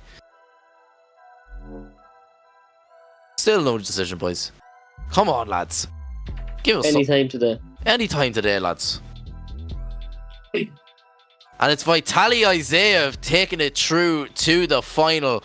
Cameron Mustard will battle out for that 3rd and 4th place playoff. But now on the line, we have a man who has the nerves and the pressure all on his shoulders at the minute. It's that Toyota AE86 with that 2AR underneath the bonnet of Peter Nemeth, the higher qualifier of Daniel Andreev, that IRT driver who currently sits 2nd in the points, trying to crawl back that championship order. Can it be an IRT final yet again like it was in round 2? Peter Nemeth will be the deciding factor of that. Run them lovely Strom DS15s on that AE86 as we just await for the lights to go green. That 3 red lights and a green. That lovely Toyota built by Blackout, who runs the streams as well. And a big shout out to Blackout in the background. He doesn't talk much on stream. We will get him on stream one of the days, but it's no, we won't. No, we won't. We will. We will. Blackout, you're coming on stream one of the days. I don't care. Come with me. We'll get Blackout streaming the commentary. No, it's happening, Blackout. I don't care what you There's say. been 4 seasons of different commentators trying to attempt to do it, and I don't think it's going to happen anytime soon, Keane. I'm sorry to say. So Peter Nemeth leaves the line as Daniel Andreev slots it into gear in the chase, and let's see what they can do. Oh, a little bit of very near contact anyway, but doesn't seem to affect the boys whatsoever. Close on initiation is Daniel Andreev, but look at this, he's not letting Peter Nemeth run away from him whatsoever as he plants that 1 series up on the door of that little 86 as they come on through to GT Omega Alley, transitioning back now for the final corner. That Team IRT driver under pressure, he wants to face his teammate, and what a run between these two guys. Yeah, definitely is. Peter Nemeth felt the pressure from Daniel Andreev there, that IRT driver. They're going to swap it around now, and Peter with a lot of pressure on his shoulders. A lot of pace too in that little A86 with the 2AR on the bonnet. Daniel Andreev though, second in the championship at the minute and trying to catch up his fellow teammate. We're going to see, can Peter Nemeth upset the favour here of the double 1-2 of the IRT drivers for yet another round, as Peter Nemeth leads the line with a lot of pressure on his shoulders to face off Daniel Andreev. Will he be able to pin it to the door? But there's a little bit of separation now built up now. Peter Nemeth makes a dive onto the door through clip 2 and does. Perfect from Peter Nemeth now coming in through the hairpin. But a bit of separation yet again. He's going to have to dial on the pressure now. He's going to have to play a bit of catch up, cat and mouse now with Peter Nemeth and Daniel Andreev. And Peter Nemeth is perfect through clip 7 there on the clip 8, but dives a bit too much and just loses a bit of ground there, but dials it back through the end of clip 8 there. Luke, I don't know what way this is going to go, but a bit of mistakes there from Peter. I think Peter just got caught up there overall in the chase there, and Daniel Andreev just got the better of him there with pace overall.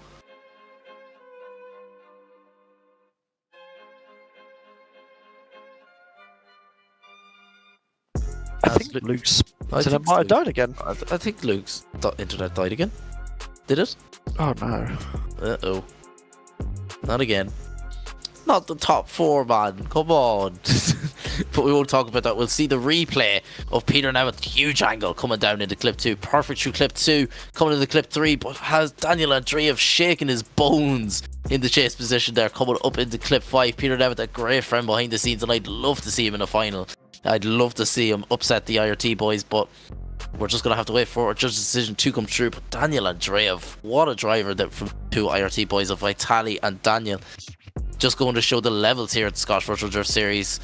And Peter Nemeth, a newcomer to the series as well, and a great friend behind the scenes, is piling on the pressure of Daniel Andreev. But that little 2AR just got the pace better of him, just trying to play cat and mouse there through clip 5, but perfect through clip 6, right back onto the door of Daniel Andreev as Peter Nemeth in that A86.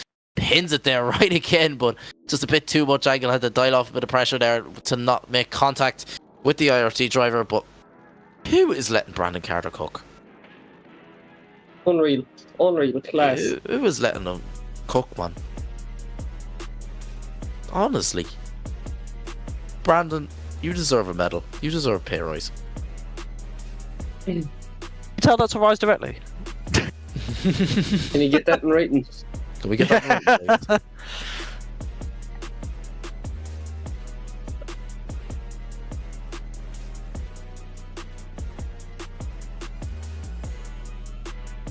We're just really admiring that picture, aren't we? Oh yeah, definitely. Taking it all in. Peter's giving me too many ideas. I love that. So cool. I might have to rob it. Blackhead's like, no. He stayed quiet. That's a good sign. He's like, don't you even think about it. I know Blackhead was a car that I would not mind robbing. You know, there's a certain man who, you know, you made a car replica of his, a certain PS13, and whenever there's a new version, because I know you're making a new version, I wouldn't mind robbing that off you again.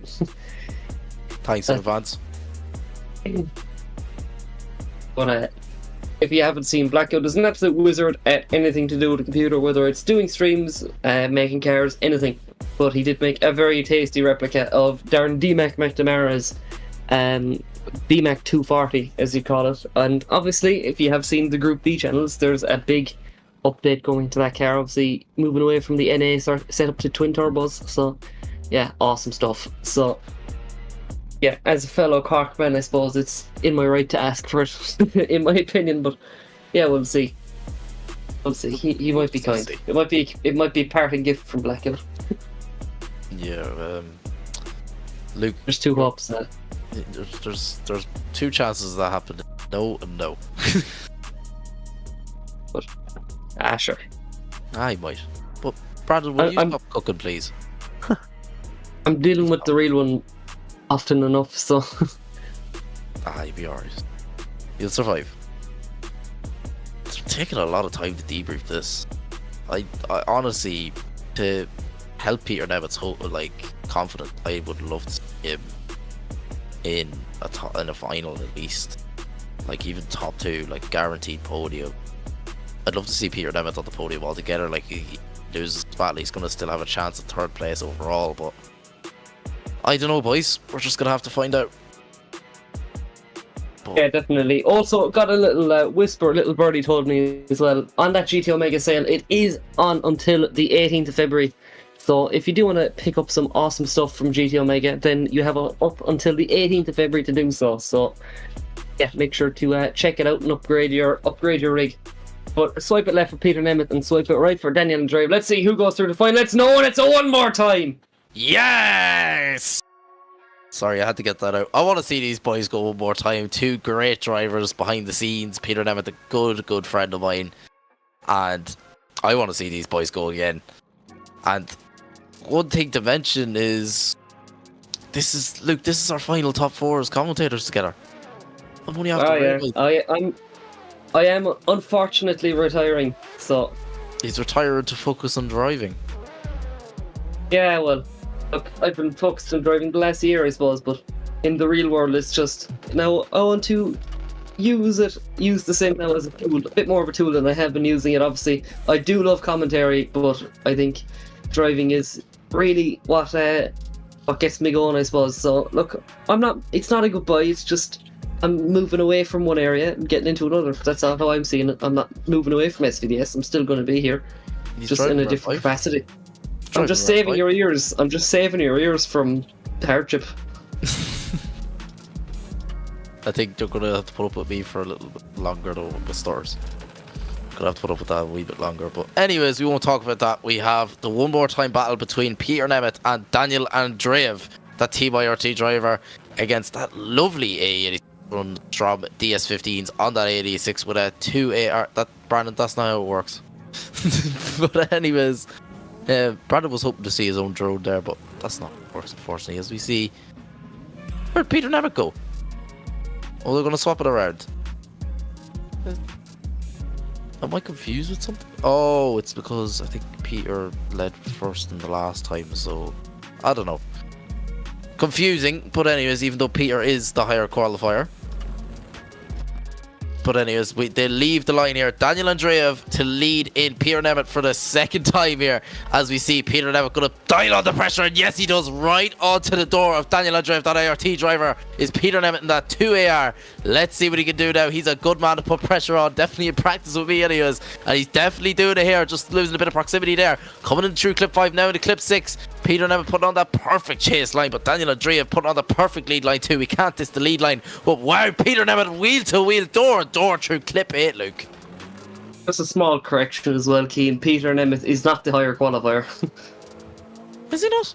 It's just the way the bracket worked out the first time. Oh, right. You know, because you can't have like first and second. Oh, One correct. battle after another. You are correct. You are correct. I wouldn't be far wrong, Keane. Don't worry. No, you're always right. But can I get that right? Can you get that right? Oh, you will not. You video proof at least. You're not always right, but you're majority of the time. 95%. No, you said it. You hit the nail on the head. Luke is always right. You heard it here first. 95% of the time. But anyways, we are ready to leave the line. I'm right about this, that these guys are leaving the line. So Peter Nemeth now to lead in Daniel Andreev as they flick it on in. Look at this now. Oh! Whoa! There's a big sticker pack there for Peter Nemeth. There's a big sticker pack there for Peter Nemeth now. He done a me. Also, he might have to go on to Alibaba there, buy one of the new twin cam shells so you can buy. The midnight fight. That was actually quite funny, to be fair. We found Alibaba sells A86 shell. What happened there? He does need to buy another 7 shells, I believe, in the one go, because he got it buffed out quickly, in fairness to him. In fairness to him, he did, but looks like... Ooh, I don't know what way to put... Oh, bye-bye. That's a twin cam. That's a twin cam flying through the air. That's a twin cam flying through the air. So got a lovely POV of the underside of the twin cam there, in fairness now. Good job, Blackout. Approved. 10 out of 10. But look at this for pressure from Peter Nemeth on the second place in the championship at the moment. He's after possibly upsetting the IRT drivers unless the judges see a mistake that we don't. I see it in the favour of Peter Nemeth though, with Daniel Andreev just pushing that pressure a little bit too much there in the chase. We're going to see it on your screens now. I think. No, Mr. Blackout, you're through the wrong battle, but anyways, you're alright. We see the lead there between the two. And there we go, the chase. Thank you, Blackout. But we see there him coming in, Peter Nemeth on perfect angle, and Daniel Drew just pushing that bit of pressure, but could have been an overreaction from Peter Nemeth as we see a flying A86 fly through there, but we're going to have to see now a big flick from Peter Nemeth. It looks like Daniel and Drave just pile on a bit too much pressure.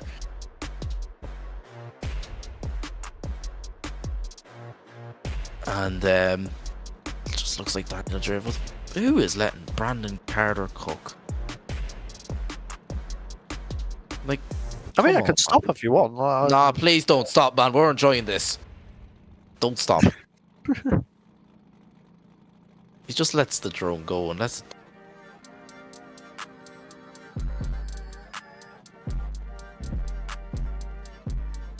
Oh, whoa. We went through the floor, ladies and gentlemen. That's another drone. Drone number 7. Honestly, people don't realise how twitchy this can be. It's actually really hard. Unfair to someone. Blame you. I'd say it is.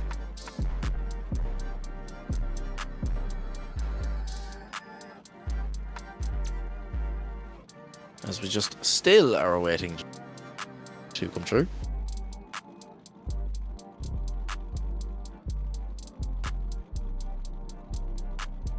The silence. We love it. What are the chances that it's Rise? Well, yeah, what's the chances? Sorry, we'll do a probability. What is the probability of we are rating on Rise? Very high, average, very low, not at all. Every time. Every time. Every time.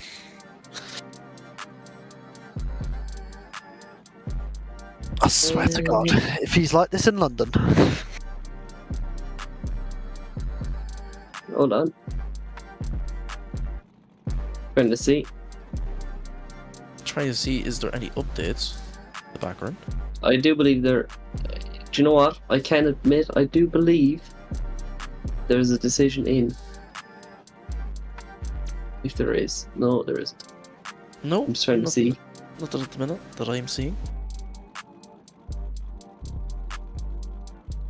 No, I have no updates. But we do have a decision. Swipe left for Peter Nemeth, swipe right for Daniel Andreev to go through to the final. Who will it be? Peter Nemeth is going through to his first ever final of the Scottish Virtual Drift Series. Now that is one he's going to put a smile on his face for. Definitely a smile on my face for Peter. Congratulations, Peter, your first ever final. This is unbelievable stuff here from that A86, and he's put a lot of time and effort into practicing this week, and it's definitely paid off in his favour anyway. We are going to have the 3rd and 4th place battle between Cameron Mustard and Daniel and Drev. Whew, that's nice. Congratulations, Peter. Happy for you, bro. Very happy for you.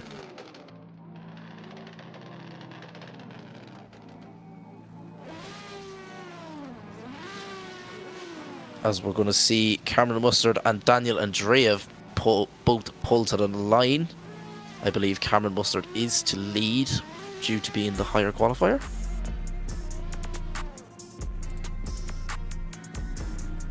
And I am not mistaken. Daniel Andreev to chase in Cameron Mustard now. Let's hopefully he will not have the contact like he did with Peter Nemeth as we await for 3 red lights and a green here at your round 4 of the Scottish Virtual Drift Series, brought to you by STRO M Wheels. This is the 3rd and 4th place playoff between Cameron Mustard and Daniel Andreev as we wait for the red lights to go green. 3 reds and a green, Ryan. Come on now. We're always waiting. We're always waiting. Come on, Ryan. Come on. There we go. There's the 3 red lights and a green for your 3rd and 4th place playoff between Cameron Mustard and Daniel Andreev. Here we go as we come into clip 1 now. Cameron Mustard on a huge angle, but Daniel Andreev matching it perfectly. Wheel on wheel, door to door is Daniel Andreev on the side of that Just Speed R32 Skyline as they come through the hairpin now on the STRO M Wheels corner through clip 5 and now into clip 6. Absolutely perfect is Cameron Mustard now in that lead. But Daniel Andreev piling on the pressure onto the door through clip 8 and across the line. That is a great run for both drivers overall. Unreal. Keane, I think that is definitely worthy of the playoffs. And look, if it's any sign of things to come, I can't wait for the finals. But yeah, two heavy hitters. You know, one guy fighting for the championship and one guy looking to get his name back up at the top of the championship. And I think just unreal, really, from the two guys. Yeah, definitely. As we're going to see them now swap around. And Cameron Mustard is to now lead or to chase in Daniel Andreev after Daniel Andreev putting on some show there in the chase, pinned it right to the door of Cameron Mustard. But we're going to see them now swapping around for your third and fourth playoff here at the round 4 of the Scottish Virtual Drift Series, brought to you by STRO M Wheels. Let's see now, will Daniel Andreev take the better of Cameron Mustard now with the 3 red lights and a green? We have Cameron Mustard in the Jap Speed R32 to chase in Daniel Andreev, that IRT driver. Let's see, can he keep it alive? Cameron Mustard though is back. Not the exact same amount of proximity though. He's going to play cat and mouse with Daniel Andreev here. Daniel Andreev, the pace in that BMW once a year, but Cameron Mustard takes the advantage of the slowing down in the hairpin and dives right back onto the door of Daniel Andreev. Cameron Mustard putting on all the proximity he can, trying to keep up with that little BMW now, and a bumper to bumper transition. And Cameron Mustard, what a transition into clip 8. That is unbelievable stuff from that Jap Speed driver of Cameron Mustard. I am lost for words after that. What a dive from Cameron Mustard to try and get back into it. Yeah, honestly, it's class key. Now, I do believe we'll be leaving this one to the podium, so we're just going to wait to see that we have confirmation that it isn't a one more time, but definitely worthy of a third and fourth place. It's just a shame we can't give them all the first place trophy, to be honest, because it's unreal. I know, if we do it like that video we saw, where you meant cut the third place trophy in half. If we could just do that, that would be the most fitting thing. Just give them both third, because that was unreal. But we'll get the we're going to have to see. We'll get the scissors out, the stickers. It's okay. Let's see. Will there be a decision? And we'll move it on to what we've all been waiting for, the final here, round 4 of the Scottish Virtual Drift Series. So obviously. Definitely a final to be lined up as well with Vitaliy, Isaiah and Peter and Emmet. Peter and Emmet, first ever final and first ever top 4. What a way to do it. Guaranteed podium for that little A86, but nerves could possibly get to him. Yeah, look, obviously, guys, comment down below. Do you think it's going to be Cameron Mustard or Daniel Andreev to get the third spot on the podium, as we just await for the guys to just get themselves settled in? It seems that Vitaliy is going for a little drive. He's just making sure the car is all in working order, it seems. So just waiting for Blackout to give me the nod that we're ready to go in our ear. Overall, guys, what a night it has been, and what a way to send it off for me as well, I suppose. Obviously, I mentioned it a few times throughout. You might have seen my post up on Instagram. This is my last ever time commentating a virtual series, I'm expecting, but obviously it is my last time here at the moment anyway for SVDS. But I will be swapping over from the commentator seat over to the driver's seat, so it's something I'm really looking forward to. A different way of expressing myself, I suppose, in SVDS, but it seems that these guys are slotting into gear and getting ready to go, and we do have a decision. So lads, it's the final run of the night, and it's the final run for me. Look, I've been saving my voice a small little bit, I suppose, for the final battle. So here we go.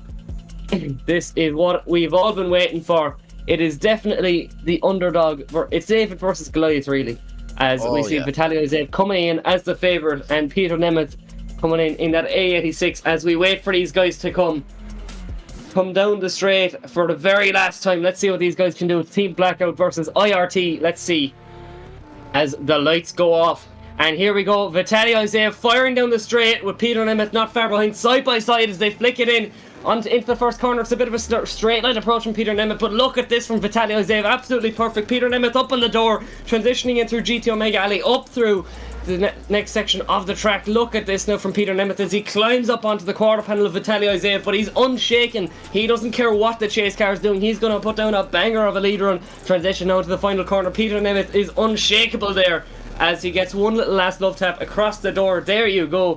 What a first half of the battle. We swiftly bring it back up to the line now. And once again, guys, this one's for all the marbles as we await to slot them out potentially for the last time, unless it's a one more time.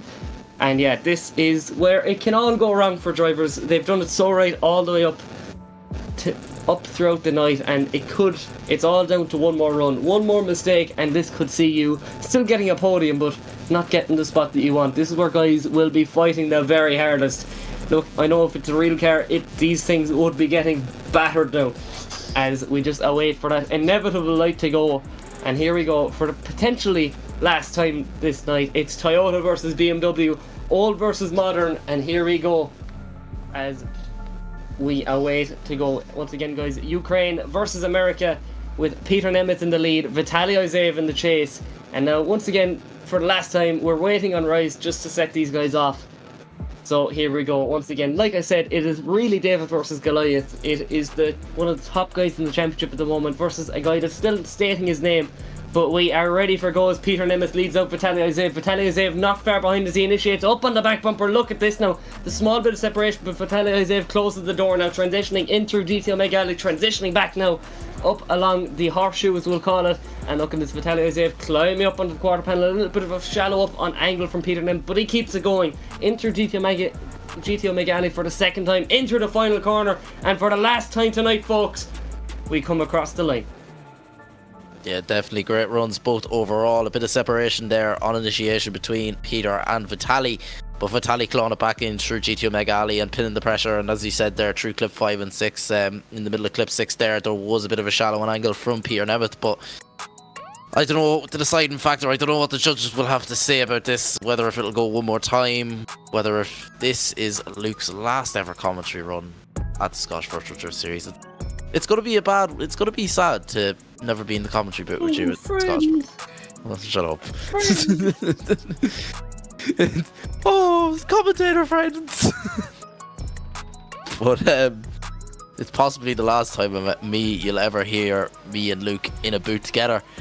But but we do have a decision, and we are gonna bring it through to the podium. And for the last ever time, you are gonna hear Luke announce the results for the third and fourth and first and second position. We will be back to you guys very shortly. We are just going to move into the drivers group with the drivers. We will be back to you guys very, very shortly.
jeez. Oh, Oh, he's here.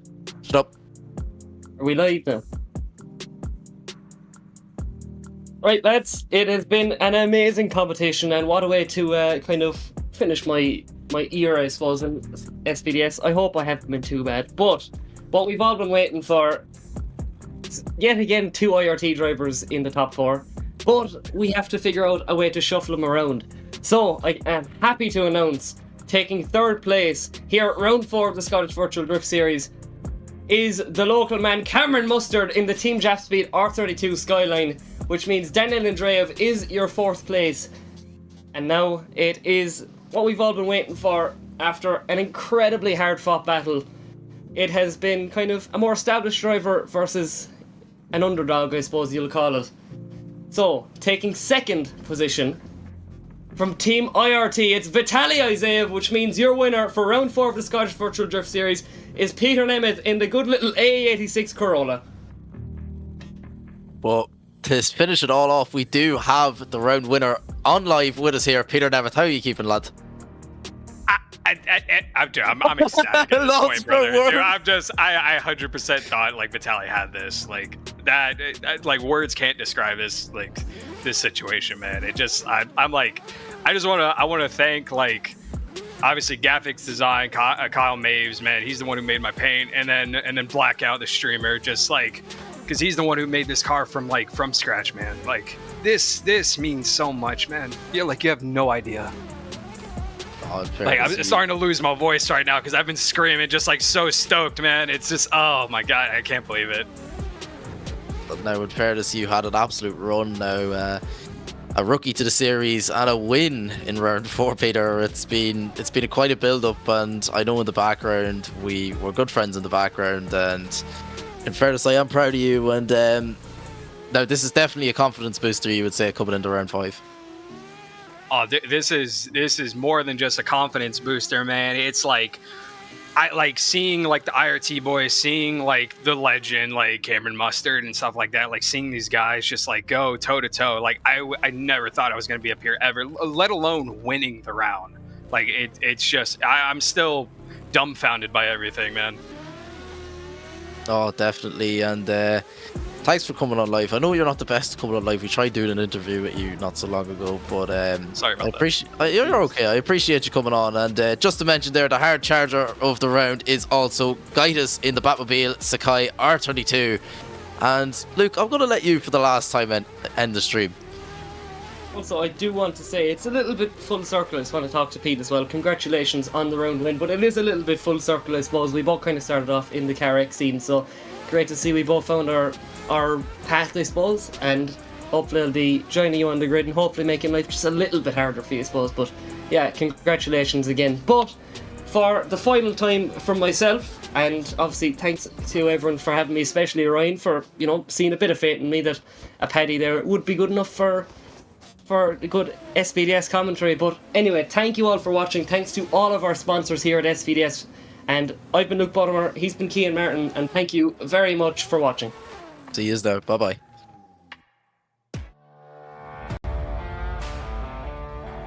Carbon Drift Team, sponsoring SVDS Series 4. Looking for high quality model work or replica cars? CDT has it all in store waiting for you. With a highly skilled team, they are at the forefront of making sure the product that you receive is of the highest quality. Make sure to check out the socials and Gumroad for any and all projects to be released.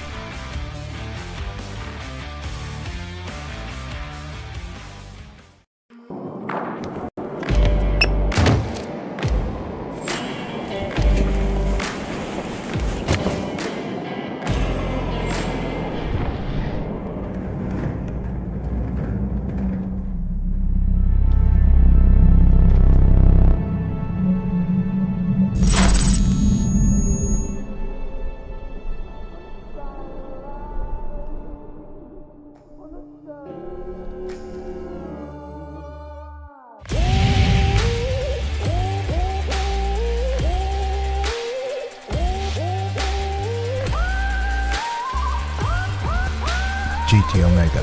Stay ahead of the game.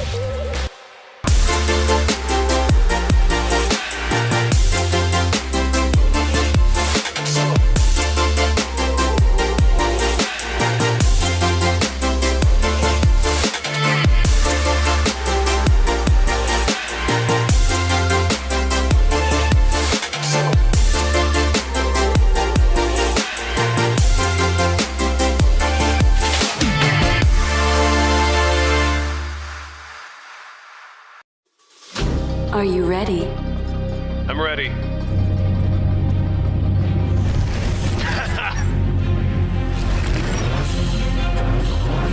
Let's go. Show me what you got. Oh, Is that everything you got? last turn. Catch me if you can. That was great. That was a good game. Unlock true experience with GT Omega. Would you feel better if I said that this time? Come on.